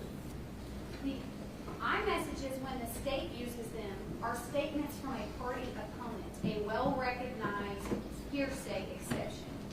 Mr. Wise cannot use Mr. Chen's statement in court because it's not a party opponent. So that's slightly different. I do not agree that we've opened the door. However, Your Honor, if we can agree to eliminate the irrelevant text messages, and there's not many of them, but irrelevant text messages regarding sexual activity, and I've only noted 4 or 5 of them, then we'll agree to the text messages coming in. I do not believe that the text messages about sexual activity are relevant to Mr. Weiss's case or the homicide of Jasmine Pace. Okay, so we're tailoring down the argument now. So please show me the sexual messages that we're talking about, 'cause apparently that's what, Your Honor, I have them noted. If Your Honor will hold on to those, I'll point them out for you page by page. May I just mention that I don't intend to ask Mr. Hamilton, tell me about this sexual text message. I don't intend to do that with this one. No, he intends to tell the jury in closing argument to go back and read all the messages. That they will be in evidence and we object to them. I will go through them with Mr. Hamilton. all right, let's see the messages. On page, these pages are strange, Judge, on page 3360. I'm not going to read it out loud. That's okay, I'll look at it. If you could refer to, you said 3360? Mhm. Get a small one, I can touch this one. I thought you got some. 3360.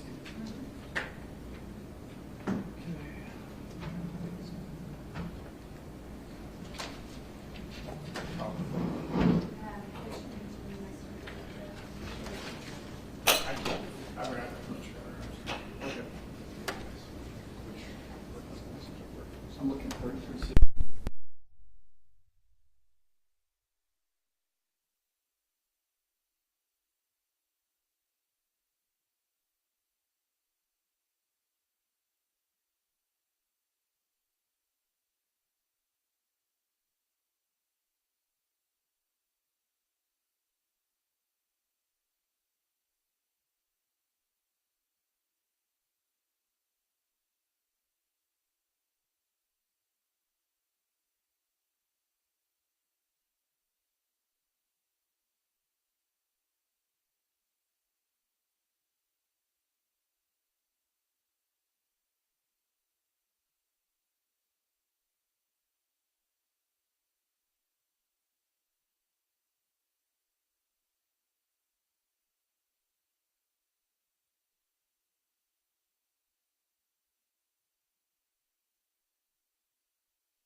non-hearsay purposes of showing the relationship between the parties will find that these text messages, again, not for the truth of the matter asserted, but for the non-hearsay purpose of establishing the depth of the relationship between the victim and the defendant in this case, where there is a heavy component of domestic-related violence, perhaps, that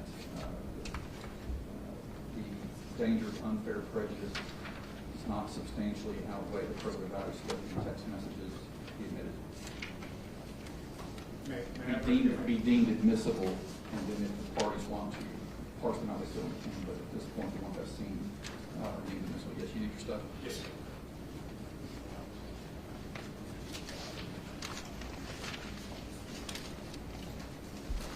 If we could just 2 more minutes, Your Honor, while we put this together.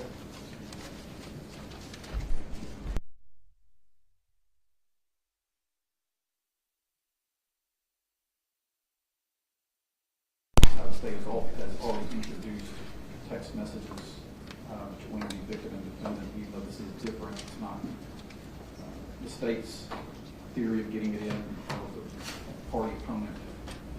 That's for hearsay. It can be taken for the truth of the matter asserted. These text messages are not in the same category, so they cannot be taken for the truth of the matter asserted.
share is that I do not do Apple products, so we're gonna slow things down a lot in this case.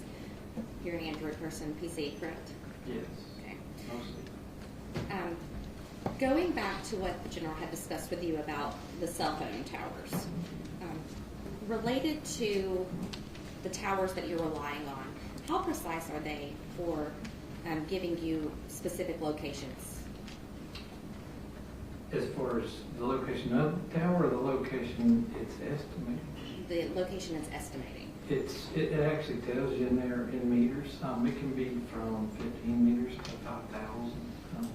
They're not that precise. They're nowhere near GPS. Sometimes they can be as good as GPS, but often not.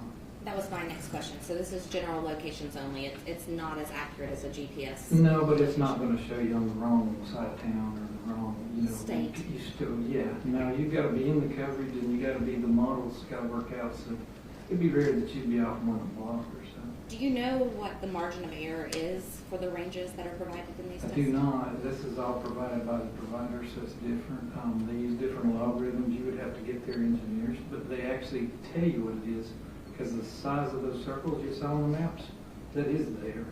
So it's saying I'm estimating they're in this 500 meter circle or this 15 meter circle. So those circles are drawn to scale by cell phone. So when you get these records from T-Mobile, for Yes. instance, the records that they send to you, does it actually have a disclaimer on there to use caution when relying on them? Some of them do. I didn't look at these. Some of them do say that. Typically, it's specifically about law enforcement investigations and prosecution, correct? It is, and that's why it's really neat when we find a missing person or a body or things by those records. But yes, it does. Most of them do have a legal disclaimer of some sort to cover their self. Now, do you have any data or evidence that definitively shows that Jason Chen returned to his residence after November 24th? Yes, there's cell records that show him in the North Chattanooga area, but I don't have anything that puts him in 110 Tremont Street. Okay, so definitively the answer is no, correct? No. We went through days and specific times from the 22nd, the 23rd, and the 24th showing cell phone records, correct? Yes. And showing Arctic camera, correct? Correct. Showing surveillance video at stores, correct? Yes. But that doesn't exist after November 24th for Mr. Chen. No. Everything is Well, the approximations. cell records still exist, but not the Arctic and the Nothing stores. else I that's didn't see anything in the case file after the last videos, other than the cell records go beyond the 24th. Okay. And the phone download obviously has some data. Right. But other than the cell phone location, which is approximations, there's nothing that you have that substantiates he's in 110 Tremont. Correct. I can put him on the North Shore within a block or two of it. I would be comfortable with that, but not in the residence. So I'm rephrasing this a little differently. It's going to sound repetitive, but you're not sitting here today saying definitively that he was in his apartment after November 24th, are you? No. I'm saying he was in the area. Now, there was Arctic videos that were available. Did you watch any Arctic videos that were from November 24th on to see if Mr. Chen was in the area of Tremont Tavern? I found no Arctic videos after the 24th. Let me back up. I just spoke of a restaurant, Tremont Tavern. I did not mean that. Tremont Apartments. You watched no Arctic cameras that showed him near the Tremont Apartments, correct? Say, let's start over. Okay. November 24th Yes. forward. Did you watch any Arctic cameras to see if he's in the location of the Tremont Apartments from November 24th forward? I saw no video available in the case file for the 24th forward. So no, the answer is no, I did not look at anything beyond that. Any ring camera footage that you were provided that showed him entering or exiting the apartment November No. 24th forward? I found none. Now, Celebrate is something that's been discussed here Yes. a lot, not just through you. What is that? It's a forensic tool that's made, it's out of Israel. And as I discussed earlier, it's actually originally made for transferring cell phone data from one phone to another. But it's Like a at Verizon, forensic. you use that analogy, correct? Yes, they actually had the same tool I had for forensics, it's just had different software in it, but it's software and hardware that's designed and engineered to extract information from phones and then put it in a readable format. There's many vendors do that, that's just. Is it one of something them. that's pretty accepted in the forensic community? It's 100% accepted, yes, ma'am. How long have you used it? Since they invented it. Which was when? I don't remember the year, because I started doing this stuff in 2002 and it wasn't available. We started out with suitcases full of cables because they made a different cable for every phone.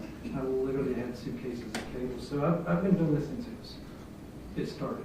Is there a specific feature that makes Cellbrite more reliable when extracting text messages than other programs? Yeah, I liked them. They've been at it longer than a lot of people, and they have a really good product. And it takes a lot of engineering behind it. They have to reverse engineer each cell phone model. So whatever you're carrying right now may not be in the list yet if it's something brand new. They have to buy it, spend months of reverse engineering everything in that phone. So they spend probably in the hundreds of millions of dollars. Androids last forever. Mine's pretty old. Yeah. Yeah. But you know what I'm saying? They have, every phone's different, so they have to build a tool for that phone. And the big players in that game have to have a lot of money. It's a very expensive product. Now, when in this case, who all's phone has had an extraction done on it? The only one I looked at was Jason Chen's, and I asked them, and they didn't find the phone that belonged to Jasmine Pace. Just a SIM card, is But your understanding? Yeah, I'm looking at it from the outside, kind of like you. I was brought in looking at the evidence that's in the folders. Okay. So So that's all I know about is Jason's. And I know that the general had asked questions earlier, and she was talking to you about a SIM card Yes. and then a phone. Yes. The phone is actually what Cellbrite is plugged into, correct? Or No, SIM card. the was. SIM card is? You can do the SIM card by itself, or the phone with the SIM in it, or the phone by itself. You can Okay. do all three. So we know that we have a SIM card that we believe is Jasmine's, correct? I can guarantee it's hers. Okay. That's what all those numbers show. There's not another one in the world with those numbers on it. But you've not reviewed any kind of extraction from her SIM card, correct? That's what was on the screen, ma'am. Yes, I did. That's a Cellbrite extraction of her SIM card found in Nolensville. Those screenshots you saw compared Verizon with Cellbrite. So that is, So yes, maybe I I have just reviewed it. misunderstood what you said. I asked, had you seen any extractions other than Jason Chen's, and you said just Jason Chen. Was You that? said phones, I mean, that's not a Okay. phone. It's a SIM card. So now I'm with you. So SIM card for Jasmine, phone Yes. for Jason. Correct. Okay. So those are the only two extractions you're aware Yes, of ma'am. that you've reviewed. That's correct. Okay. Now, is there a specific procedure in place that actually protects the integrity of these extractions when they're done? Yes, they actually have hash codes built into them. So if you alter one period in them, it will change the hash code, and you'll know. You can put a speck in a picture, and it will change the whole hash code. So yes, they're internally protected by what's known as hash codes. When they're exported, they're in a zip file, and that's hashed, and then that, if you change, like I said, any. Now, when you say hashed, what do you mean? It's getting technical, but basically it looks at all the data in there and it generates through an algorithm, it generates a number. And that number, if it is anything changed, that number will change. How would I know if that hash is there? Hire an expert in cell phone forensics, I'd say would be the best way. I don't know if you understand. You told me you weren't a big techie, but. You know I'm not a big techie. So yeah, I'd say you probably need to get some, at least, a lot of computer people know about hash codes. Okay. But that's a real big forensic thing because it basically protects, if anything gets corrupted, You're an expert. altered, yes, ma'am. Did you see anything with the hash codes? No, I didn't. It's a zip file. They're unalterable in their stuff. Okay. If you alter a zip file, it won't extract. So I'm pretty comfortable that nobody's messed with that. I don't think anybody planted evidence or changed it or altered it. It would be almost impossible to do. Okay. You just had mentioned the hash codes after I was talking about the integrity, so I didn't know if that was something you had That's just observed. one way you can check them, but yeah, they're pretty secure. They've been doing this for a long time. Now, were you present for the actual extraction of the phone, or did you just review it? No, ma'am, I just got into it a few weeks ago because we were told not to look at it. Okay. What is your understanding of what's included in the extraction? We'll start first with Jason's phone. What do you mean, what's included? What all was extracted from his phone? I'd say everything so I could get, but I couldn't answer that from memory. It's dozens and hundreds of items. Now, you've talked some on your testimony about some of the things that you've reviewed personally. So, did you see anything about iMessages? Did you see iMessages in his extraction? They are in the PDF version of one I saw, but I didn't really dig into those. Any other message forms that you saw? There's SMS. There's like 2 or 3 categories of messages, and they depend on, I was talking about there's iMessages that are different than text messages. There's a whole category for messages. And when you just said SMS messages, are those text messages? Those are text messages. And then iMessages are specific to iPhones? Yes. We call them text messages, but that's a whole different name. Do you know, based on the SIM card that you received of Jasmine's, what the operating system was she was using on her phone? I didn't receive her card. I just received a report about her Okay. card. In the report, it tells you about the card, and then I showed you the path to match that to her records. And in the records, that number up there on that screen tells you what make and model and manufacturer, and then a unique portion to the end.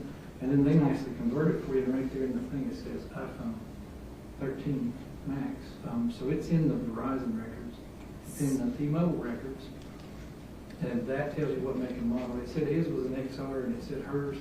His, there's a lot more because Cellbrite extracted more information from his phone, but in both provider records, it tells you the make and model of the phone and that electronic serial number, and it's in both records.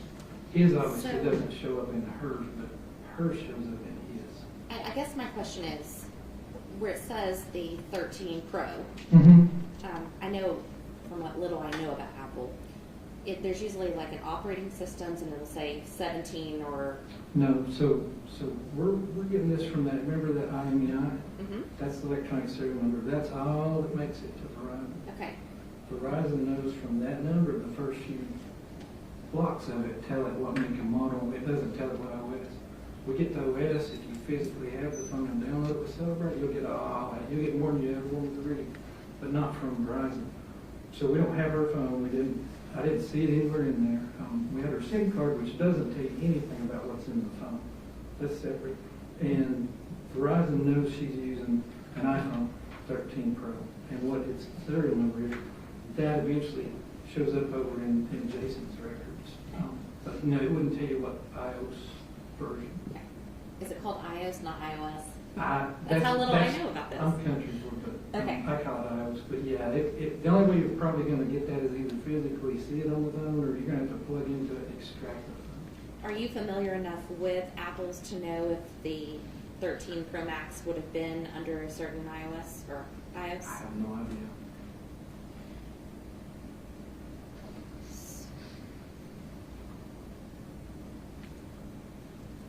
Now, there's been specific messages that you've looked at. Did you look at messages outside of iMessages between Jasmine and Jason?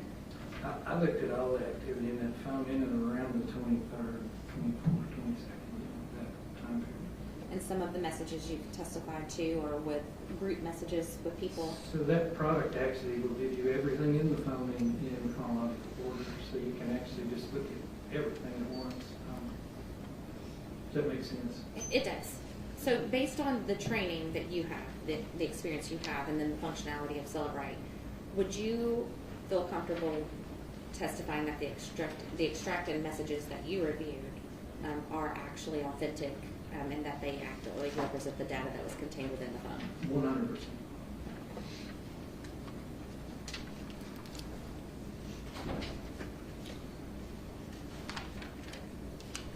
Council approach, please.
you look at these? Oh, boy. I'll ask you a question.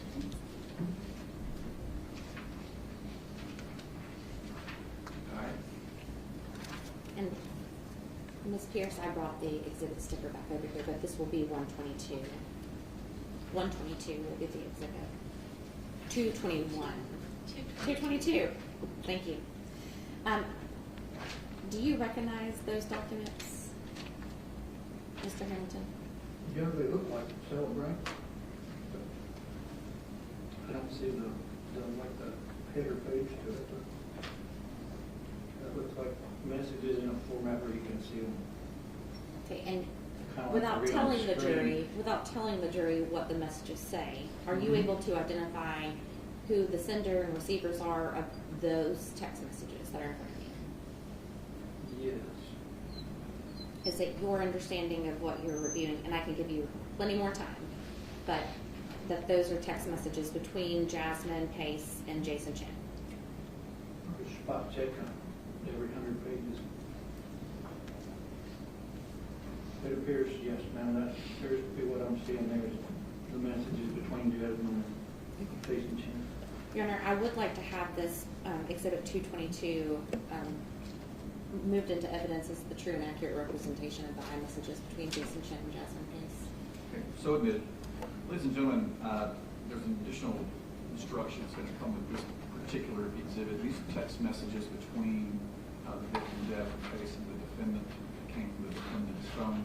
Unlike the text messages you heard earlier about that the state introduced, where you can use those for the truth of the matter asserted if you wish. These are being introduced not for the truth of the matter asserted, for a broader purpose, and that's just to show the link and the nature of the relationship between the defendant and the victim in this case, the amount of time that the defendant and the victim spent together, and the progression and dynamics of the relationship over time.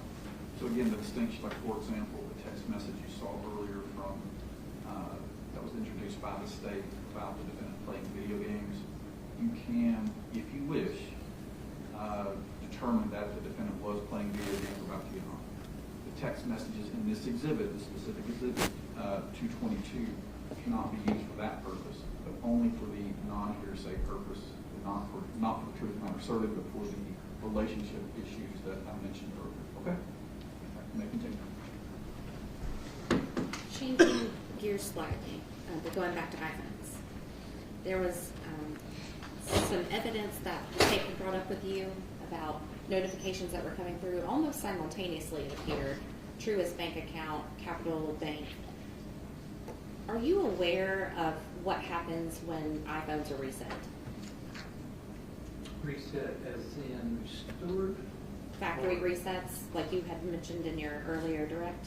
Yes, if you reset them, they go back to the way they were with the day you got them from the store, so you've got to go put a SIM card in, you've got to start over. It may have the SIM card already in it, but it'll go back to the factory default. Okay. Now with iPhones, they have Apple IDs, correct? They do. So if you were resetting a phone and you put in your Apple ID, would that then prompt new messages to come out to change your password or authenticate your logins, or do you know? I don't use Apple, but there actually was some Apple IDs in that list. And yes, so I'd say there's bank messages, there's the dinner message, there's some, in that same string there is Apple ID messages. If you have the access to the phone and know the password of the phone, especially if you've been dating a long time, you would probably know your girlfriend's phone, and you could get in there and get all those messages. Okay.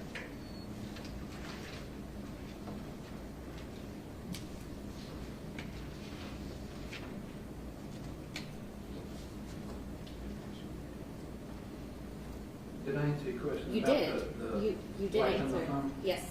I was making sure, because I know very little about iPhones, but there's nothing that I haven't discussed with you specifically about that.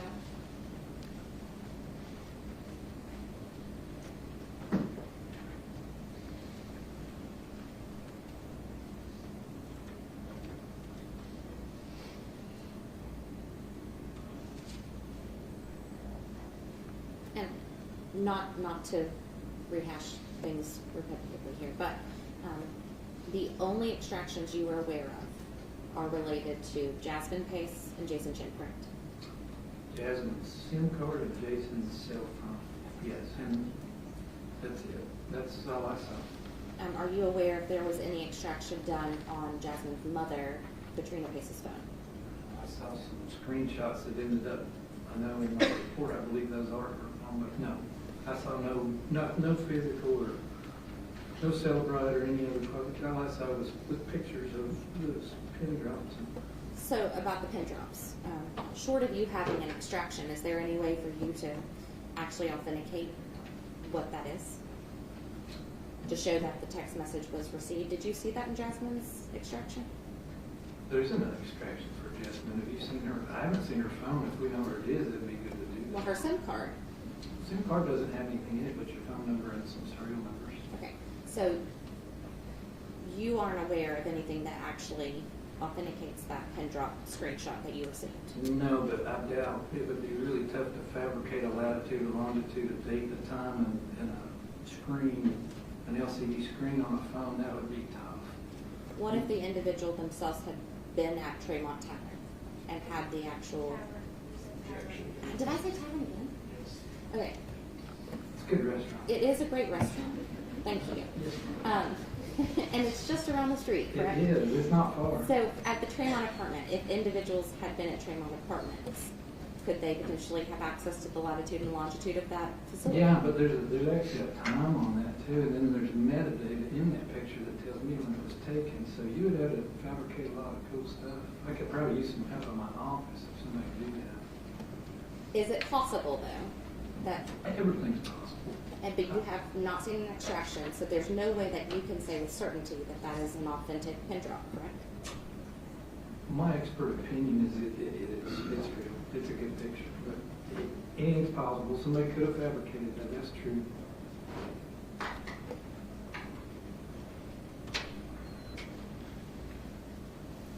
All right, Mr. Hamilton, that's all I have for you. Thank you. Thank you. Direct.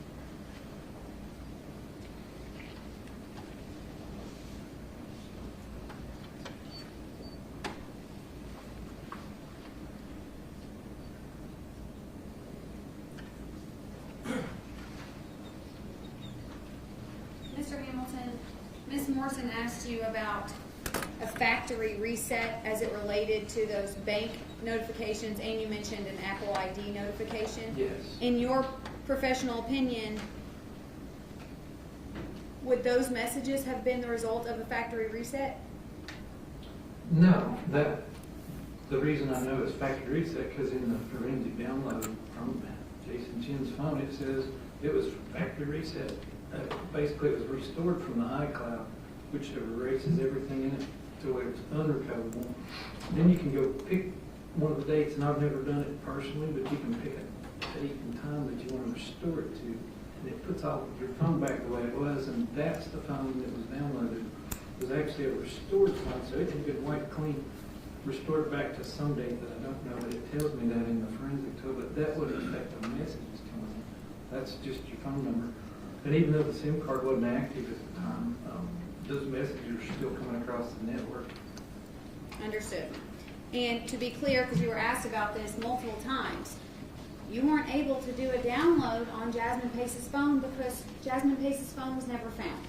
Yes, ma'am, and I kind of got out of business, so, but the city had those and ran them, and yeah, you got to have the physical device to download it, and you're not going to get nearly the information from the provider. You get some clues that we saw here, but the big pile of stuff's usually in a phone that hasn't been back and then wiped out, restored. That took a lot out. I can't say what I was in it, but I can tell you that looking at it, there's not nearly what I would expect to see. The restoration doesn't bring everything back. Okay, Brings back the important parts. okay. Based on your knowledge and testimony, who was the last person to know the location of Jasmine Pace's physical phone? Well, I would assume she sent it and her mom got it. No, I'm but- talking about the physical Oh, phone, the last time we the saw her last phone. person, my best opinion is Jason Chen in the Walmart parking lot. That's Well, where it went on dark. 11/25, did you not testify that Mr. Chen's SIM No, I card thought you meant when it was on the network. went, okay, not when it was on the network. Okay, yes, ma'am. All right. Up through the 28th, he's using it. Mr. Chen's SIM card Yes. is in Miss Pace's phone. Yes. and That's the he's last actually known using it. location. Yes, the last known location is Nolensville, but it was active up through the 28th on that phone, and then it just goes, the end of the records kind of. I don't know what happened after that. Nothing further. Recross. Nothing to add. Does the jury have any questions for Mr. Hamilton?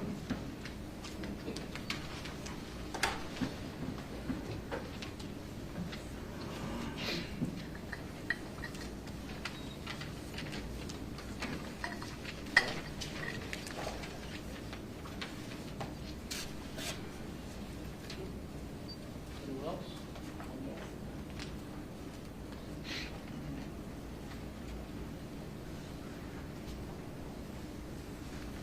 Council Brooks?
going to ask them that you can face the jury when they answer, please. Is it possible that there are individual iMessages missing or deleted from the conversation log submitted by the defense as Exhibit 222? The paper printed version that they handed me, there could be pages missing, or I don't know the quality of that. I would need to. Well, let's just assume for a moment that nothing was physically taken, but that is a complete set that represents the call log. Yeah, you can, it depends on the make and model of the phone. You can delete some messages and they'll show deleted and that they were there, but not the content. I'm not sure on that exact make and model. I didn't see anything that said that, but we used to see it a lot. It would be able to tell something was deleted and the time and date, but not what was there. So, yes, there could be stuff deleted. I would lean on that. When Jason Chen's iPhone was recovered from his parents' house in Nolensville, was his SIM card in it? Yes, the correct SIM card was back in. I could see that it was in service up until 11/28. I don't recall the exact time, maybe afternoon, but there's no more records beyond that because that was the scope of the search warrant. You have to write a search warrant to get these records. They don't just give them to you. And the scope of it showed that was in service using her iPhone, his SIM card up through the 28th. What they recovered and actually processed, the cell phone download, was the correct phone from the time of the crime and the correct SIM card back in it. So he put it back together, but he had to restore it from the iCloud, so it had at some point been erased. I think within that answer, you answered this one, but just for clarity's sake, from the records, can you tell if and when Jason Chen's SIM card was put back in his iPhone? No, because I don't have, the records would tell us, but they only go to the 28th, and at that point, it's still her phone. But yeah, but I think that was the scope of the warrant that was sent for the date range.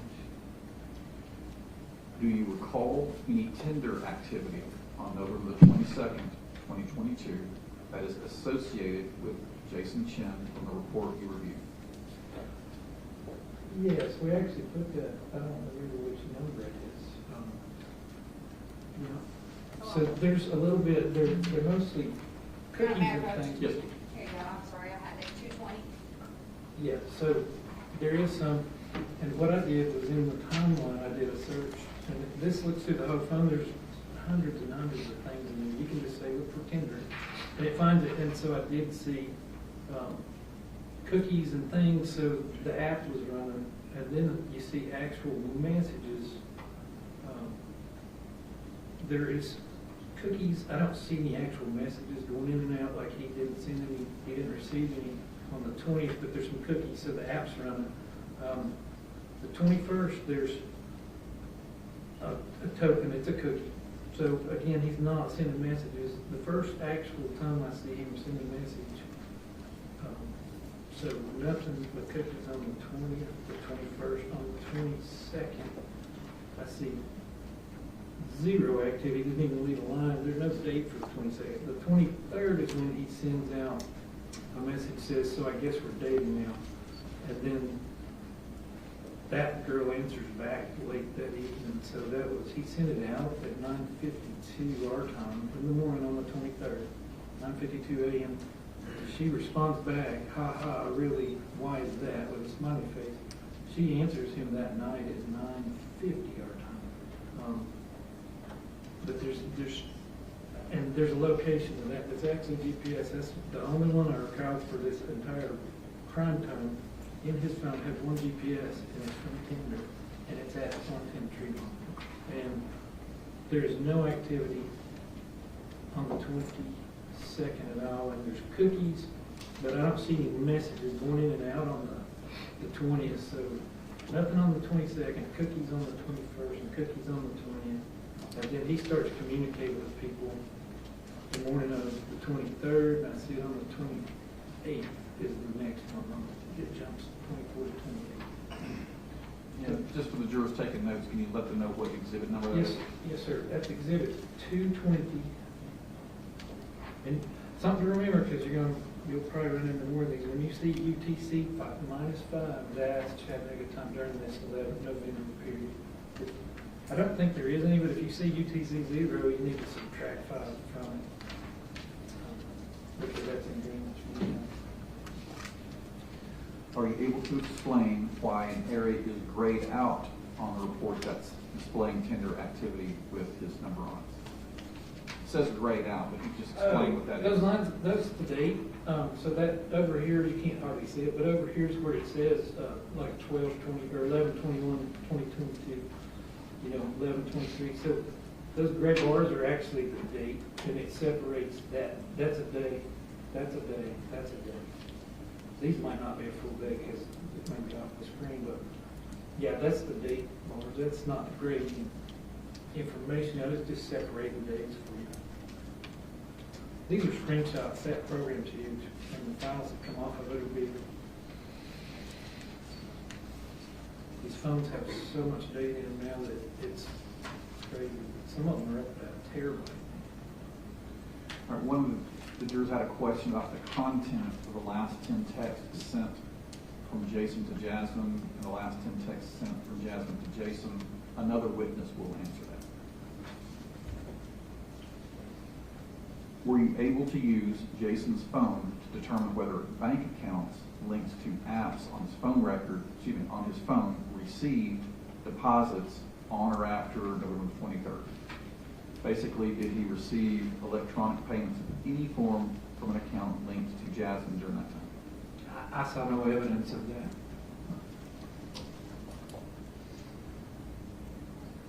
So this question asked for, referred to November the 23rd. I think it meant November 22nd, so I'm going to read it the 22nd. If I'm wrong, just raise your hand and let me know. Based on the GPS record on Jason Chen's phone on November 22nd, 2022, did he leave his apartment at 110 Tremont Street any time of the day before Jasmine Pace arrived at his apartment?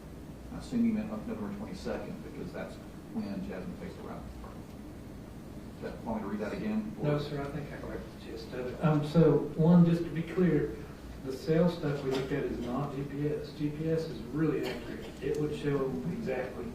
That was the estimated location provided by T-Mobile and Verizon. So, they're estimating. They're not. Global positioning system is a whole other thing.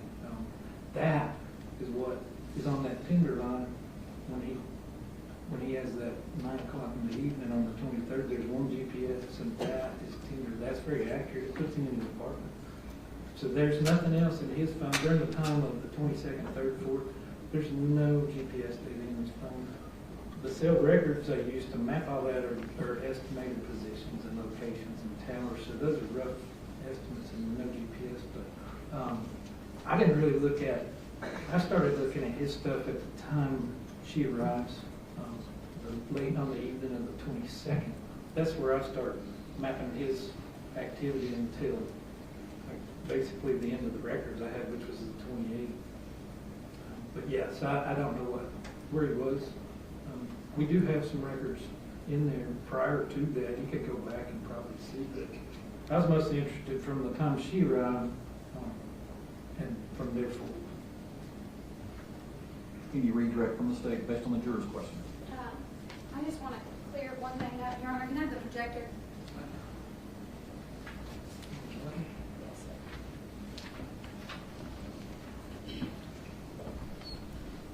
Just for clarity for the jurors,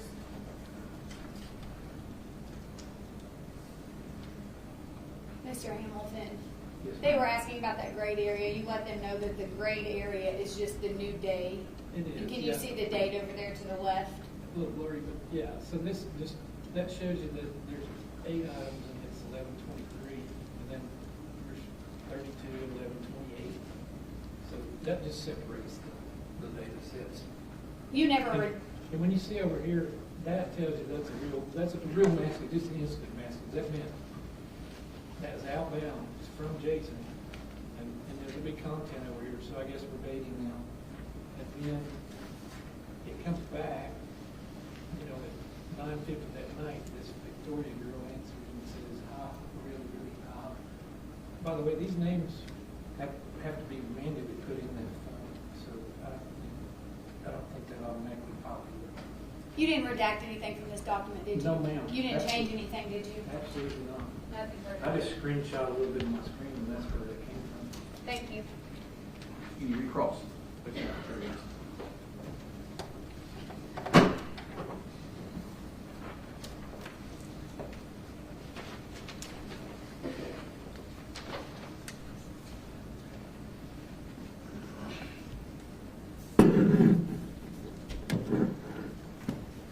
Now, Mr. Hamilton, related to the Tinder app, Jason had the Tinder app on his phone, correct? I didn't see it, I saw pieces of it. You saw an extraction report. Yeah, that had links to Tinder, but most of their cookies, and then there's some instant messages, but I didn't actually see the app, and it's not listed. So, Now, on the extraction report that the state provided. yes, Are you saying that you did not see that there were several messages? I couldn't go into somewhere where it says this is Tinder, and I can look at all the messages. What I did was look through the background, and it pulls anything that's related to Tinder. And recalling that phone has been basically completely erased and then restored back to some point in time. And so I think there's things that aren't all there. But there's remnants of Tinder in there, and it's actually still in use, but I don't see like a category that's called Tinder where I just click on Tinder. All right, so do you have any information related to, It tells you what apps are on there, but I didn't personally go. I just did a global search to find everything related to Tinder, so if there's anything in there, it would find it.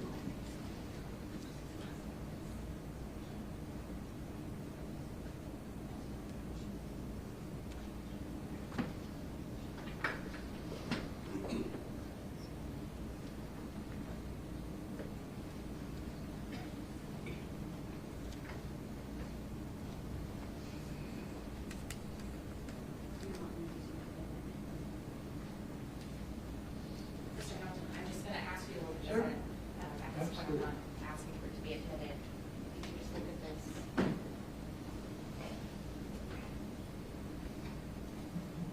Yeah, that's right. Remember now, I haven't had much time to look at this phone because I was told not to look at it because of the turn. Can we Sustain. Can we approach? So, yeah, I see. Mr. Hamilton, hang on just a second. You're right.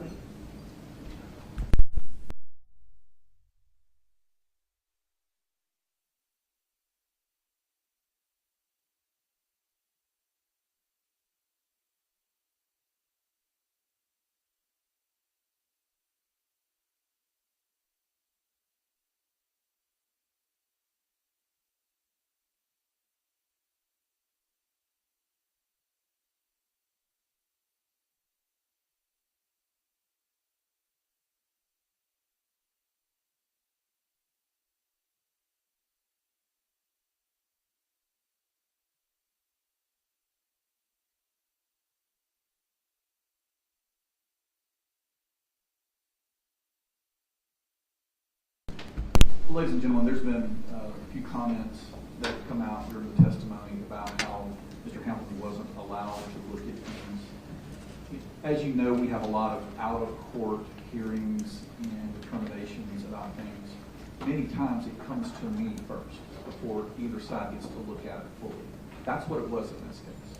The cell phone was something that's very voluminous and had a lot of personal things in it. So before it could be examined fully by Mr. Hamilton, it had to go through my procedure of looking at it. So don't hold anything about Mr. Hamilton's not being able to look at it against either side. It's simply a procedural thing. I just didn't want you to be confused about that. And I think, as I was shared, make sure that it was that you didn't have the wrong impression about why Mr. Hamilton was not looking at it until very recently. Okay, thank you. I'm going to retrieve this from you. Just Yeah. looking at that. So, Is it fair to say that there was an extraction that showed that there was some Tinder activity activity on Mr. Oh, yeah, Chen's.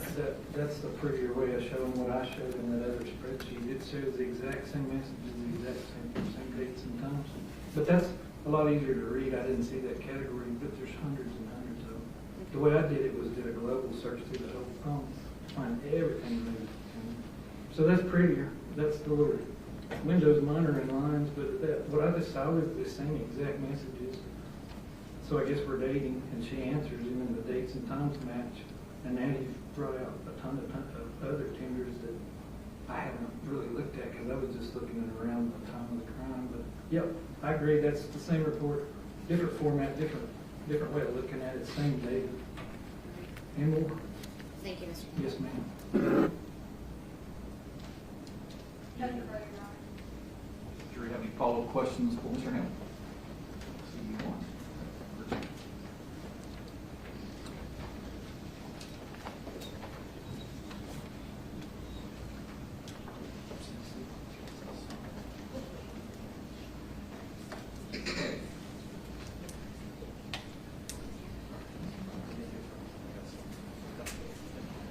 Anyone else?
Around what time on November the 22nd do you see cookies from the Tinder app on Jason Chen's phone?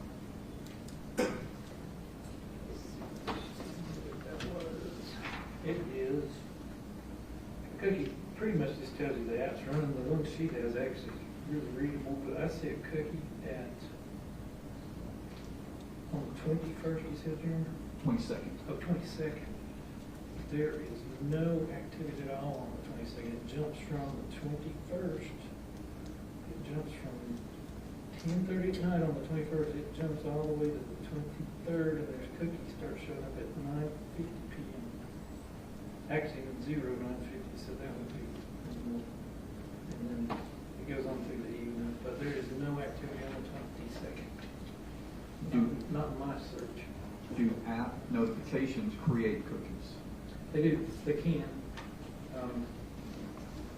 Cookies are just little tidbits. They're tracking how often you go somewhere, and we actually do them all the time on our computers and apps run them. It's all they make money by knowing what you do and where you go. But yeah, it's just like a breadcrumb trail. So this one shows you. This is because I did a global search. It actually shows you cookies and things that don't show up when you just go under where a header that says Tinder, and it shows all the messages. This shows stuff in the background. So this is probably more thorough than what they were showing me, where it's in. It just looks like a message, like you're looking at iMessages on a phone or text in order. It's not going to show you cookies and things. So this literally shows you more, showing basically what day and times he's doing things. So you're able to do, even though it's could literally be millions of items in those phones. You can do a global search for things like Tinder, and it will find everything to do with that. Did you review records from Verizon that showed messages, text, or IM involving Jasmine Pace's phone prior to November 22nd, 2022? I think there is some. I didn't look at them again. I was really focused on starting on the 22nd and going forward. There may be some. Okay. There's not a whole lot. It's not like you download the phone. I think that answers this one, but I'll remind the jurors that you will have the messages back in the jurors so you can review them yourself. Do you recall seeing any messages related to a death in Jasmine Pace's family or similar to that? I saw one that caught me kind of odd, like I'm sorry or something, but I didn't. It didn't make any sense to me, so I didn't really focus on it. Can you redirect based on what the jury asked? Your Honor, if I can have one moment. Yes, ma'am.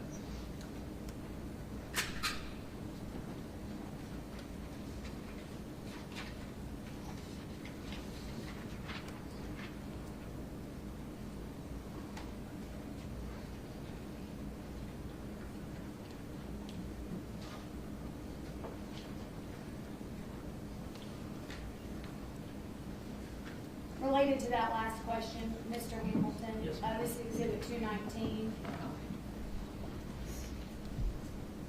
I'm going to draw your attention to 11/22 at 22:12. So 11/22. 22:12. Will you keep the pointer there? Yes, ma'am. I don't know if that's the best way to do that. It might be better if I can track. Well, it's just so small, I'm not sure Yeah. how. You can count which line down it is. Yeah, that's a good idea, Judge. Let's do that. So let's see, 1, 2, 7. 7 lines down on this, on the left side, 7 lines down. That's right. Is that 22:12? Yeah, 7 is, well, you're counting 7, right? So it'd be 8. Oh, I'm sorry, yes, Yeah, line it's number 8, line- that's line right. number 8 is Li- the header, I think. Line number 8, Yes. okay? And then, can you see line Yes. number 8 there? Yeah, let's see. 1, 2, 3, 4, 5, 6, 7, 8. She's gone. That's what I remember seeing. I knew it was something, but I was like, because for just a moment when I saw it, I thought, oh, that doesn't seem right, but I don't think it's related to it. So she's gone. I'm so sorry. Nothing further, Judge. You recross.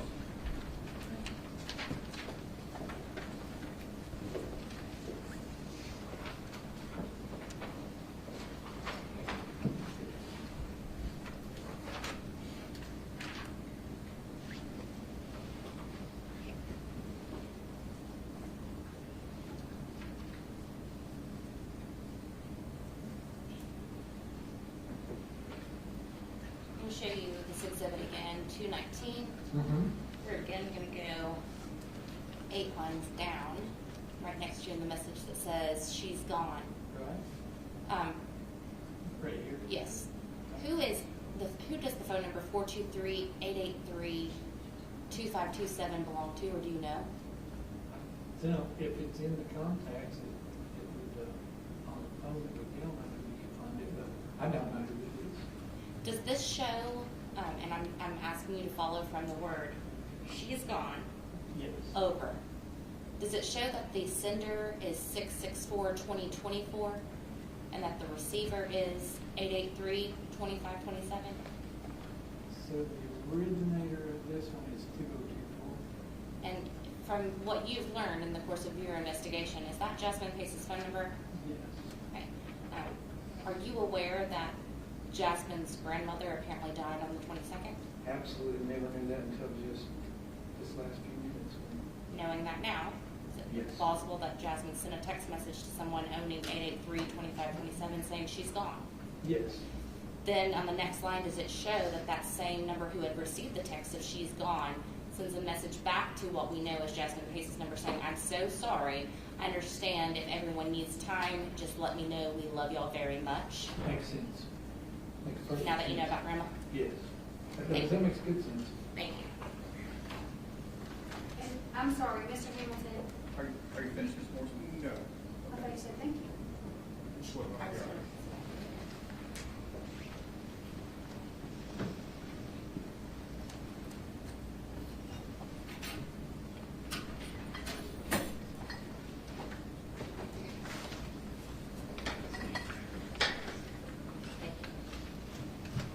That is all the questions I have. Yep. Mr. Hamilton, just to clarify, because I think I misunderstood the court's question. The text that says she's gone was not between Jasmine and Jason, is that correct? No, it absolutely wasn't.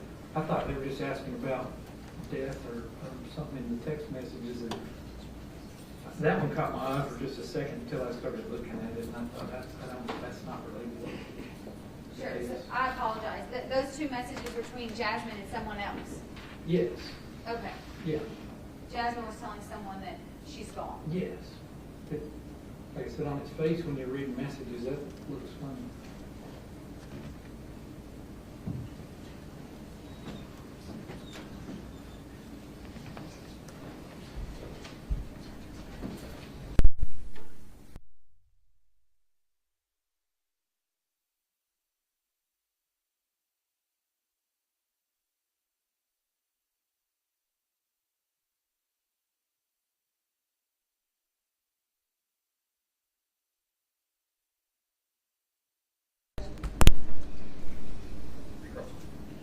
No, you're Do you have any further questions for Mr. Hamilton? All right, thank you, Mr. Hamilton. Thank you.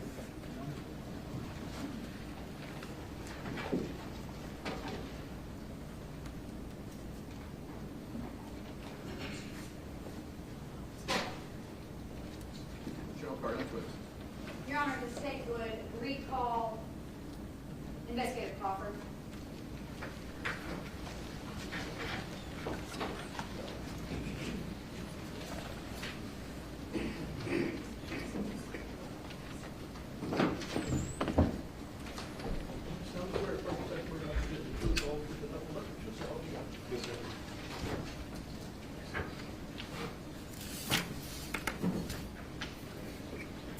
Investigator Crawford, let's start with this.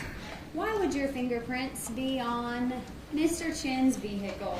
Yes, so just want to say this is the first time in any of my investigations that my fingerprints have been on any item of evidence that's been reported in Avis. On November 29th, 2022, I went to Nolensville, Tennessee, in an attempt to locate Mr. Jason Chen at his parents' residence at Ashburn Court. Upon the execution of the search warrant, originally prior to that, we met at Nolensville Police Department to link up with the Nolensville PD to include one of their detectives and members from the Williamson County Sheriff's Department to assist with the execution of the search warrant at the residence of Jason Chen's parents. We met up with them. We had tactical and strategic planning on the execution of the search warrant, trying to figure out the best and safest way possible to execute that search warrant. Subsequently, we drove to that location in execution of the search warrant. The plan was to have Williamson County there as well. They decided not to respond. Due to the minimal amount of law enforcement on scene, I assisted with the protective sweep of the residence. We talked about protective sweeps earlier, I think, in some testimony.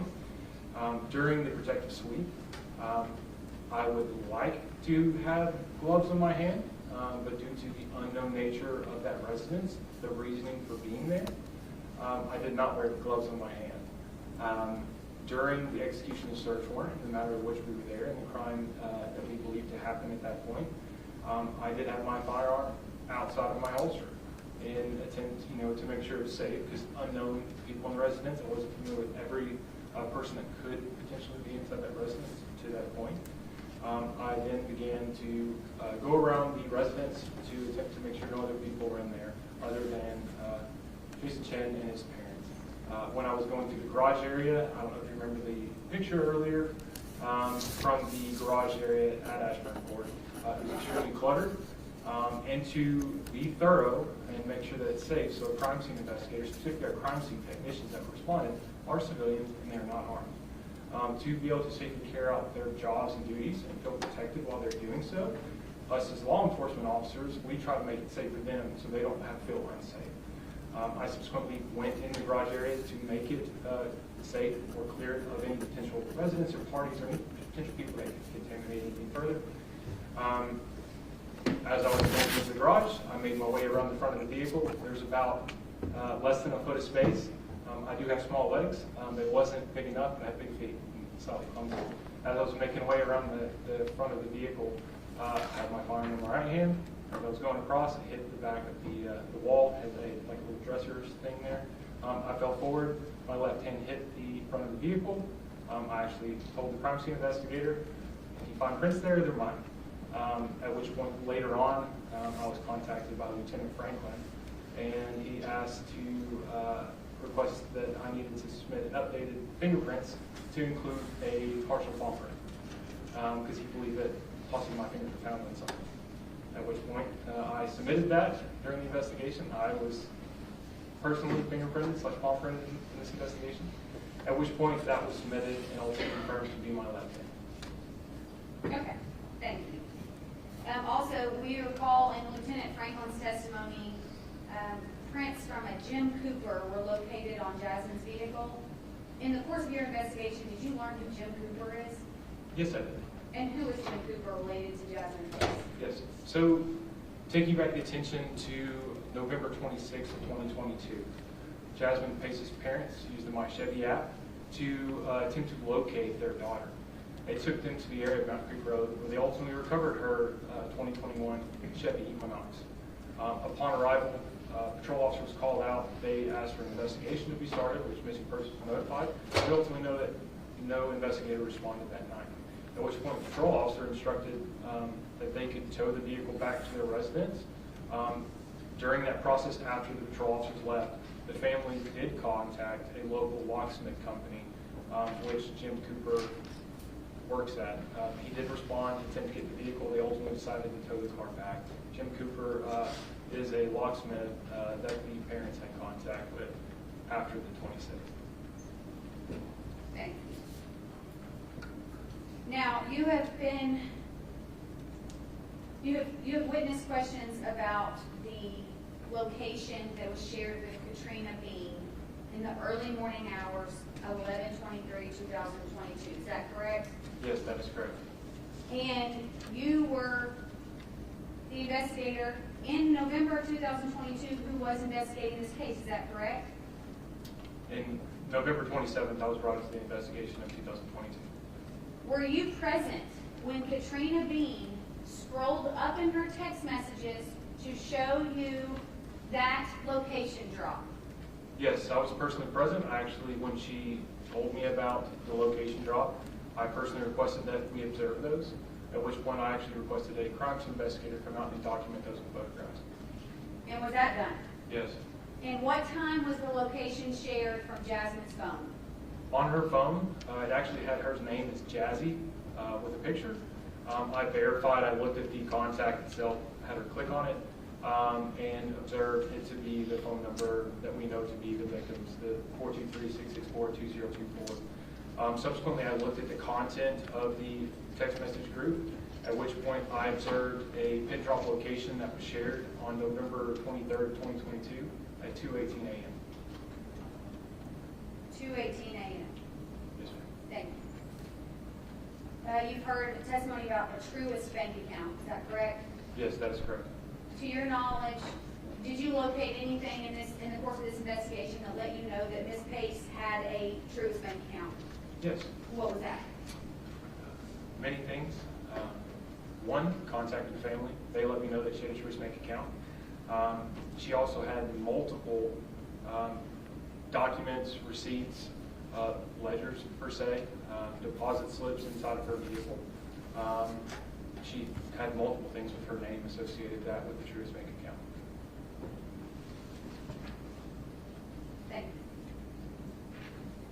Going back to crime scene at Mr. Chen's apartment, you'll recall that there have been questions asked about the testing of the large piece of carpet. And do you recall what piece of evidence was evidence marker number 6? Evidence marker 6 was the small carpeted section that was collected just on the edge of the tile area. Was that carpet sample connected to the large piece of carpet that's been sitting in this courtroom? Yes.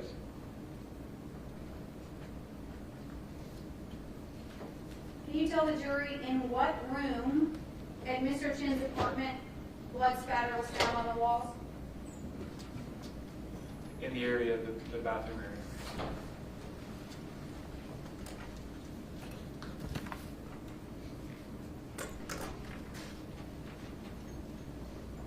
Ms. Morrison entered an exhibit that contained a large amount of text messages between Jasmine and Jason. Have you reviewed those? Yes. They were from a forensic download of Mr. Chen's phone. Yes, that is correct. And what year do they go back to? The earliest for that specific text message group, first it's the contents of the forensic download go all the way back to, I believe, November 3rd of 2021.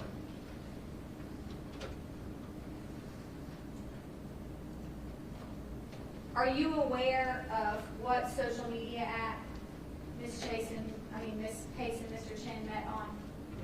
I observed a text message that described the app that they met on.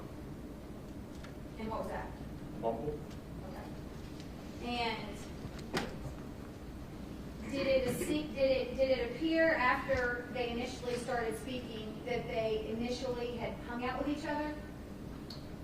There is a short window in the November timeframe of 2021 where conversations were had in terms of text messages.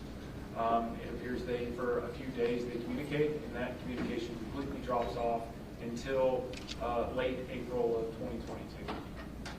Okay. You were here for opening statements, weren't you, Investigator Crawford? Yes, I was. Have you gone through Mr. Chen and Ms. Pace's text messages from April of 2022 when they began to speak again? Is that your testimony? Yes. Have you gone through the messages from that point until the week that Ms. Pace was murdered? Yes, I have. Were there any arguments? No. Any disagreements? No. Did the text messages make them seem particularly serious with each other? No, it appears to be casual conversations. I guess I would liken it to people getting to know each other. But they did certainly see each other quite a bit between the period of April and November, particularly more towards the end. Is that true? Correct. And did it seem to you that she was most often going over to his apartment? Yes, Was he asking her to come over? he did. In late October, did Mr. Chen invite Ms. Pace to go to Chicago with him? Yes, he did. Are there text messages that reflect that? Yes. Are they apparent that he had asked her to go to Chicago? Yes. And do you know if they actually went to Chicago? Yes. And after they get back from Chicago, anything abnormal about their text messages different from the previous text messages from that trip? Anything different? Any arguments? No. Did the correspondence seem the same as it had seemed since April? Yes. Let's go through some of these messages. Council's Brookswood.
where there was limiting instruction earlier.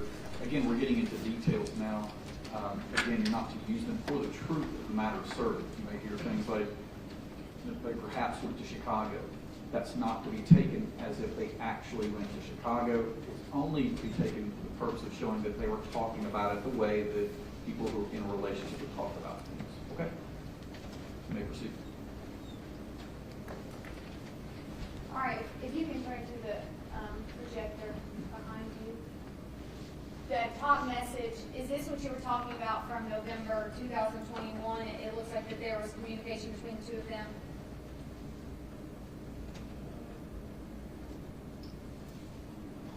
Yes, they go back in the forensic extraction, go back further than that. Sure, this is not the beginning, is that correct? Correct. Okay, but this is the end of that. Would that be fair to say? Yes. Okay. The next message, and let's get this correct. The top one is from Jasmine, is that correct? Correct. And so the ones on the left and the darker are all going to be from Jasmine, and the ones on the right are going to be from Jason? Yes. Okay. And then when is this text, can you see when that is sent by Jason? It's April 29th, 2022 at 3:37 p.m. He reaches out to her for the first time since November 2021. Correct. Okay. And she says, I do have you on my phone. Is it Jason, but how do you know me? He says what? It says, it looks like, can't tell if it says WA or we matched on Bumble a while ago. Kind of things like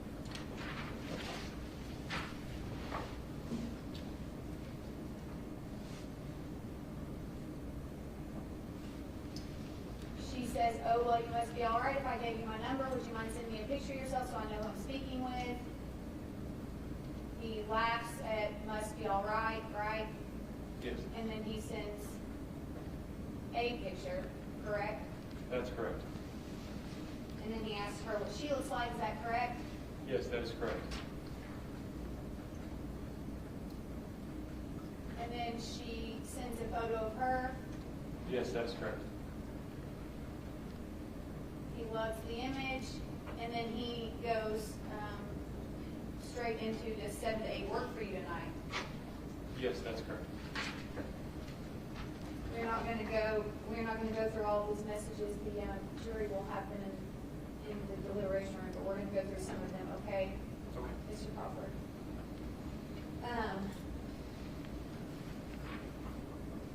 So after he says, does 7 to 8 work tonight work for you? She says, what? I'm busy tonight. Keep going. And my girlfriend wanted me to stay with her this weekend. He says, how about later in the night? She says, staying the night is an all-night thing, but tomorrow during the day I was going to go to Rainbow Falls by myself if you'd like me to join. It's a little hike to a little waterfall. Is that correct? Yes, that is correct. Okay, so now we've picked back up to help the jury here. We're to October now, correct? Yes, I believe it states text message from Jason outwards on October 10, 2022 at 9:10 p.m. And that's the month before she was murdered, correct? Yes. Okay, and he says, how's the Chicago update look? How's it look like? She says, let you know by noon, question mark. Plus I said I would get it to you by Monday before you told me you were going to your parents for the next couple of days. I don't want to bother you while you're gone, while you're out there. Yes, my answer is yes. I got it worked out. Got my office covered for a while. I'm gone. Mark me as coming with you. Is that right? That's correct.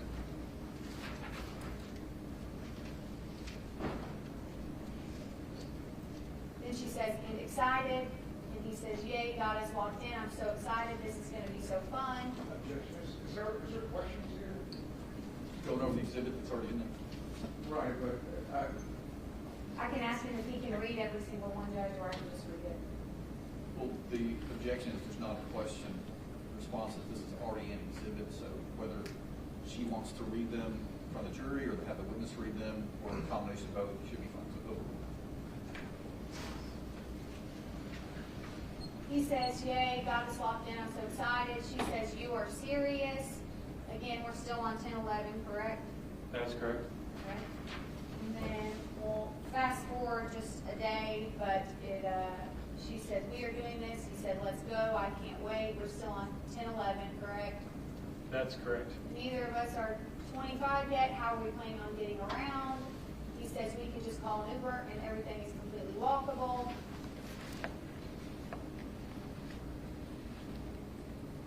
She says, okie dokie, I will stay with you then, and perfect if we have time. I want to see an uncle I have out there that I haven't gotten the chance to actually meet. How does that sound? I haven't even told him yet that I'll be in the area, and if we don't get free time for me to go, that's okay. And if it comes up, kind of thought, I'm good at walking, have never I Ubered, so glad to have you with me if needed. It's been years since I've taken a trip, and I've never taken one. For just me or with a guy, I'm excited. I'm glad it with you, glad to have been invited. How's your parents going? They glad to have you home. She loves, yes, you silly bunny. Does that mean that he sent it at some point? Yes, when it states loved, it's no different than, depending on what platform you have, obviously we've identified these as being iMessages. So it's essentially you click on it and you put the little responding emoji, right? So essentially is the way it's going to print out on this report. It doesn't like emojis per se. That's what we're seeing those, the data, we explained in those text messages, it just drawing out data. It's going to simply just say loved, and it's indicating that there was a message prior to that, but it's not there anymore, but it still picks up, the extraction still is able to get the loved part, but not the original message that was loved. He says, yeah, for sure, that'll be cool meeting your uncle for the first time. It's been great being at home. Got to get some family time whenever you get the chance. Shares those moments. What about you? We're still on 10-11. She says, I'm glad you're a family man. Loved, I'm glad you're a family man. Wait, I don't know if I can fly anymore. I don't have my passport or been vaccinated. That's Jasmine. He says, they don't check if you're vaccinated anymore. Also, you can fly with just your license instead of passport. All right, in this exchange, we've moved to 10:20. Is that correct? That's correct. Okay. She says, oh, and I got you some hand sanitizer so you don't have to use mine. It smells really, even though I think my scent might linger on you a bit. He loved, oh, and got you some hand, he loved that text, correct? That's correct. He says, I'm going to the airport now. She says, I'll wait for you. He says, are you there right now? She said, about to be back, left the ticket I got earlier at home, so I had to go back.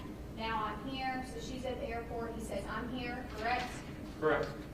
All right, and then we go to 10:26. She says, let me know if you want to share. And then he loves something about Durban poison.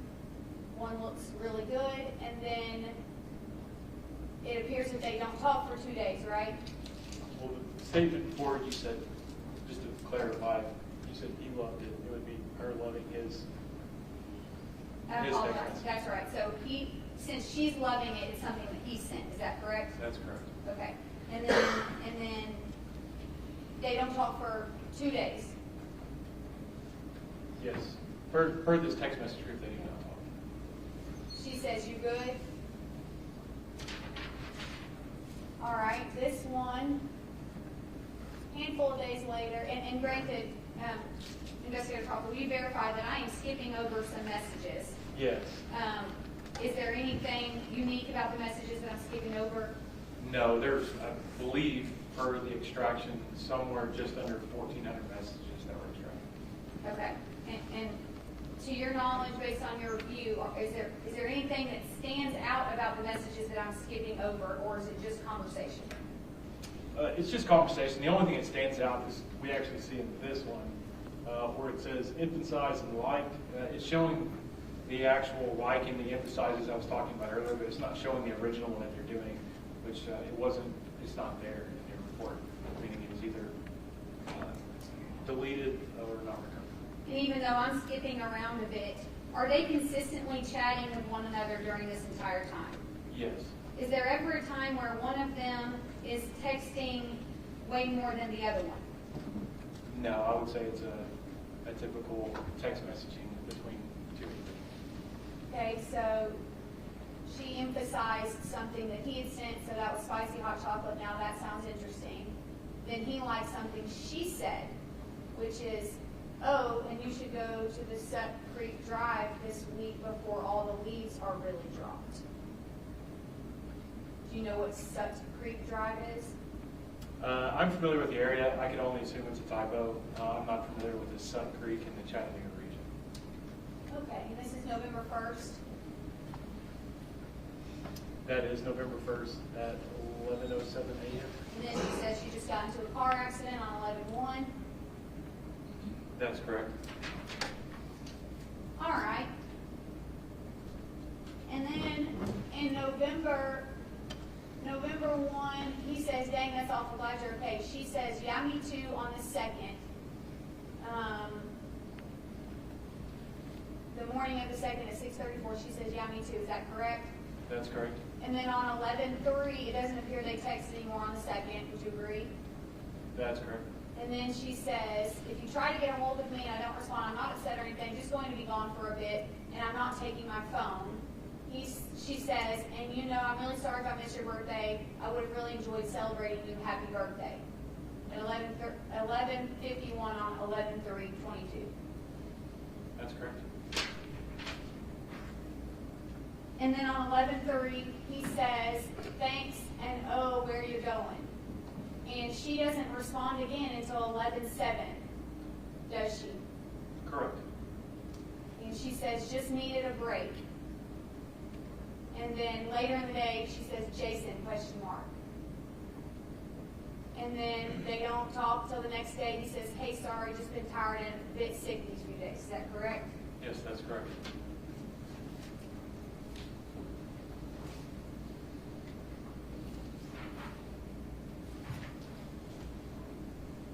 On November, is that 16th, he says, I don't think I'll be able to make it. There's some things I'll have to get done by the end of the month. It's been busy. Hope y'all have fun, though.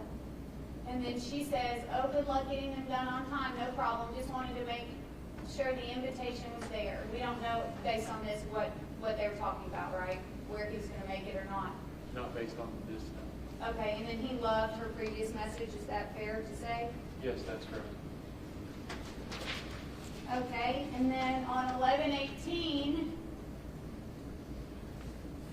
she loved, thank you, that means a lot, and not yet it come. She loved one of his messages that said that. That's correct. Okay. Don't know what that's referring to. And then he laughed at, no, it means I need to be one on the diet and you eating a bit of sweets. He says, update, gym was closed, so I did yoga instead. On 11/18, he says, I'm heading home now. If you want to come over for some fun shower time and cuddles for a bit. She says, oh, nice, just cuddles, maybe shower time. I really haven't been feeling too well. He says, okay, I'll babysit you for a bit. 11/18, I'm almost home if you want to start heading over. She laughed at, okay, I'll babysit you for a bit. And then 11/18, it's 7:18 p.m. She says here. On November, then we move to November 20th. So no conversation between the 18th and the 20th. He texts her and he says, you gave me inspiration to get some donuts today. She says, oh, that left back corner looks good. How were they and where did you get them from? He says, she loves, you gave me the inspiration to get some donuts. She says, it's funny that I had you the inspiration because you gave me mine. 11/20/2022, he says they were so good, got it tasty donuts. I ate the coconut icy chocolate one. 11/20/22, what are you doing this Wednesday, by the way? You'd agree that 11/20/2022 is 2 days before 11/22/2022. Yes, that's correct. And what day of the week was 11/22/2023? It was a Tuesday 11/23 was a Wednesday? Correct. Okay. He says, what are you doing this Wednesday, by the way? She says, nice, that one looked good too. It sounds like you. He says, great, let's get a light workout in and then we'll go out for dinner and drinks. She says, okay, that sounds nice, like a real date. He says, perfect. Anyways, I have to go to the lab and finish some work. Looking forward to Wednesday. She loved that last text. She said, have a good lab and get homework done as well as some sleep. Looking forward to Wednesday. She says, I'm glad you feel it went well. I'm sure you were not overdressed. You always look amazing. She says, I could FaceTime you right now and show you my house. And then she says, well, never mind, I'm leaving before the message is delivering. He says, on 11/21/2022, hey, don't text and drive, LOL. She loved, you can if you want, but I think I like you as my mans. He loved, you can if you want, but I think I like you as my mans. 11/22, she says, are you at the gym yet? He says, yeah, I'm just finishing up now. What's up? She loved, not really ice cream, more like a silent hug, but I just got here and see the fam talk later. Why did we not see that text, Investigator Crawford? It's simply not there. It's been not recovered / potentially deleted. Okay, and then it says, she says, my schedule will be touch and go for the next few days, is what the doctor said. So I'll keep you as posted as I am. She says, on 11/22 at 4:38, she loved, I'll give you the biggest hug. So he said, I'll give you the biggest hug, and she loved it. Is that correct? That's correct. And then, on 11/23, at 11:46 a.m., he sends the text with the matcha drink saying, good morning, slept like baby, made myself a matcha. That's correct. And then later in the day, which we've already seen, but now we're seeing it in a different version that's been made an exhibit. Hey, are we still good for dinner tonight? Is that right? That's correct. And then at some point, randomly on 11/29, he removed a question mark from a previous text that appears to be the text from 2022. Are these their last known communications with one another? Yes. Did you see anything about an argument? No. Did you see anything that indicated that he was more into her than she was to him? Or vice versa? She was more into him than he was to her? I did not see anything indicating that she was. The only indication from the beginning is he initiates contact twice during the period of the relationship in terms of when the relationship first began, when you had the few month separation, and then began again in April. After the April time frame, it seems to be pretty consensual. And 3 days before he murders her, he's asking her to come over to his apartment on the day he murders her. Yes.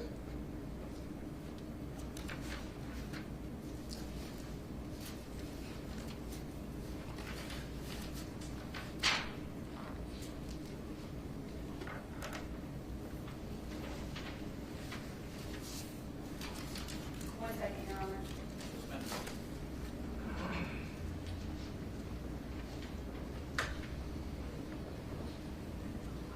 Nothing, Your Honor.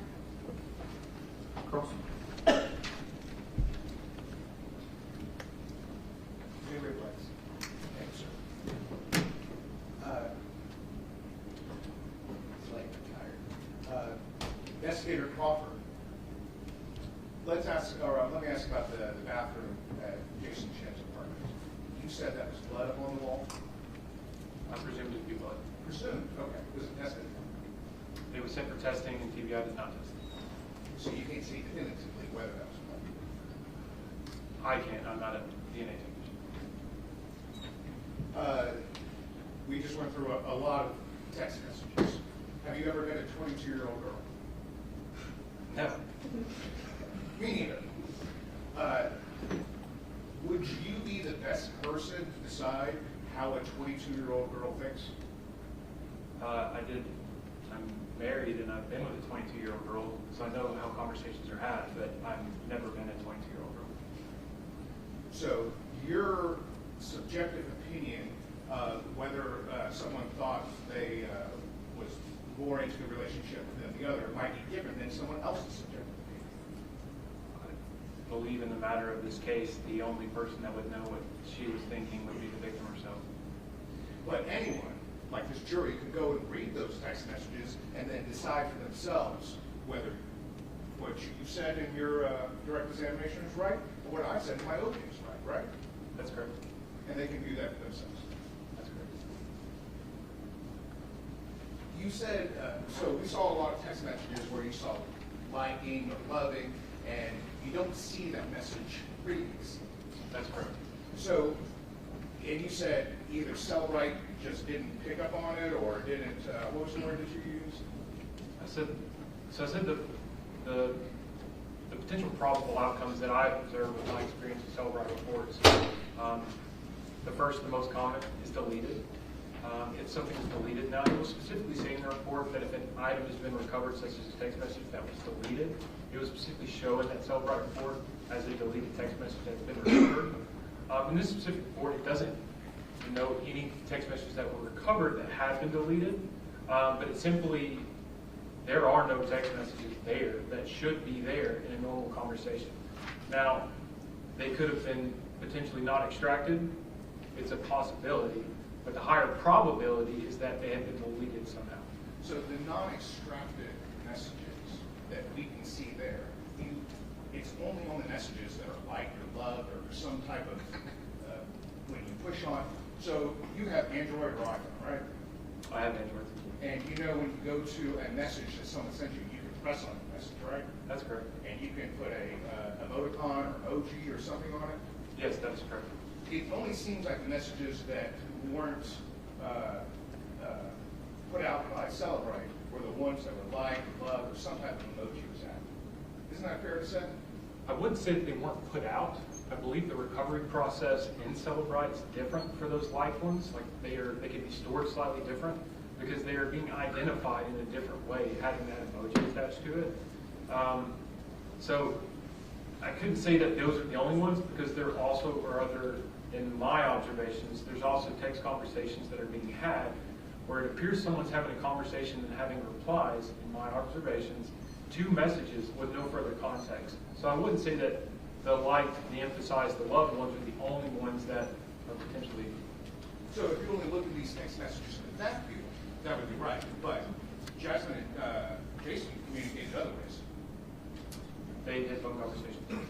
And in those and I'm sure you've regularly texted someone after you had a telephone conversation. So that text message might seem random in a text message, but it might be relevant to a recent telephone conversation. It's possible. And so in this case, it might be a good idea to cross-reference the cell phone logs, the telephone logs between Jasmine and Jason, right? Yes, I did. And the text messages. Yes. And the jury can do that too. Yes.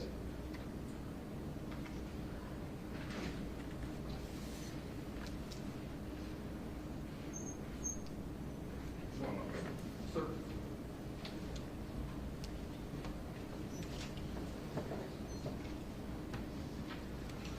Thank you, Detective Crawford. Nothing for Judge. Jury, have any questions for Investigator Crawford?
questions could be asked of Detective Crawford about previous testimony. Where we are in the trial, this witness was called for the limited purpose for what he was asked on direct.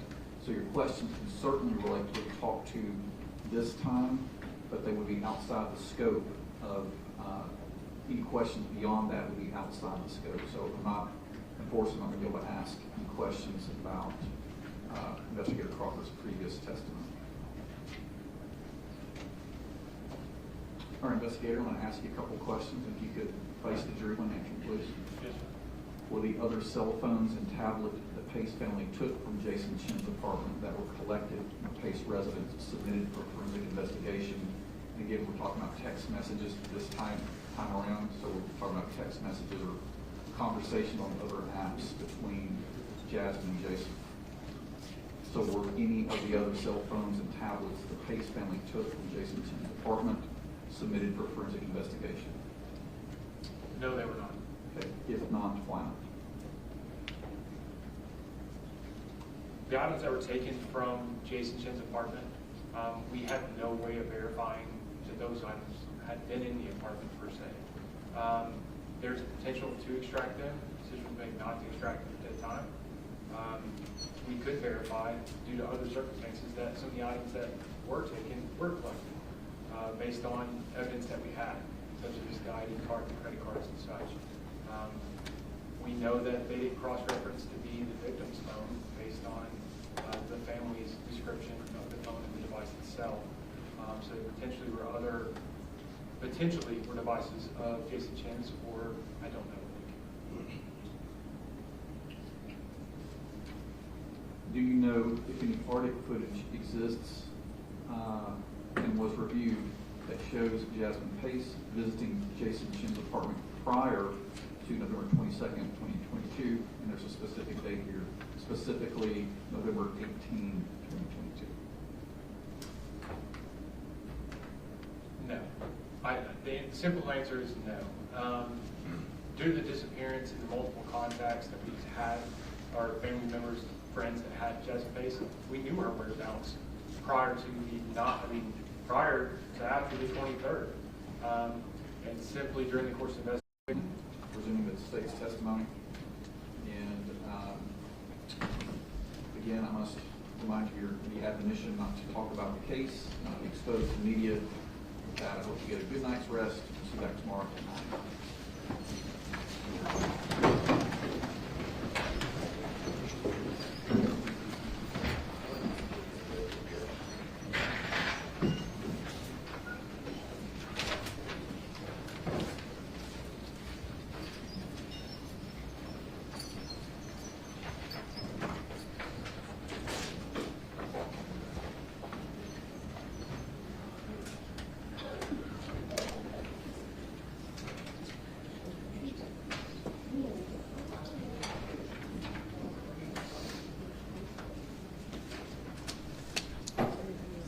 The last exhibit was exhibit 222. Please be seated.